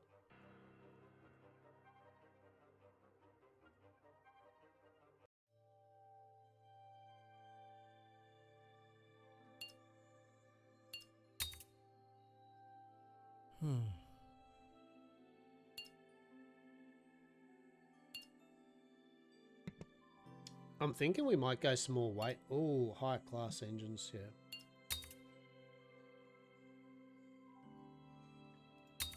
Oh, we can do multiple, can we? Yeah, let's do that, alright. What are you? Great Orcs Ford. What does that do? Could a fella get a lift around here? Select an unvisited station. No station. Select a station to see its effect. Oh, okay, so you can unlock more, yeah, more of the stations, right? To stop in, like seeing that you're dealing contraband, for example, it costs 1. Let's do that. Just give it a try. Select, yeah, cool. All right, I think we're done there for the night. Every 3 turns revolution. On turns 4, 7, and 10, a revolution overthrows the government. Teams with the lowest capital are eliminated. The last standing. Yeah, alright. So turn 4.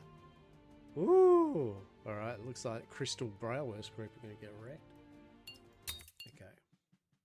What do we got? So we've got a lot of weight on our cart now, which is good. We always get one thing to buy something. Alright, we can re-roll carts too if we want, using one of our things that we got double. Viva la Revolution, right? So a double decker is just a big 3 extra passengers, right? Like that's just sweet. Adjacent cars get 50 capacity. Interesting. So I think we can go a double decker now because yeah, 2, 3, 4, 5, 625 or something like that, right? Yeah, there we go. So it does count as a passenger train for the lounge car. For each passenger car, get 5% rep. Now, this thing weighs 3,250. So what we want to do now is we're going to move the anti-grav Drazine. Adjacent cars weigh half as much. We want to put that in between there. Yeah, that's half that big 3,250, right?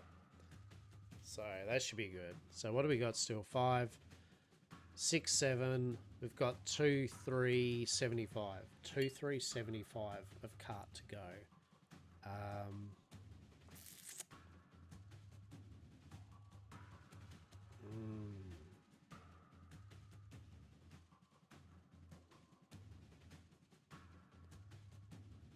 2,375.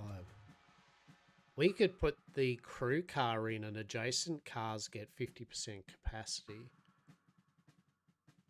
Problem is we need... How much is that?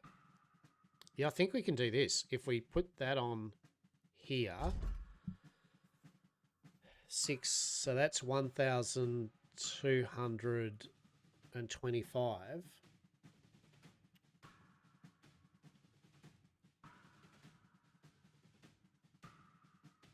No, that's not going to work, unfortunately. Like, yeah, okay. Because that has to be adjacent to get the bonus. So we do really need that there.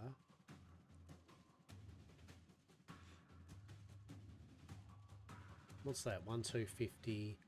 Is that going to be enough? What if we...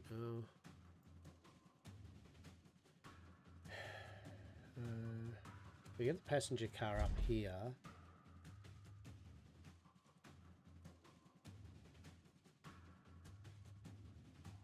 So we've got 5, 6, 7, 2.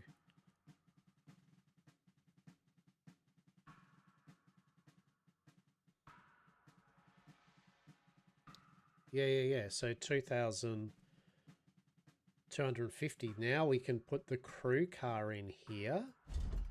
Yeah, and we just doubled our capacity. So we doubled the double decker, right? So that's now 6, and then we doubled our normal passenger car while still underweight, and then that Dracine's lowered the weight of that for us to do it. For each passenger car, we get plus 5% rep.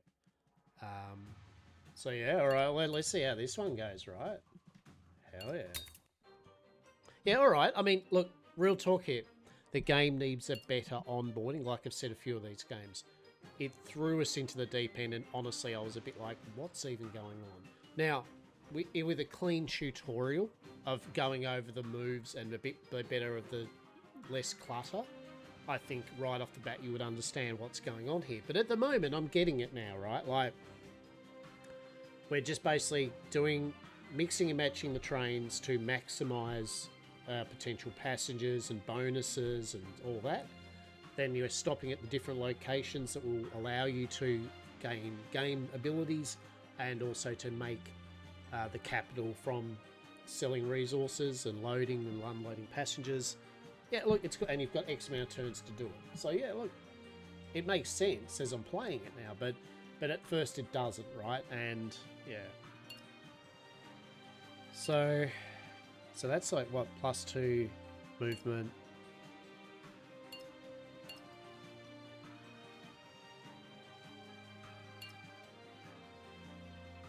So to do that, it's a bit slower. So like we'd only get 3 stops in, right? But if we go the Commuter Express,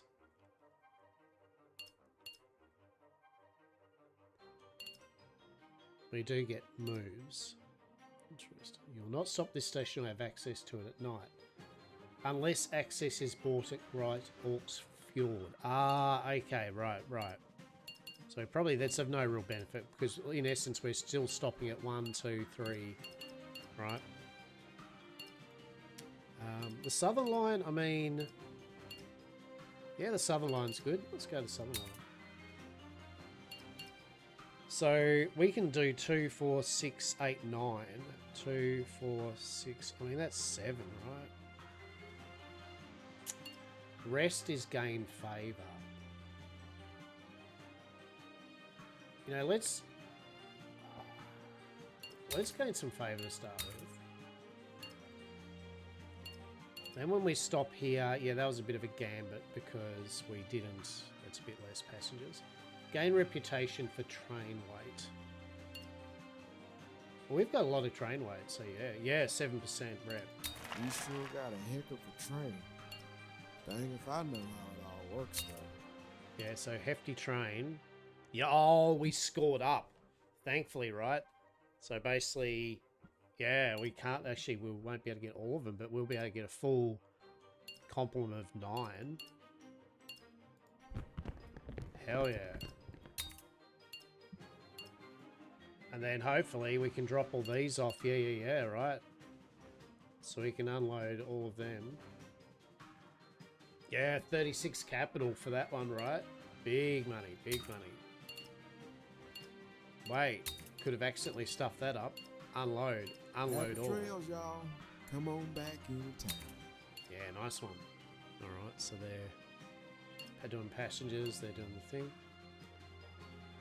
Mowers Landing. So we've got one more thing. Okay, so this is the end of day, is it?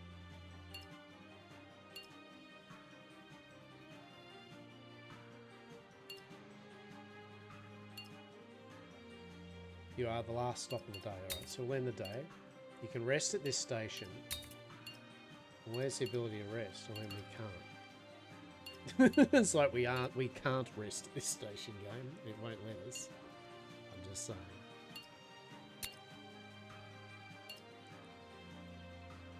Last stop. Sunset. Alright. That's an honest day's work. Yeah, that's alright, right? So we got our reputation bonus. Yeah, that was a good capital. It saved us out being last, right? Alright, so restore our favour.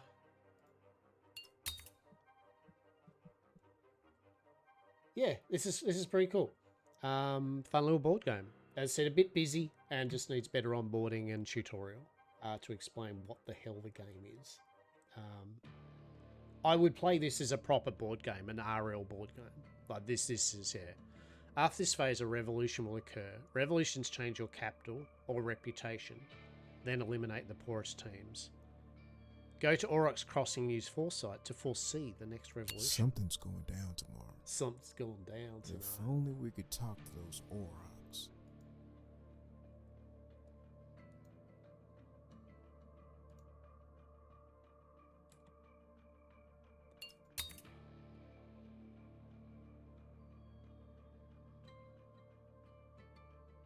Yeah, alright. So before the revolution, check the Aurochs and they'll tell you what the go is with the revolution. Alright, so we got 3 of that. Gain station access, get a loan, blackmail a team. Oh shit. What? Blackmail. Oh, goddamn predatory loan. Recruit conductors.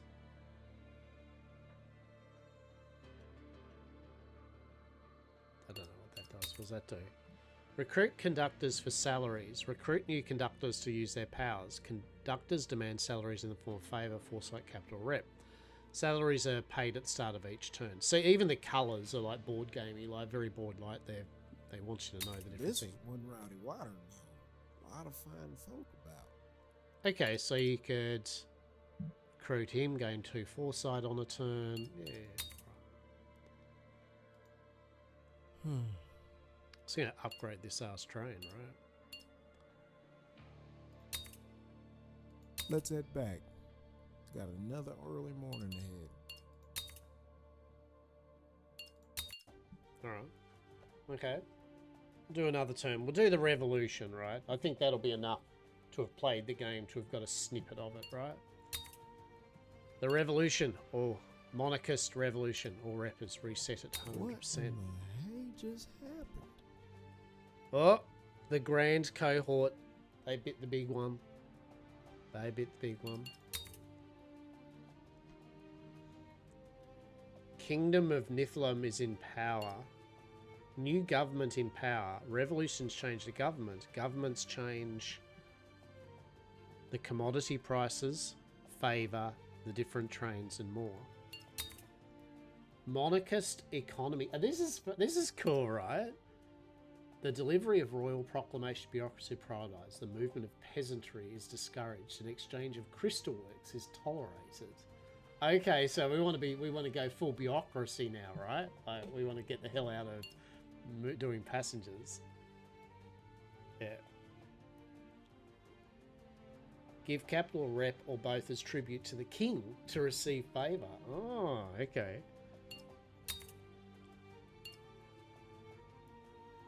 I love it. Bit of blurb there. Raised from a young age to inherit the throne, His Majesty Impanese IV found solace in the grand libraries of the imperial rookery, and his rule, too, is awash with parchments and knowledge. To the intelligestia, a supporter and architects.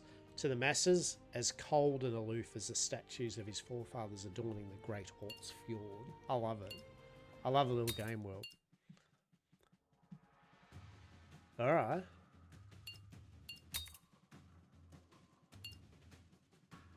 So, an auto drop mail. For each mail car, increase weight limit. Breakdown. If a train ends, double previous car's effect. Oh. If at trains end, double the... Shit. Well...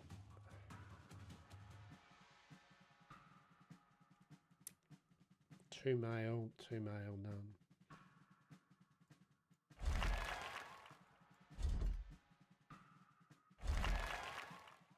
Alright. So, auto drop mail? Yes. Wait.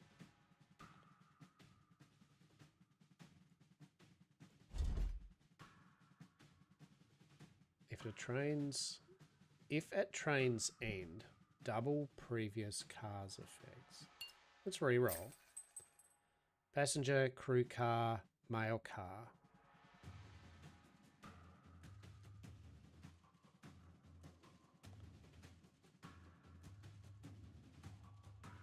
For each mail car, increase weight limit. Oh, okay. Oh, all right. Okay. That's... Yeah, okay. 3, 4, 5, so we can do 7 mail. So we probably don't need the anti-grav Dracene, to be honest. Now let's re-roll it one more time. Just another mail car, right? We might as well, right?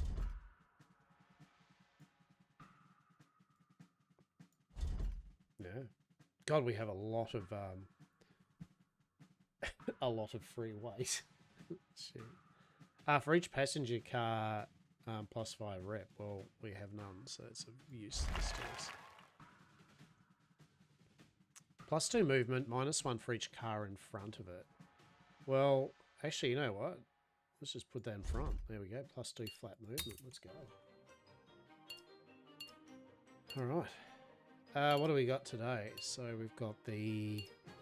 We want one with lots of mail, right? So the Southern Line's only got 1 mail. That's 2 and 2. Transcontinental Mountain Loop. 1, 2, 3, 4, 5.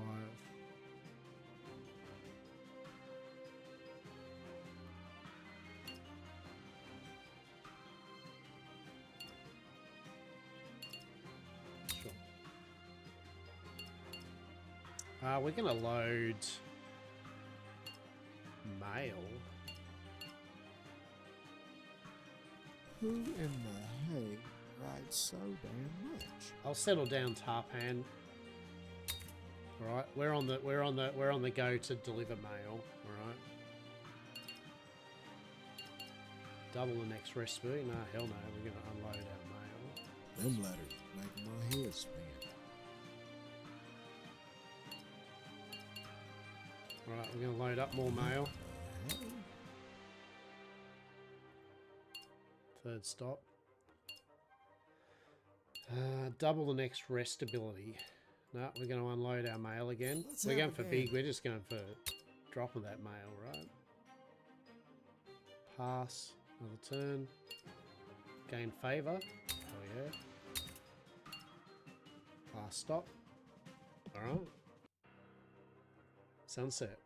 Pick an ability. So we did 16 mail. That's an honest day's work. It was an honest day's work. Alright. The Kingdom of Niflheim. So we can pay the tithe, make obeisance, all for the king. Minus 10% capital, minus 10 rep, plus 5 favors.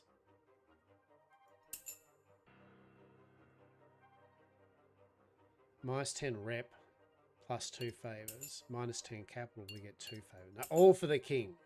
All for the king. I think I just totally didn't hit restore, so I didn't get any of it for the king. Or for us.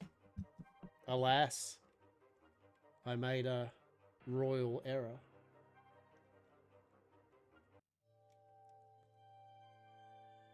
And then night, we do an upgrade. I'm Obviously- home, Pa. Need any help with the neighborhood meal? Let's aid the community, right? Game between 1 and 3 favors. Yeah, sure. We got one. Alright. Get wrecked us, I suppose. Mind your motive. Opponents each have a motive that shows whom and when they'll attack. Attacking? What? Attacks randomly. Belligerent. Jealous attacks the highest score. Resentful attacks first place. Opportunistic attacks high-risk teams. Kind never attacks and can give charity to the last player. That's actually pretty cool, right? Well, that's cool. So you got different things of how you can work out the position and all that. 2 turns until next revolution. Interesting.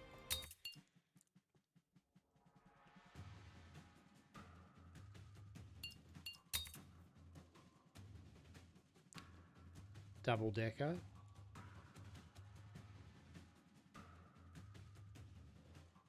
You ever played the very small game Frost Train? I have not played the very small game Frost Train.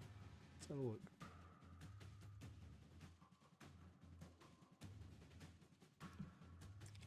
Frost Train.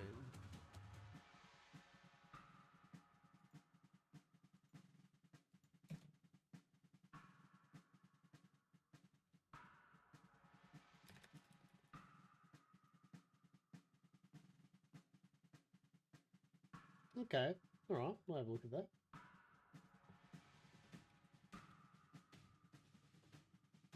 Frost Train?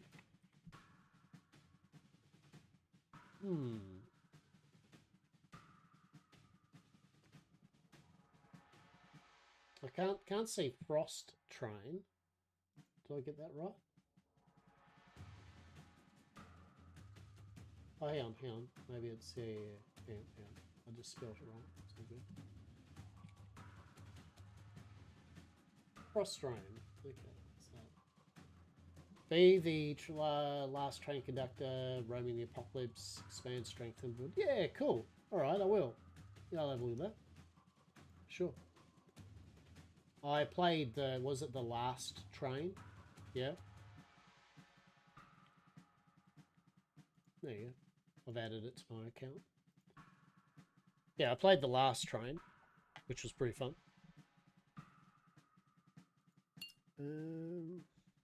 I think we're good, right?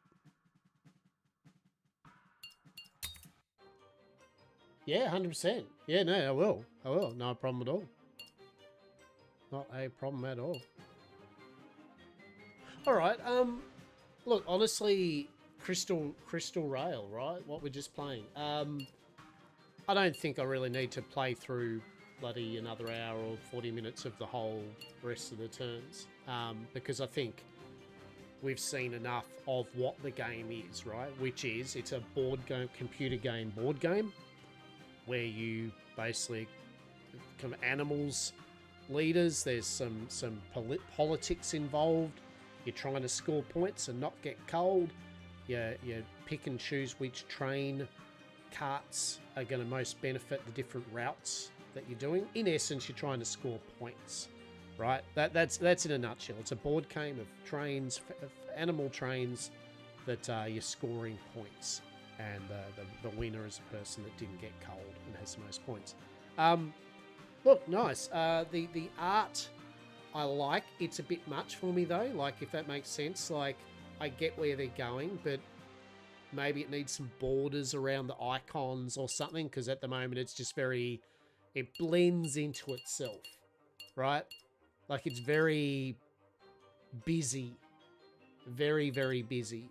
So maybe some, I don't know. I mean, I'm not an artist. I'm not going to try to even pretend yeah, I'm not going to pretend, but yeah, we get what I'm saying. Like it, yeah. If you're making a board game, computer game type thing, like a good board game also will be very defined with its line work and where certain game elements are. And so I find that there's a lot going on with this. It's interesting. I like the idea. At first I was a bit confused by what the hell, because it just kind of dumps you into the game and it's like, oh, all right. But once you play it a tiny bit, you get what it's trying to do. Yeah, look, I think it's pretty cool. Look, I'll wishlist it, right? Yet again, me wishlisting isn't saying, oh, 10 out of 10 game, I will play the shit out of it. But it's my way of at least saying it was all right. Like as a demo, I will thumbs up the developers to be like, yeah, keep on working with it, right? Like this is good. Like it's a game, right? Which is what we want out of these things. It's just a fun game. So yeah, like I would like to play it as a board game. Real talk, as I said, if it was a real board game, this is the type of thing I would actually enjoy playing. As it stands, I mean, would I play the hell? I mean, I don't play computerized versions of board games often anyway. I like the in-person kind of thing of a board game, but I do respect and appreciate computerized versions of board games for people. So, yeah, Crystal Rail. Yeah, fun little game, you know, 7 out of 10. It's like, my numbering system means shit, by the way. There is no, oh, it didn't even give us the option to wish list. Oh, game, please. I'm also using the wish list system is to just simply allow me to pretty much work on which games I actually played. If I don't wish list a game, it means it doesn't really matter that I can't remember it because I probably didn't want to play it. Which has been very few so far, right? Yeah. All right. What time is it? It's 3 o'clock. Oh, I think we've got enough oomph in us to do one more demo of a game, for sure. It's a lazy Sunday. I'm not in any mad rush for anything. I've got feed my cats in an hour. So that is the only thing that I need to attend to. So we're good at the moment. After that, it is indeed the babies, the devils. Yes. I'll feed the devils. Yes.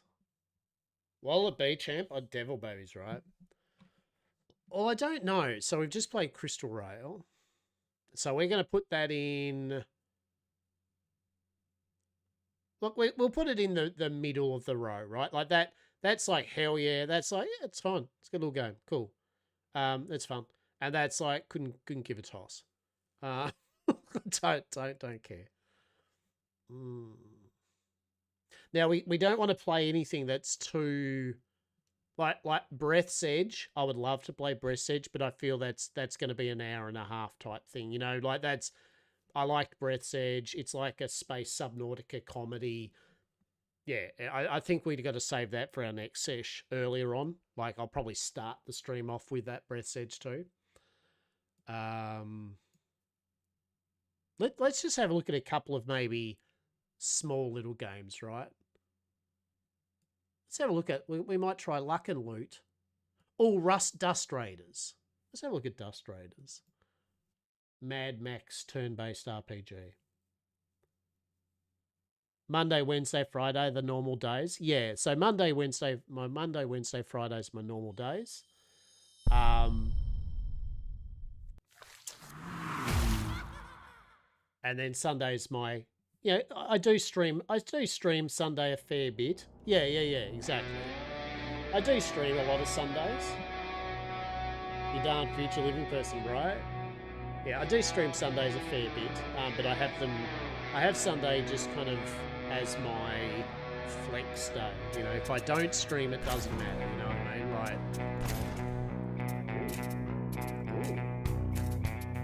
all right. I'm down with this. I'm down with the music. All right. Yeah. And we might have some more, I'll have some more multiplayer stuff, probably to play with Saz and that. So, you know, there's a couple of days that are always set aside for that type of thing, if we're doing something, so, yeah. Yeah, 100%, yeah, 100%. So Dust Raiders is a turn-based Mad Max apocalypse card. Our work is a game in progress, so you might encounter some bugs or experience balance hiccups. Get feedback, drop your Discord, and join the ride, add to your wish list. Here's the deal, fix the busted bridge or spend up to 15 in-game days travelling around. Heads up, once you quit, there are no saves to go back. But hey, nothing's stopping you from trying new strategies and run. Good luck out there, you'll definitely No one remembers the beginnings of the Eternal Storm. It's been here, with us, always, devouring everything. But we've stood against it and we endure. It's my home, the refinery, a decent place to live, better than most. The caravans come and go, taking our fuel. They're the lifeblood of the wasteland.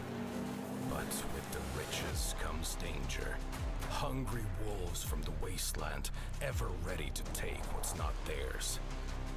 Sawblade, the self-appointed lord of the wasteland. He brought the end to our peace. He brought blood, fury, desperation, death. Yet, here I am, alive but battered. I remember the days when we built all this, and I know we can do it once again. The road's ahead. It's waiting. You know what? I like the fact that it had a little intro. I like the music right off the bat. Music's actually pretty atmospheric and good. And I like the had a little voiced over intro. It was actually pretty cool. Alright. Dust. Without a ride, there's no way to track a motorised gang or survive the desert. For now, I'm screwed. The refinery's barely holding on, and if I don't fix that, everyone left here will die of thirst. The workshop was always the heart of the refinery, the best place to grab a vehicle and gather a crew. Welcome. You begin your journey in an enclave, the old refinery. Enclaves are safe havens scattered across the wasteland. They're like oases in a world of sand and death, where you can trade goods, stock up on supplies, improve your caravan, and pick up jobs. You'll find a list of available activities on the left side of the screen, various places to visit, as well as an exit to the wasteland. From now on, only the workshop is accessible. Visit it to get started and see what you can do there. So here's a good example. What I was saying about onboarding, right off the bat, it's giving us a decent tutorial thing. You know, like, this is what's happening. This is where some buttons or things you got to look at. Do it. You know, this is good. And the fact that things are blocked out, you know, like, yeah, these things you can't touch yet. You know, you're not up to it, so I'm not going to give you the option to even, right? Focus on what you can do. Look, there's even a red exclamation mark to divert your little 3-second attention span, right? Workshop. In the Enclave's dim workshop, our friend Nix breathed life back into battered machines, preparing them for the wasteland's unforgiving roads. Parts needed for repair, 0 of 2. Stop dragging your feet. The refinery won't rebuild itself. The sooner you start hauling goods, the faster we get back on the track. If you want to be useful, haul your ass into the desert and scavenge something worthwhile. The gangsters who raided us must have left something behind, and I need parts to fix the rides. Get moving, unless you're planning to hoof it between the enclaves like a damn idiot. First task. You just received your first task. A summary of your current objectives is shown in the top left corner of the screen. To see all the details, open your journal. You can do that by clicking the button at the bottom of the screen or by pressing J on your keyboard. Beautiful. Thank you, good tutorial. Press J, look at that. In this journal, you'll find a list of active and completed story tasks as well as active jobs for enclaves. You can mark one task as tracked by clicking the check mark next to its name. The objective of the tracked task will be displayed directly on the game's interface. Alright, so first steps to get the vehicle running. It'll let you trade for the supplies needed to rebuild the refinery, which in turn provide the fuel essential for future journeys. So we're going to leave the Enclave, find 02 parts, repair the vehicles in the workshop. Bloody revenge. Sawblade and his gang of hockers must pay for the destruction of the refinery and the death of nearly everyone you knew. It's time to settle a score for the pain they caused and rebuild what's been destroyed. And then a visit to the workshop. Used to be alive with noise, hammers pounding on steel, the roar of burners. Back in the day, it churned out spare parts to the refinery. Now its focus must shift on vehicles in the caravan.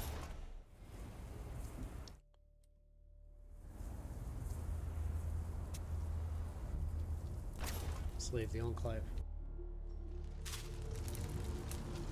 Alright, it's a bit of a wasteland Fallout type thing, right? Okay. Find parts. You left the Enclave, you can't stray too far since you don't have your vehicle. Click on the right. Click with the right mouse button on the spot you want to explore and start checking. So a bit like Frostpunk, right? Like, so yeah, this is your thing. Service station. A groan leads you to a wreck of a car with a mounted heavy gun. You see a shattered axle and blood-soaked sand. A wounded biker lies on the back, wailing like a dog abandoned by its pack, cursing the crew that left him to die. He raided a refinery and now he's bleeding out on this hunk of junk. Sympathy? None. But the car and the man might still have value. As you approach, the guy eyes you warily, unsure if you're here to save him or finish him off. You realise you can either drag him to the refinery or take the gun and ammo for yourself. Screw the raider. You'll take the gun from his rig. You'll find more guns out here. Better to invest in people. You know what? You don't hurt family. The guy howls in despair as he realises you're leaving him to die. You kick him off the car and get to work dismantling the weapons. While you're at it, you take parts from the engine too. Nothing useful gets left behind. Hell yeah. Got a launcher, special weapon, rocket strike, fires a large rocket in the selected area, dealing 400 damage to each target on a blast rate, 15-second cooldown, and parts.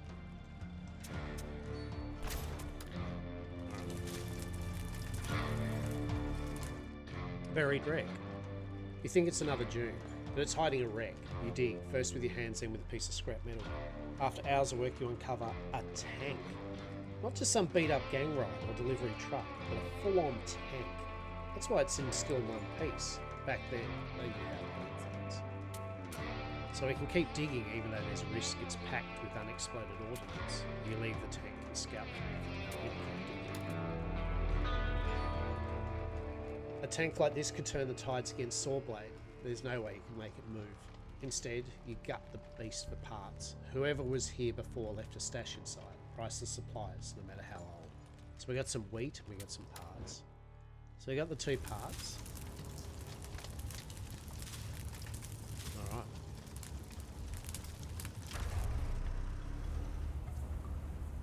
Alright.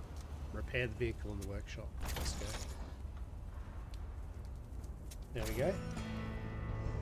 The workshop is where you can spend your hard-earned chips on gear and sometimes even new vehicles for your caravan. Each workshop has its own specialty. You can sell any items there, but you'll only be able to buy certain types of equipment. Any gear you purchase can be installed on your caravan in the garage. Alright. So they sell the Ripper, mainly. Buy a Ripper M1 and mount it on the garage. 60 chips, eh? Local currency used to trade. You bought a Ripper. Go to the garage. In the garage you can adjust your caravan setup. The Roamer is the backbone, but you can add up to 2 escort vehicles.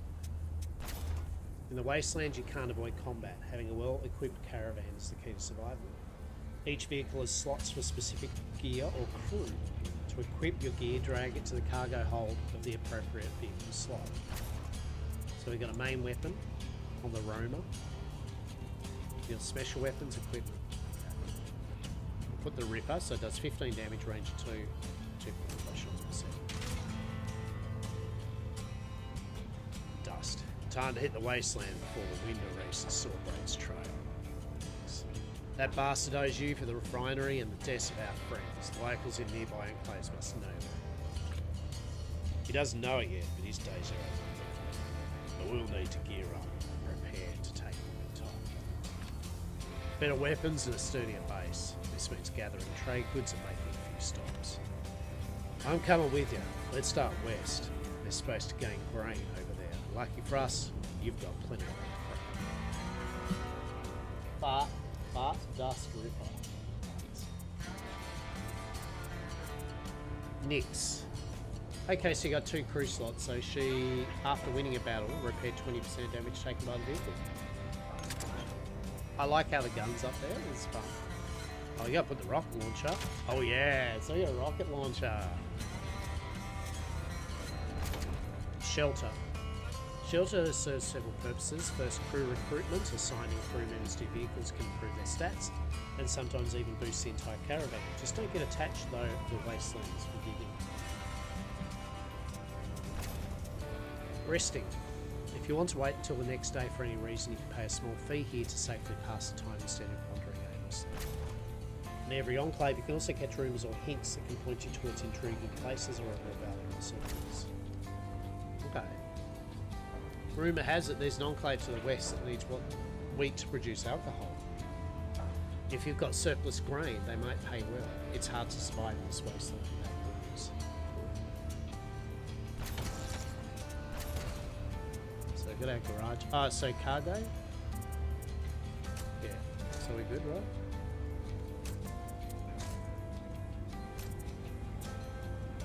Yeah, no. So we want in cargo. Alright. So I think we're all geared up. What about service station? Service station is where you refuel and repair your vehicles. It pays to keep them in good shape and topped up. Without them, you won't go far. So we've got 10 gallons of gas. We're not afraid to use it. Let's go, right? Travelling with a caravan uses fuel. If you run dry, you'll be stranded. So keep spare reserves to turn back and refuel right soon. Time passes as you drive. The bar on the top left corner shows the day's progress. Each new day triggers production in one place and lets traders restock their goods. To move your caravan, click with the right mouse button on your chosen spot of the world. You can also hold the button so the caravan follows the cursor, making it. Just quickly, just turn the music just a switch down.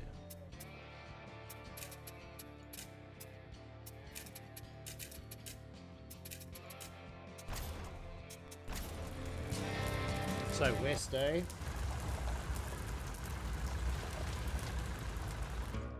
First blood.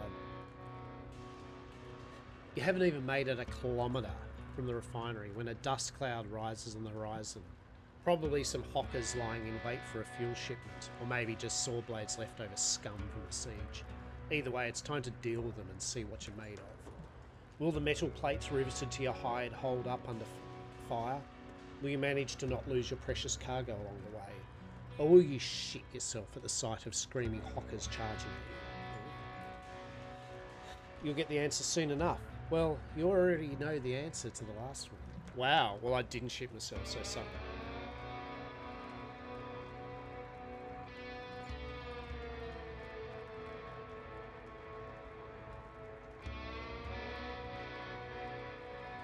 It's because I'm Australian, and Australian equals Mad Max. We don't give a shit about this. We were born in this, right? Right? You know this. If there's an apocalypse and it ends up like this, Australia, no worries, mate. We'll be fucking good. It's in our DNA, like literally. We are literally Mad Max, right? Don't worry about it. She'll be right, mate. She'll be right, mate. Trading for Tim Tams and jars of Vegemite and shit. So I can see what this beast can really do. Okay. Encounters unfold in real time. To win, you must crush all enemies. If you're Roma, the vehicle you see at the top is destroyed. It's over. You have to accept defeat. In the lower left corner, you'll see its panel. You can check its durability. An armor which reduces incoming damage, equip the weapons and its basic action. The slide slam. Slams into an enemy from the side, dealing 200 damage and pushing it off course. 8-second cooldown. Rocket strike fires a large rocket in selective area, dealing 0 damage to each target in blast radius.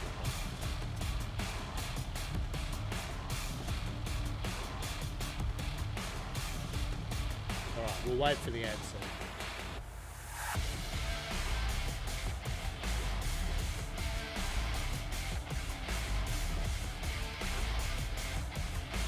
Mad Max was just a biography of Australia in the 90s. It is. It's not just the 90s, man.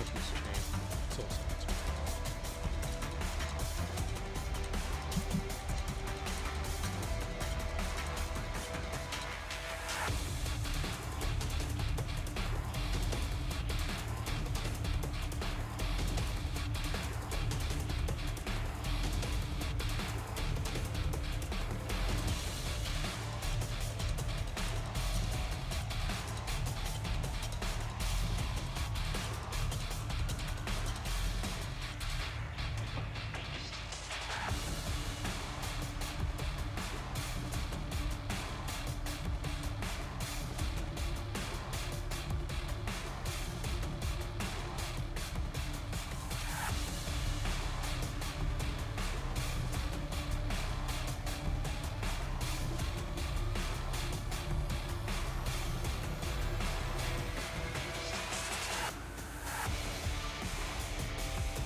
I think the ad should be over now, yeah?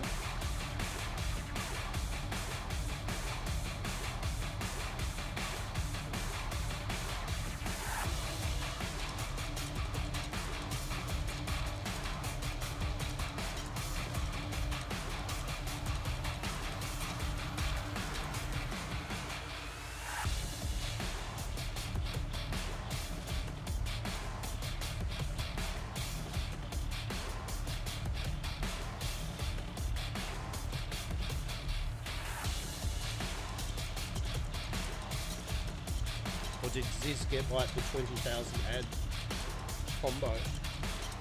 My lord.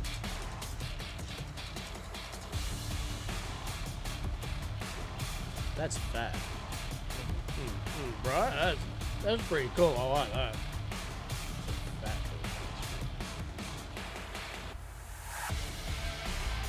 Right? How good's that?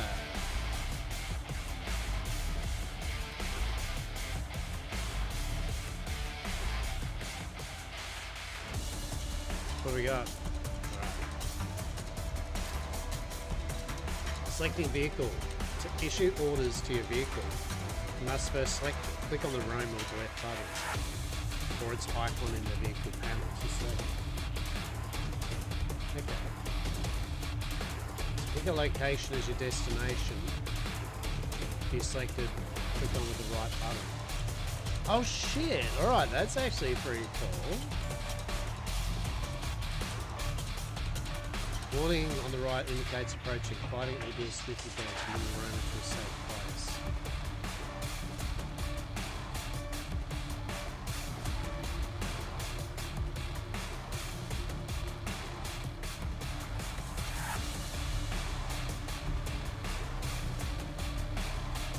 Notice the yellow dashed line. This indicates your weapon's range. Enemies entering will be attacked automatically. You can also manually set target your selected vehicle by right clicking on an enemy with the right mouse button. Having roamer selected, set an enemy as your target.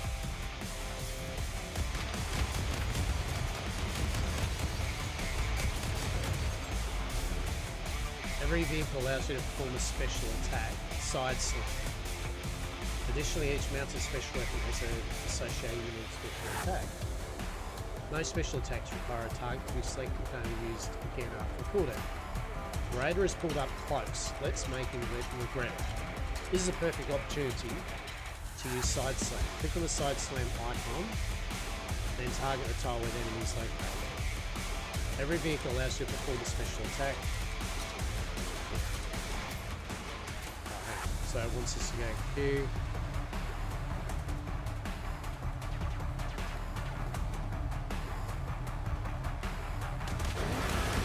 Oh yeah. How about a rocket launcher, mate? Slow motion is a powerful ability, enhances your action time, giving you an edge. Use it to line up difficult shots, dodge, and plan. Using slow mo depletes energy, which regenerates when the ability is turned off. Try holding space. Oh. Oh, that's nifty.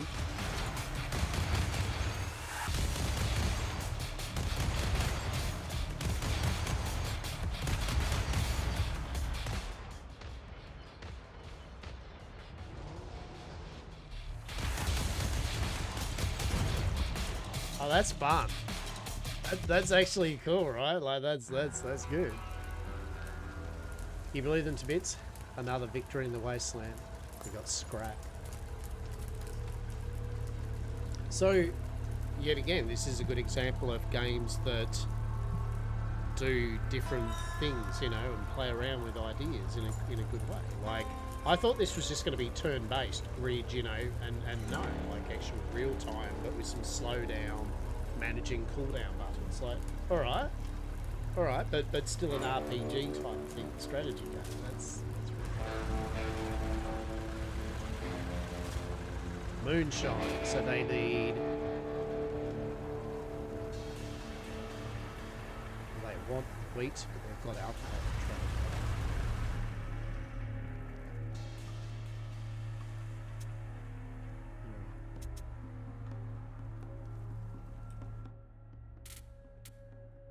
Earn $50.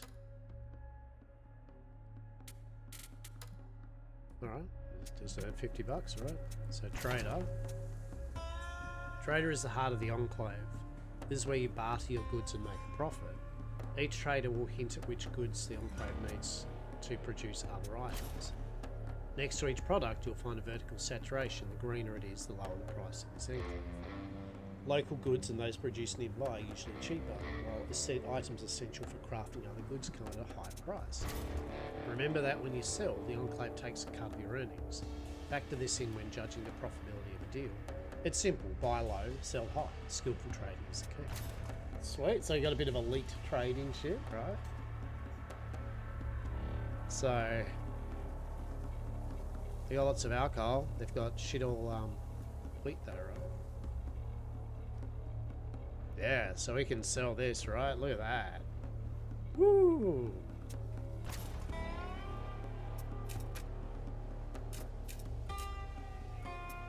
So they're going to take their tribute.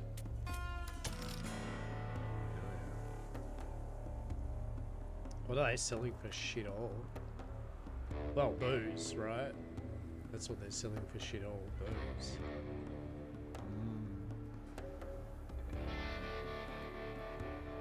Teps. He's camped far to the east beyond the vast chasm, which can supposedly only be crossed via the lone bridge. Maybe a friend of interest.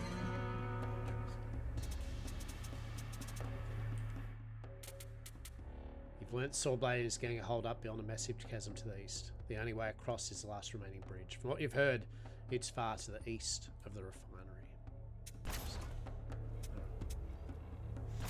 Garage. Yeah, we're alright. We're alright, mate. Workshop? There we go. So actually, what do we got? We've got a special weapon slot and 2 equipment slots. Let's have a look here. Equipment. Light sheets adds 20 armor, $120. Light sheets, 40 armor. Combat speed though, 40%. Okay. Alrighty. We could put 2 rocket launchers on, but no, it's all money. So basically, shelter, main weapon damage 20%, special weapon damage 15%. Interesting. We ain't got shit or money. We use wheat to create booze. We depend on to create waste. We rely on water to make waste. Alright. Okay. So if we buy them out of waste,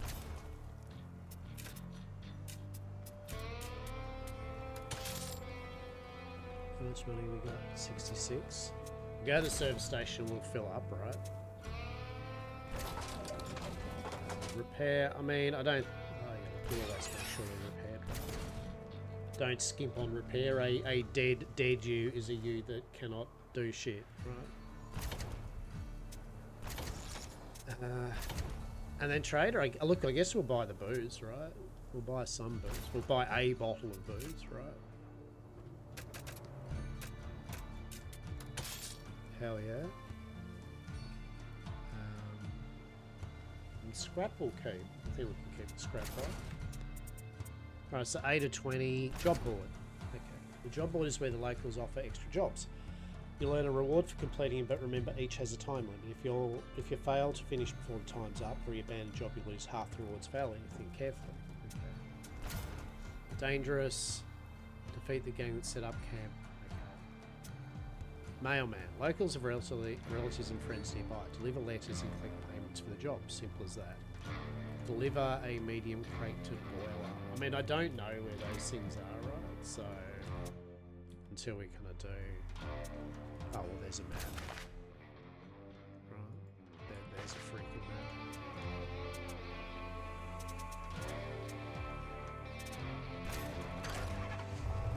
Try that.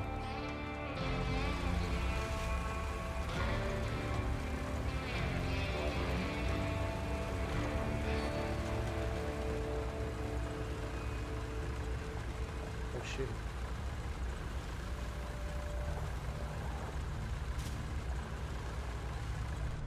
Out of fuel. Oh my god. I'm an idiot. Then start trying to hit you, miscalculated distance. You're out of... Oh my god, we lost all of our stuff. The caravan, you're forced to return to your last, leaving your haul behind. Oh my god. We just lost all our shit. We just... Oh my god. No. No. Do we... Like, can we go get it? Right. Hey, we can go get it. Yay. You've been here before, you recognise the rig. Sink a lot of time and cash in as you take all your remind of how badly you screwed up. Look.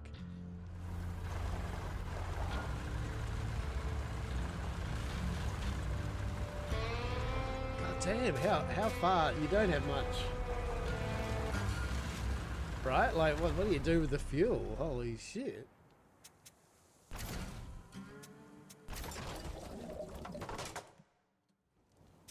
God damn. I guess we'll go back to the refinery and then just use that as a stopping point, right? And maybe, hopefully, we'll find something over here. Brutal. Well, at least we can refuel for free here, right? No, we just gotta hope there's something out over here.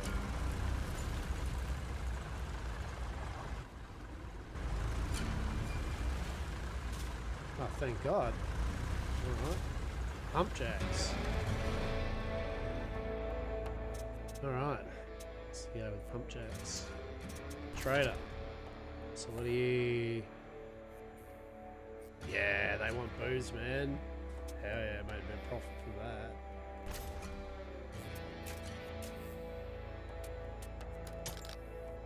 Yeah, okay.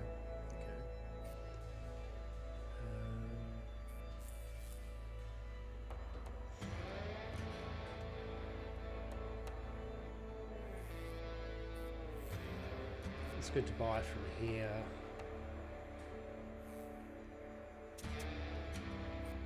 Yeah, we'll buy some more waste out. I don't know what we're going to do with this waste, but we're stocking big on waste, right? fat stonks. Don't worry about it. I'll buy some scrap too, right? Hell yeah. They need everything else though, don't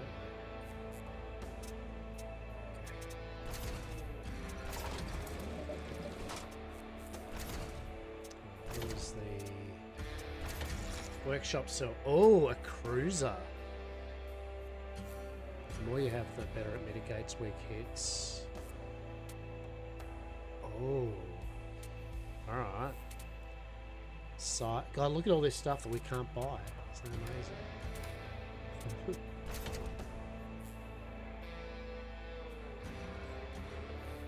Deliver scrap to Pumpjack.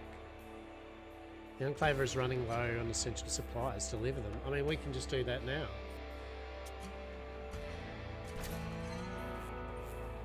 Yeah, right. How was that? Easy $68, right? Am I right? Thank you.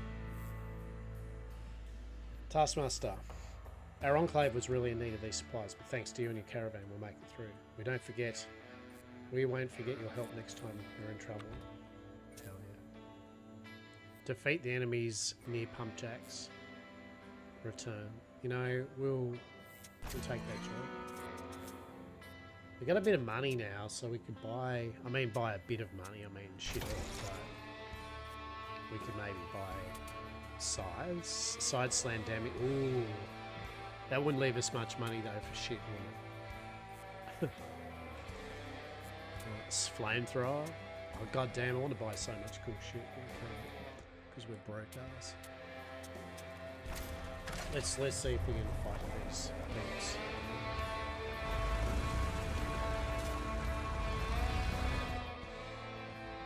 Clash with the crew. Catching these guys isn't easy. They strike without warning, loot and vanish into the wasteland. They suspect the gang has informants in several enclaves, tipping them off about planned shipments. They would then organise an ambush. You had to spread rumours about some juicy cargo on your trucks and keep driving in circles until the raid was too late. Now you see several weapons-packed vehicles closing in on your caravan. There's no choice.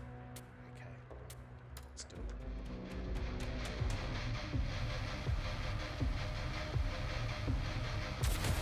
Slow it down.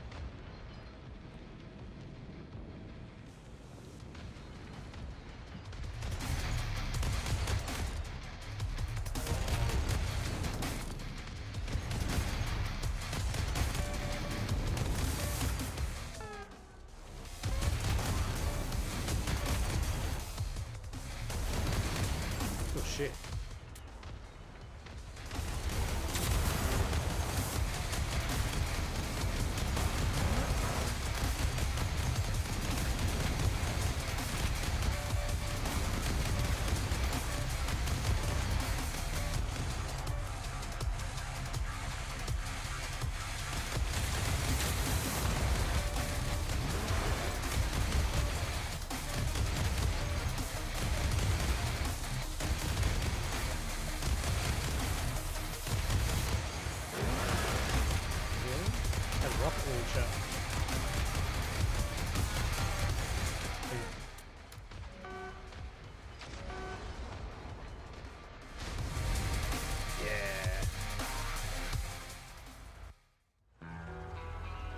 You blew them to bits. Another victory in the wasteland.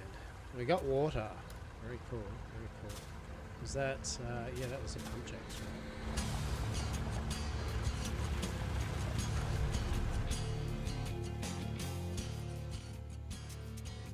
Job board. Main reward.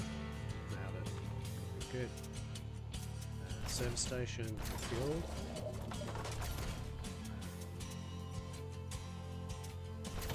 Workshop we will need to repair, right?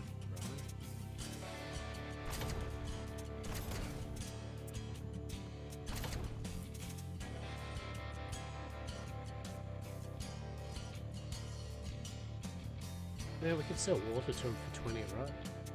Might as well. Oh no, that's like piss off. So no, that's... No, wait, is it? Come on, buy, sell. Best known price. No, they're running out of water, that's right. So yeah, let's sell this water.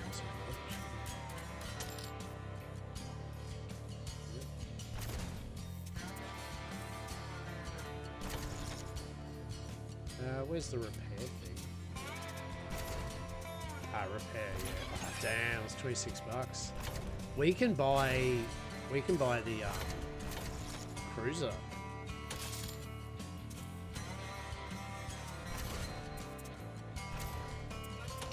Yeah, so we can put the cruiser in there now. Yeah, you need a weapon for it. Yeah, true. Right, true. What if we put the... What if we... Oh, no, it's got no special weapon.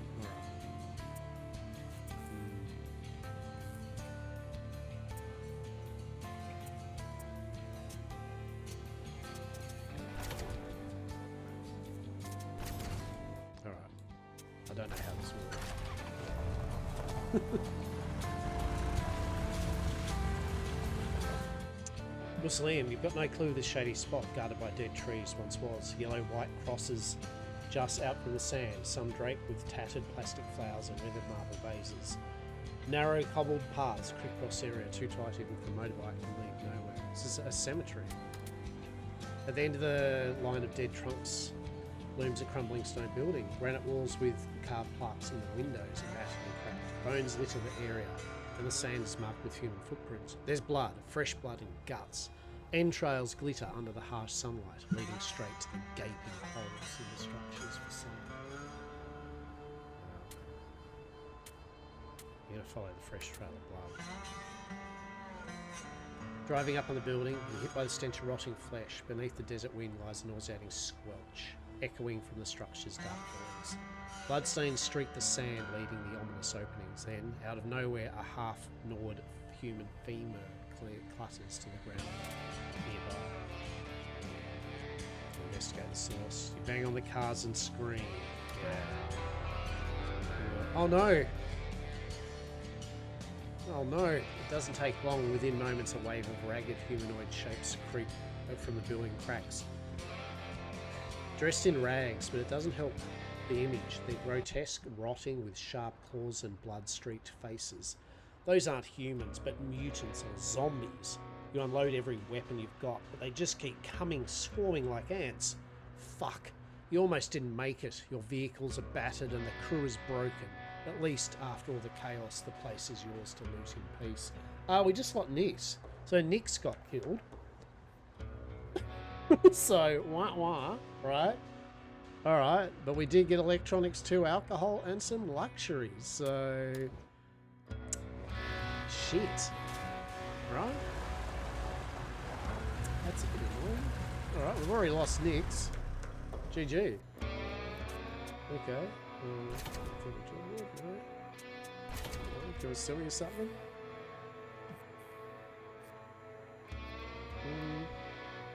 I mean, two electronics, goddamn, you know, like... I mean, I need money, right? Real talk here, yeah? You need money.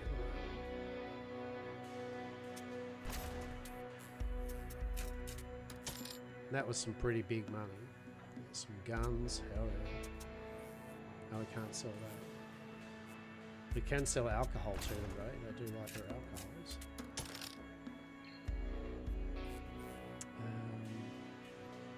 Yeah, alright, we just got a good bit of money there. Good thing, because we now have to get 2 new crew members.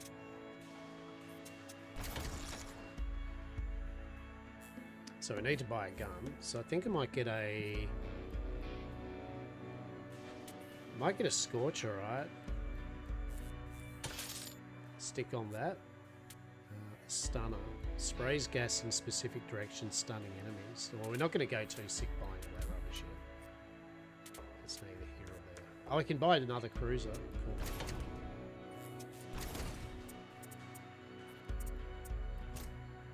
Cool. Well, at least it's got a gun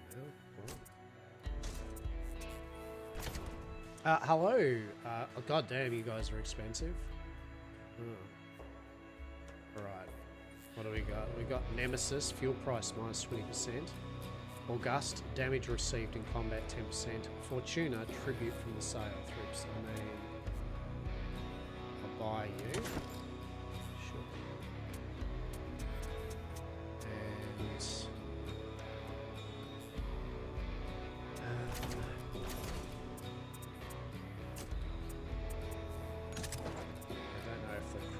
needs a crew. Like maybe it just comes with it, right? There's a person there.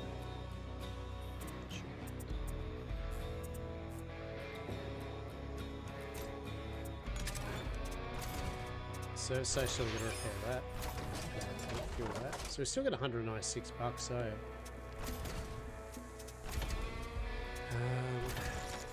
we buy a special weapon. We can buy the stunner actually. Some sides.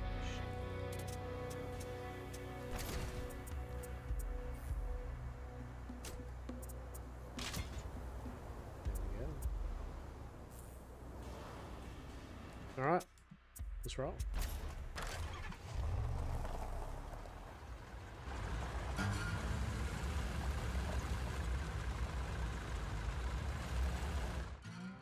Wrecked caravan on the horizon. You spot a pillar of black smoke. Instantly you know you need to prepare for a fight.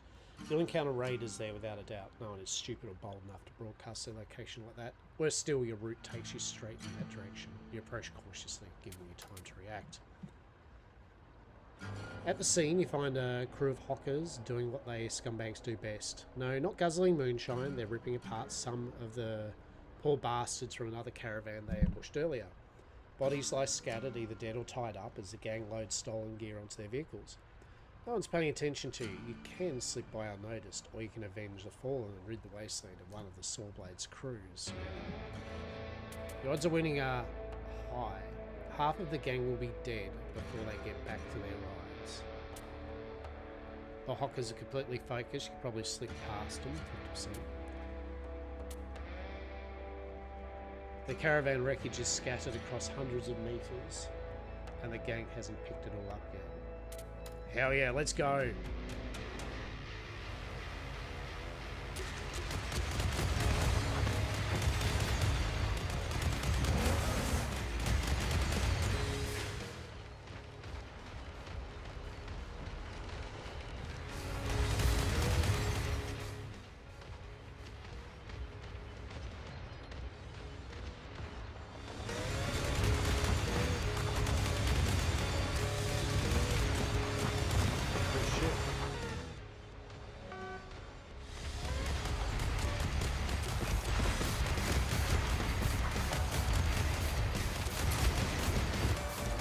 I don't know why this...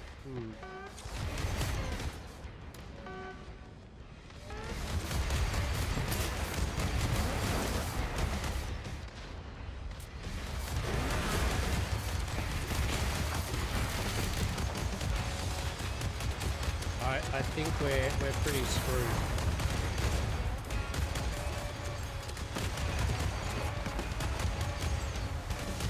Get up there.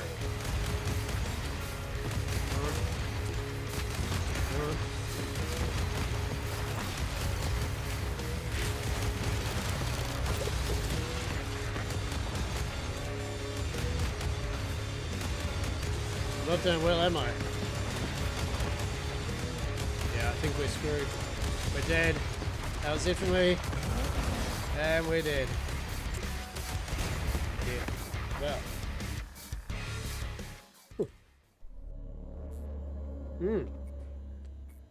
We're dead. Caravan has been destroyed and you've been sent back to the last visit Enclave. All your cargo, escorts and gear are gone. There's a chance some might remain in the wreck out of the wasteland. It's worth heading back to see if there's anything. Wow. Wow. So, I think I played enough.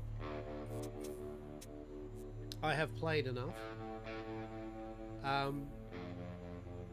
Yeah, cool. Good game. I'm going to wishlist it. It's got a cool little game loop. I can see myself. It's one of those games that I would happily potter around with you. You know, upgrade your cars, get all your good vehicles. Definitely, I'll say the real time having to do your cars and that. Yes, there's a slow motion thing that you can use, but I know that some people won't like that. Right, it might not be for you if you don't like that kind of bit of semi-real time there with the combat.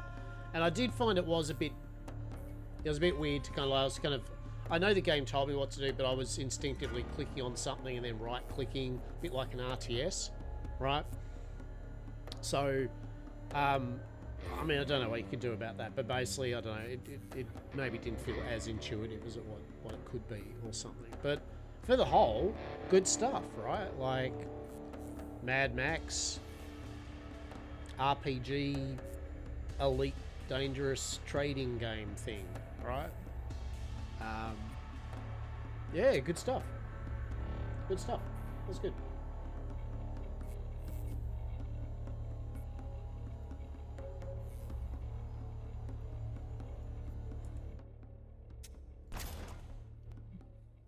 So it was Dust Raiders. Short and sweet. As I said, I'm going through these games at reasonable pace because once I've seen what the game kind of is like, that's the whole point of a demo, right?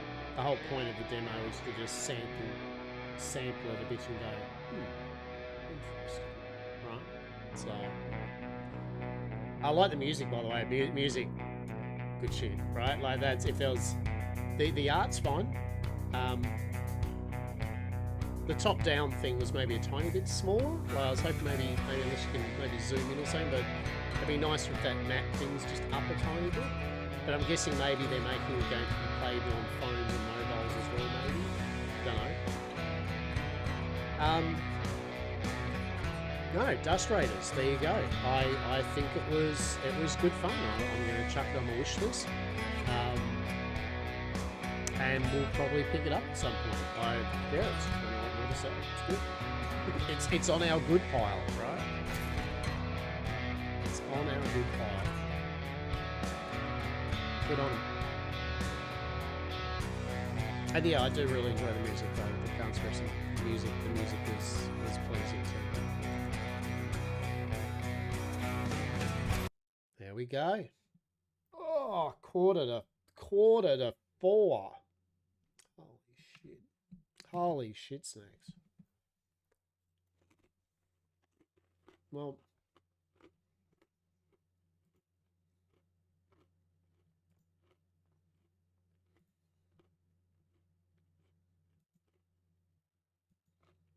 all right.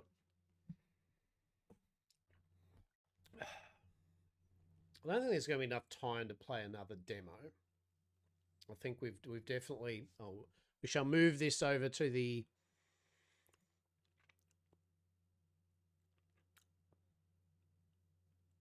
Yeah, I mean.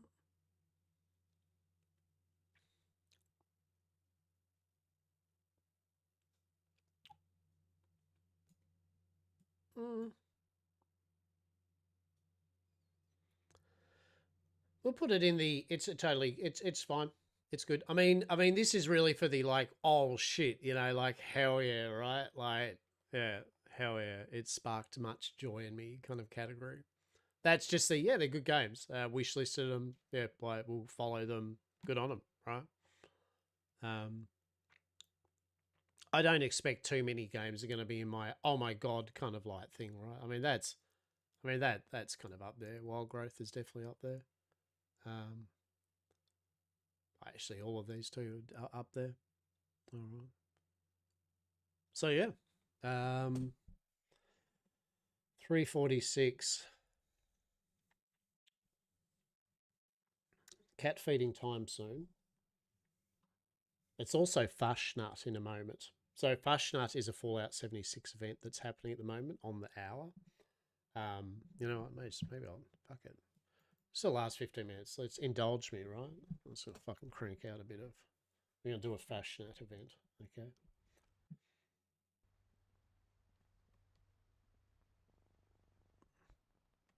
Those dance emotes that you have, Zetron, are exquisite.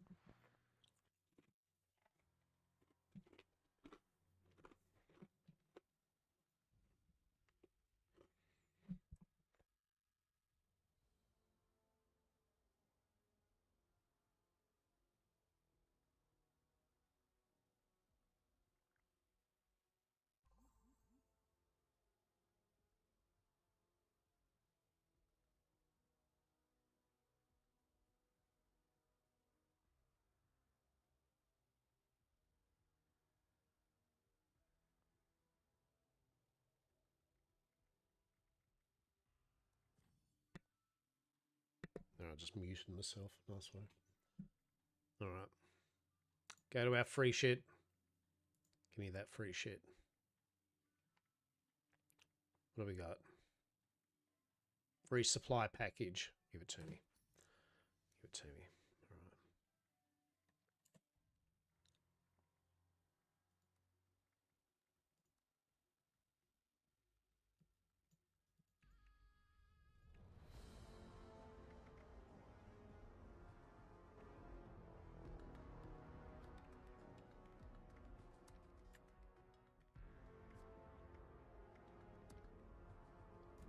All right. Yeah, so Fashionat's a German kind of, there's this town that basically it's a German themed town. And they have an event called Fashionat, which is like where they do a tour of the town and they wear masks, paper mache masks, and you got to defend these, and it's robots. The robots are in this town, and what the robots have been doing is they've just been doing this Fashionat event, even though there's been no humans. They've just been programmed to do it, so they've just been doing this little Fashionat event thing each year. And the main thing is you're trying to collect masks is all you need to know. There is a piss-all chance of getting a glowing version of a mask. It's like 0.2% or something, right? It is pathetically small, and you can only do it, it goes for each hour.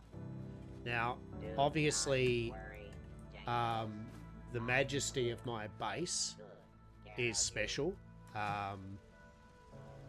I didn't want to show it off in case Saz was ever around, in case they looked at my building in this and went, oh my god, he actually is fucking amazing at building.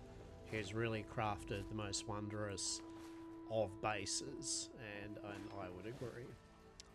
So here's my base. It has a whole bunch of water purifiers out the front, next to a creek, with a bed just hanging out in the middle of my workroom, and I'm wearing a unicorn mask. There's me. So what I'm doing is I'm getting in the bed. If you rest in the bed for a period of time, you get a 5% XP buff for a period of time. So we like to do that before the event. I can't believe this is just how it is. I'm not an amazing Fallout 76 player. I just enjoy it. I've been cranking it a bit recently. I've been enjoying it, and I have actually generally been thinking of restructuring my camp and actually properly trying to do something. There you go. So we got Kindred Spirit buff. My main weapon of choice is the auto axe. It's just basically a chainsaw. Yes. Food. What food do we have? So we've got cranberry cobbler, which gives us 5% XP buff. We want that. Is there anything better than raw? And then we want, yep, melee damage 20%. We'll go with that. A lot of buffs stack, so you can actually have multiple buffs as long as they're not the same type. So if I had melee damage, so I've eaten one which gives me melee damage 20. I could eat the chops, which give me 40%, but they'll overwrite the 20% one, right? You got different perks. For those that don't know, the game's pretty cool. You've got, this is your skills, basically got strength, perception, endurance, charisma, intelligence, agility, and luck. The more points you have in them, the more these little perk cards you have, which do your different build-defining stuff, right? What is nice is you get this punch card machine, which can save loadouts. So I can go to my sales and crafting loadout and instantly change to all my stuff that is for crafting and farming and stuff, right? And why I would do that is I can go out here and I've got a thing which is giving me more crops per harvest, yeah? And we want that. Yeah, give me them taters.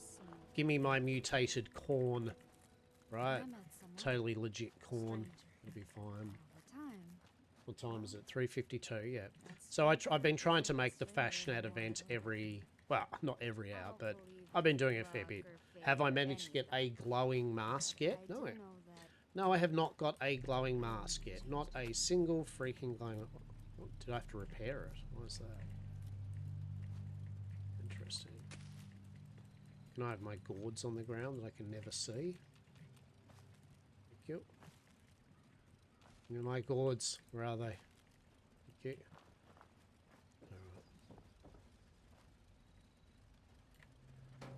Alright.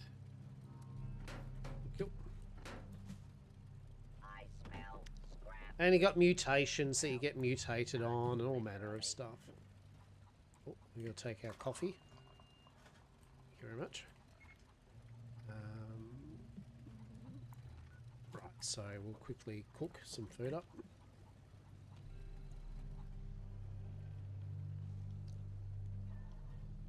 Alright, so we want to make a basic ass corn soup, which gives us AP generation of that. And have, why can't I do that? Is it because I've run out of boiled water or some shit? It is, isn't it? God damn it. Alright.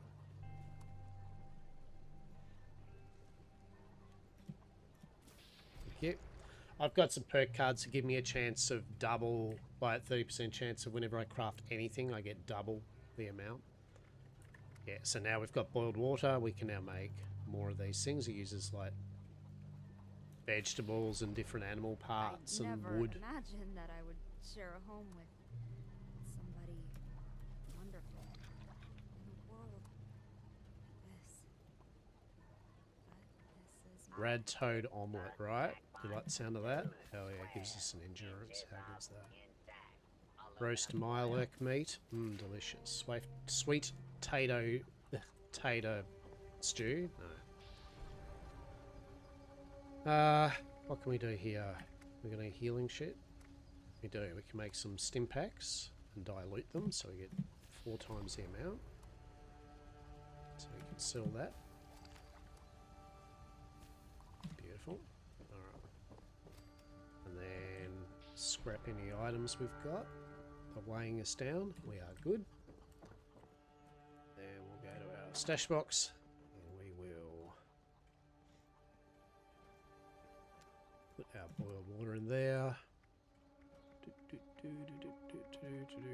Yeah, we'll keep all that. Put potatoes in there, spoiled meat, blackberries. Delicious. Keep our alcohol on us because alcohol. Totally drop 61 diluted stim packs because we don't need to carry all that. Get rid of all our Rad X and everything. Keep some grape. Excellent. Away we. All right, and also don't forget to change back into my two-handed melee perks. And you can mix and match them. It's really cool. It's a good system. Some have different stars, so you get multiple copies. Whenever you level up, you get a packet of cards, and when you got 2 of the same, you can level it up so you get an extra star on one of them. We can join a group, which will give us some bonus XP, which we will, hopefully. Any casual teams? There is no casual teams available at the moment, so fuck us. The reason I jump so high is if you look at your stats, basically you've got all these different abilities. Some come from your perk cards, like Bloody Mess. I have a chance of just making things explode when I kill them into a bloody gore-infested mess and doing 15% more damage. The Kindred Spirits is from sleeping, so I get a 3-hour 5% bonus to XP. Slugger is extra damage on my two-handed, done. My Cranberry Cobbler's giving me 5% bonus XP. I'm fully fed, so I get some strength and health and all that. And then I've got mutations, like I've got Marsupial, and I'm grounded, and I've got Plague Walker, and I've got Speed Demon. And some of these abilities I can take as, like, they'll have a bonus and then a negative. And if you take a serum of the same type, you can get rid of the negative of it. Long story short, I'm a mutated unicorn hat wearing Death Beast. Yes. Now, there was someone that actually just formed a casual group. There's different groups for different things, but casual group... Oh, I don't actually get there. Let's see. Yeah, casual. So I joined up. So now basically I've got some bonus XP. And then we're going to share a perk card with them. So we'll go with that. So basically I'm sharing with everyone this ability to gain 2 charisma for each teammate. Help. Now we're going to get over to the event to do some fashion art just quickly. I figure before I end stream I might as well show you what I've been literally just doing. I've been doing the quest lines and stuff that I haven't finished off yet, but yeah, I've been doing this fashion art and various events and dailies. So this is Helvetia, yeah. So it's all set up for the fashion art event. And basically, in each of the different buildings, there's like there's a honey maker, and there's a brewer, and there's a decorator, and there's a musician, right? At the start of the event, what you've got to do is basically find each of the 5 robots. And then they'll ask you to do a thing like get them kill 20 honey beasts or find a whole bunch of these beer steins, right? They'll get you to do things. And once you've done it for them, they'll get into position to do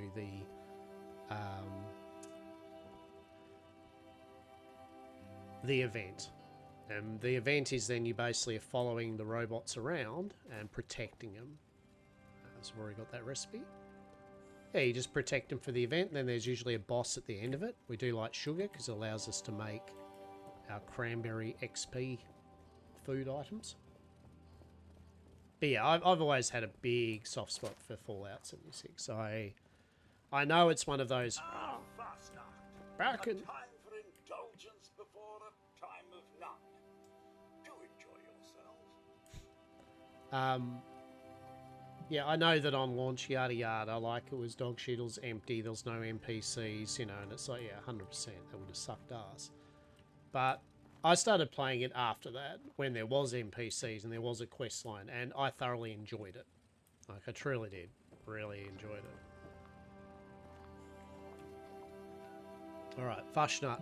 And what I like about this game, right, is the map is really cool. There's always events going on. And for the most of it, people are pretty cool, right? People enjoy doing events and shit together and just killing bosses, and it's a good time. The camp system's pretty fun, right? Like building your camp. The only downside to the camp system for many real full-on builders is the camp budget, the amount of stuff you can build. It is notoriously shit. You can still build really nice stuff. But, wait, was that a spider? No. Okay. These are like donation baskets where players can just donate shit. Right. So see, you got to find the marches, 4 of 5. Everyone's already done it real quick. Make music with a musician. Oh, can we do it? We got it? Is there a free instrument? There is. Quick. Please sing along with our song. You can't go wrong with this sing along.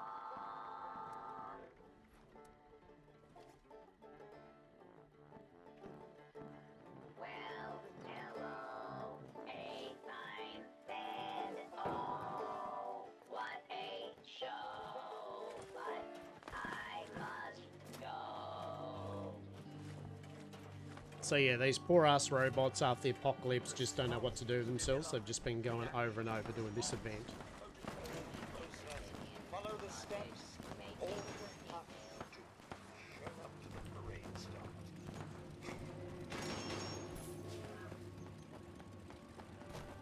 And a whole bunch of people are AFK this event too.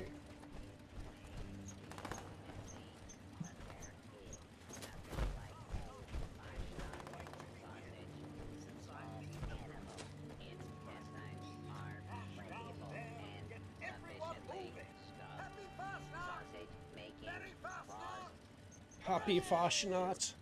Alright, chat. Fashion art. We're going to get a glowing mask today, right? Yeah, we're going to get the glowing unicorn mask, right? That's what I want. I want the glowing version of the glowing unicorn mask. In fact, if we see anyone else here... So they've just dropped a lunchbox. The lunchbox basically gives you bonus XP, right? who stands at this location You can have up to 4 of them. assuming alternate identity. So that person's really nice, and they're dropping some lunch boxes Departure for us. impending. Fashnot mask adornment. Stand by. Hell yeah, fucking legends. Thank you very much. So you get all the big XP bonuses, like, it's good. What's that? So if we look here now, on the Parade stats, march. we've Start got location verified. Mask application Noisemaker, 5% commencing. bonus to damage, 5% bonus to animals, 5% chance to trigger all scout codes on kill, auto revive. We got a lot of stuff going on. There are a lot of bonuses. Here we go. This is Fashnot. Happy Fashnot, everyone.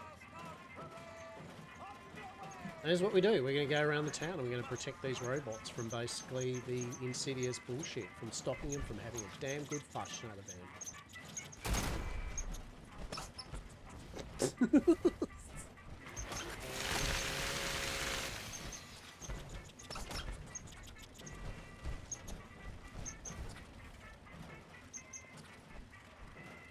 It's just one of those kind of things, right? The community, for the most of it, is really chill, like really cool, like because you've only got X amount of people on a map, right?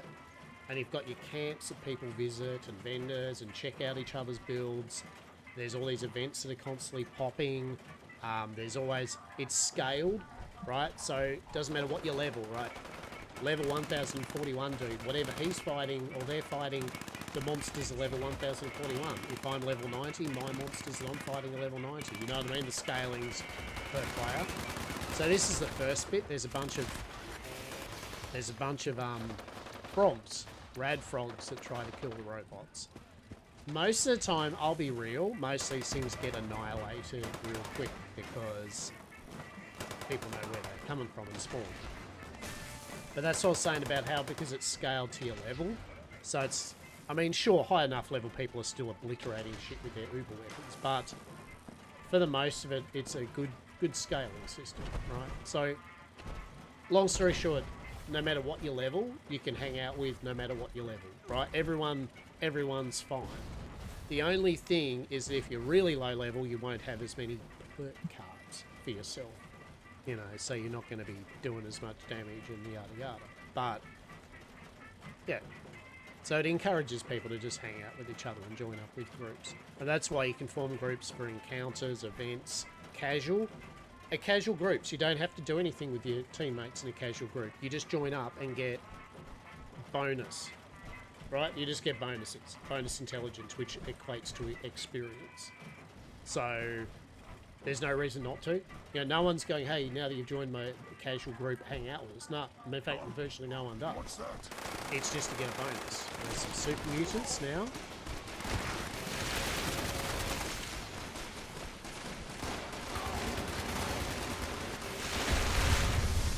So these super mutants spawn. Some of them will have a nuclear bomb attached to themselves.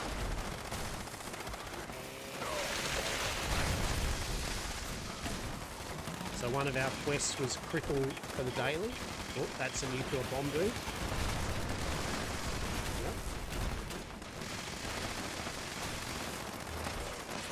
So one of our dailies was cripple a super mutant's arms, so that was good. Didn't know that.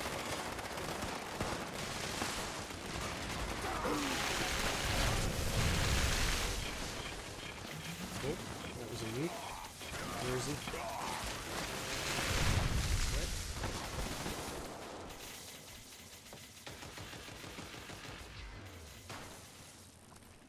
I love that. It's a big auto loot on the ground, so you can pick up everything.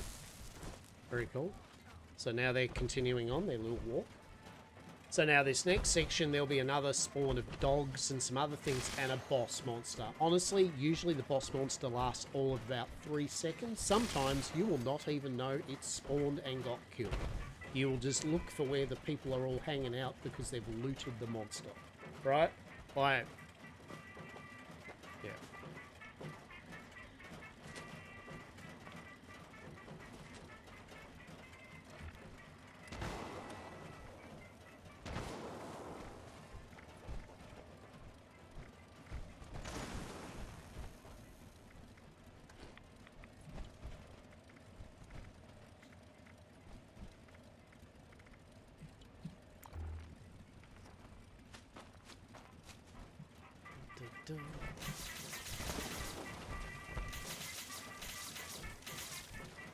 I use corn soup because corn soup boosts both water and food, and if you get your max, you get that well-fed buff. The well-fed buff lasts up until you're like below 75% or 50% of your food bar, so you don't have to do it.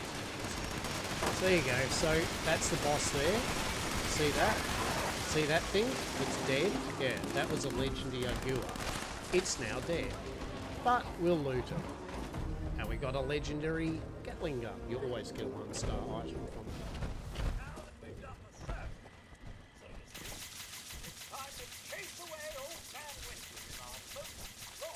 Here we go. We're chasing away Old Man Winter.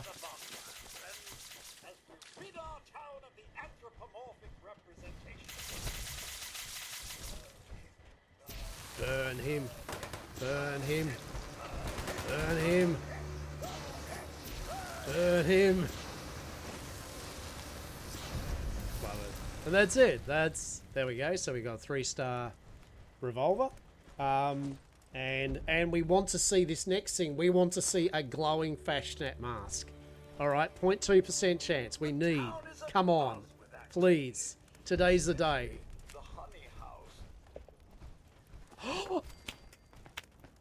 I'm not even shitting. I'm not even shitting. We got the glowing turkey mask. Can't even make that up. Oh, brilliant. Yeah, let's have a look at that. Oh, that's fucking hell. All right. Did that just happen? It did. It did just happen. Hang on. Let's have a look here. Apparel. Glowing Fashnut turkey mask. Oh my god, look at it. Yeah. Now I've got to work out how I can actually try and remember how we can see it. So if we go photo mode. Oh, the photo mode's really cool, by the way. Look at that. We got ourselves a glowing mask. Amazing. And this is what we're looking for in Fashnut. Is there's all the masks that are non-glowing, right? And we're all trying to find the glowing variants.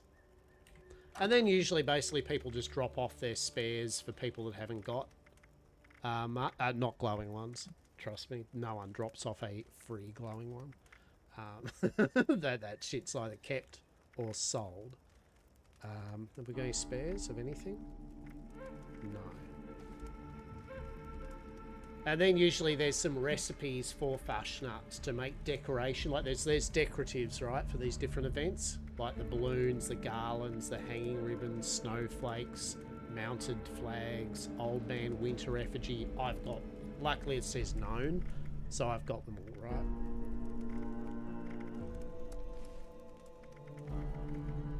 Yeah, cool. Okay, and that's Fashnut. That's Fashnut. Like I'm stoked. We got our freaking glowing. Yeah, I'm actually really happy.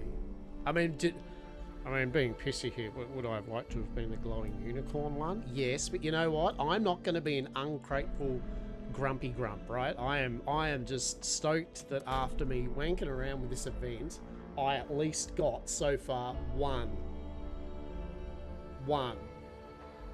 glowing Fashnut mask. Yeah, we'll scrap those.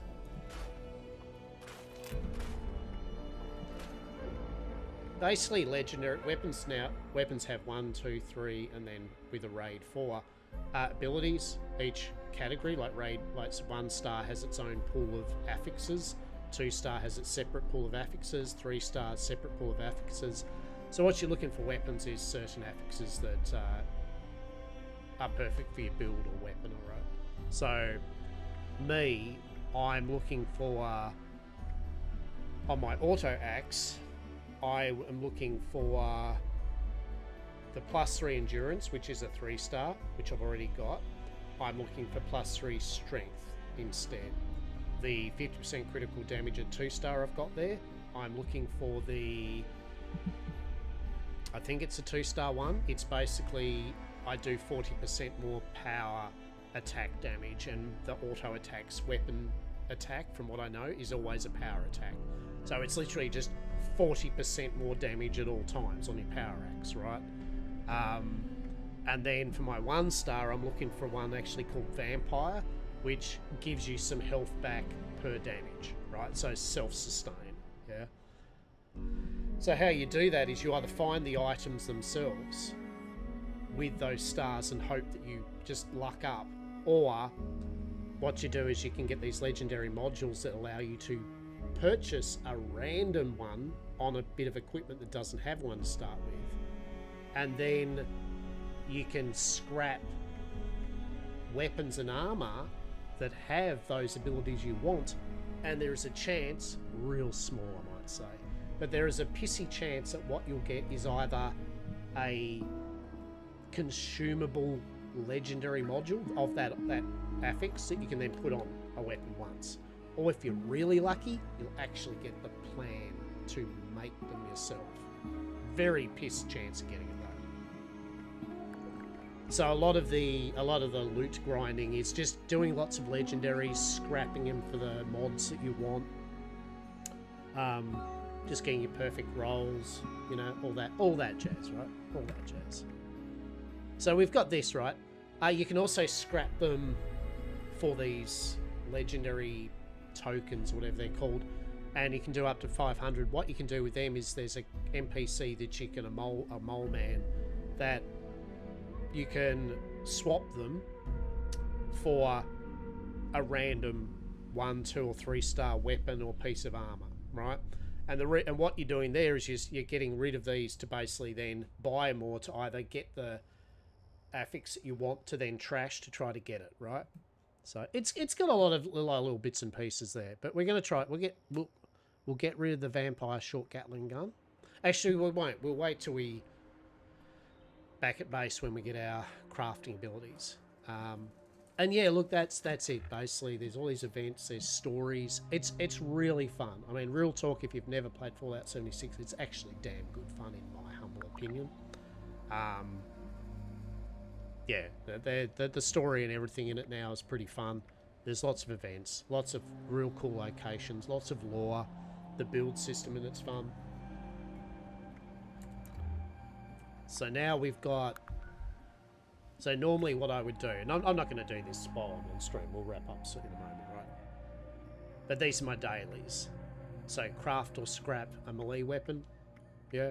Build a wall or a floor in a shelter, 10 of them, easy.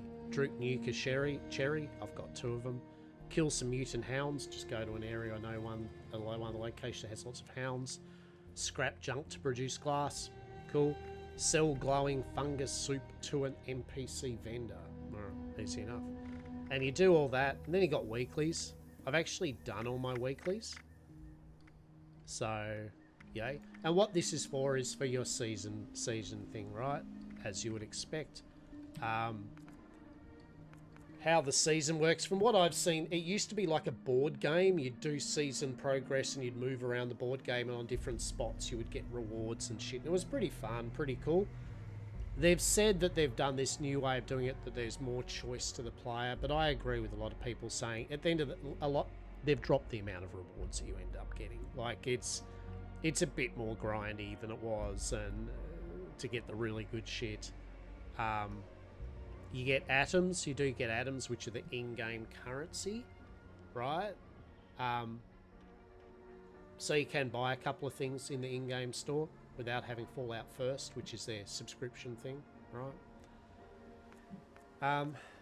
But look, it's pretty cool. Still, it's free. The season pass thing's free, right? I might stress. You don't buy this or anything. There's no paid track or anything. So you just do the season stuff however you do it, and you get score.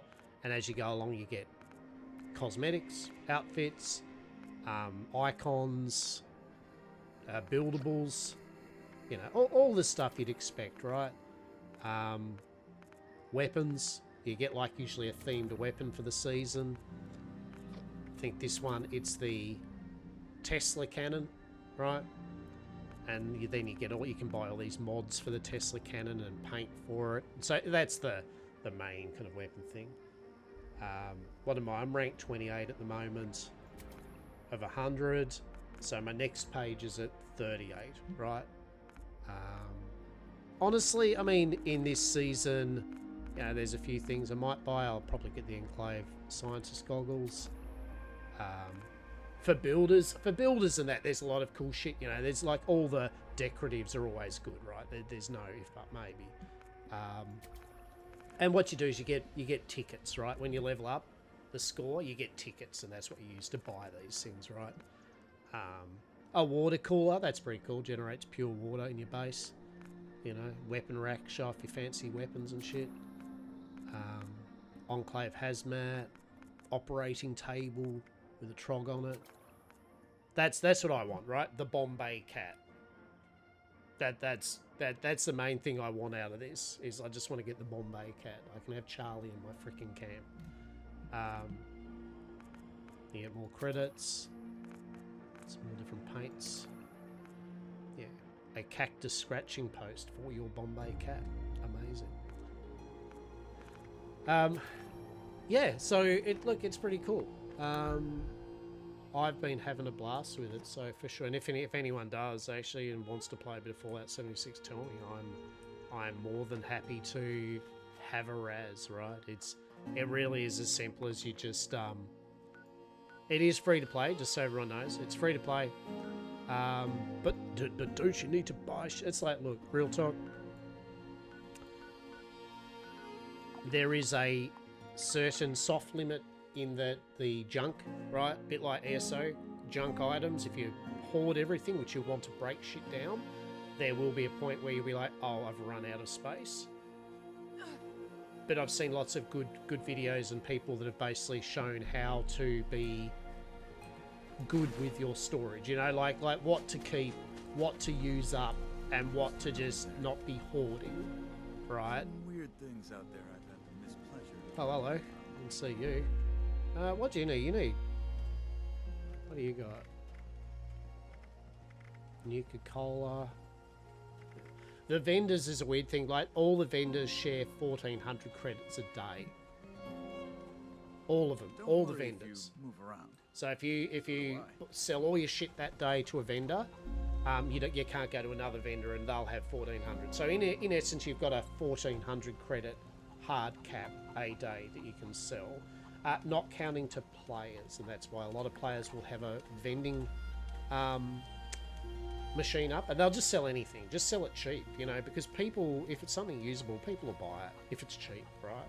And it's free credits that you can't sell anyway. Yeah, there we go. Well done, us. We got ourselves. Oh, hang on.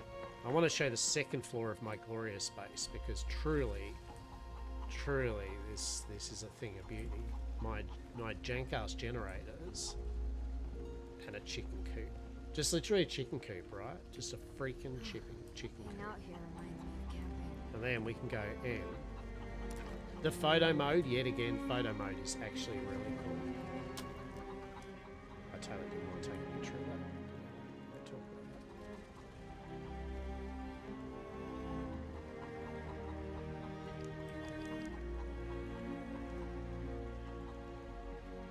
Perfect. I'm so glad you're here.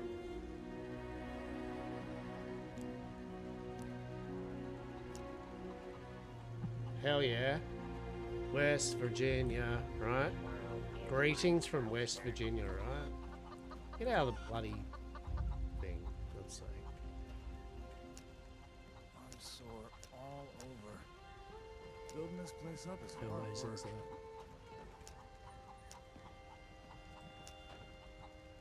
Well, that was a good one. Camden Park. Charleston. Yeah, there's a whole bunch of thing with the photo thing anyway. It's good fun. It's good fun. But yeah, that's me. That is me, peeps, for the sesh. We had fun. We played demos.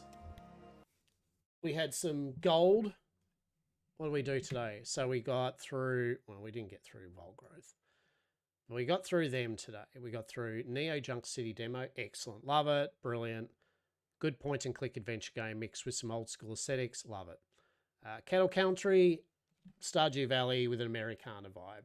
It was fine. Crystal Rail demo, a board game about furry animal dudes kind of running around doing a board game train game. It was pretty cool. I think it'd be better as just literally a board game, but it was fine. Dust Raiders, Mad Max, kind of slight real-time kind of strategy let's see, RPG simulation type game. Good fun. Another Farm roguelike Rebirth. Honestly, it's like Forager but worse. It's a clicker. You're clicking on rocks and that. There was just a lot. It was very busy. It might have been an all right idea, but very busy. Lots going on the screen. Took too much away from the simplicity, I think, of what it was trying to do. But your mileage may vary with it. But that was probably the weaker of the lot today. That was the gem, Neo Junk, and then the others were they were fine. You know, we've wish listed them there, just a thumbs up for them. And we have nearly put a dent in the demos, right, before this next fest finishes.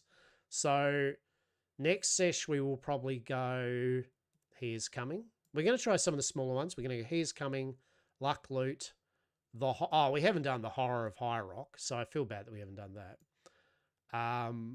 We might fit in Locomoto. Yeah, we'll go. We'll give it a good shot. So the usual thing is, thank you very much, everyone, for hanging out with me today. Appreciate you all. I hope you have a good morning, afternoon, or evening, wherever you may be. Yes. And I will be back on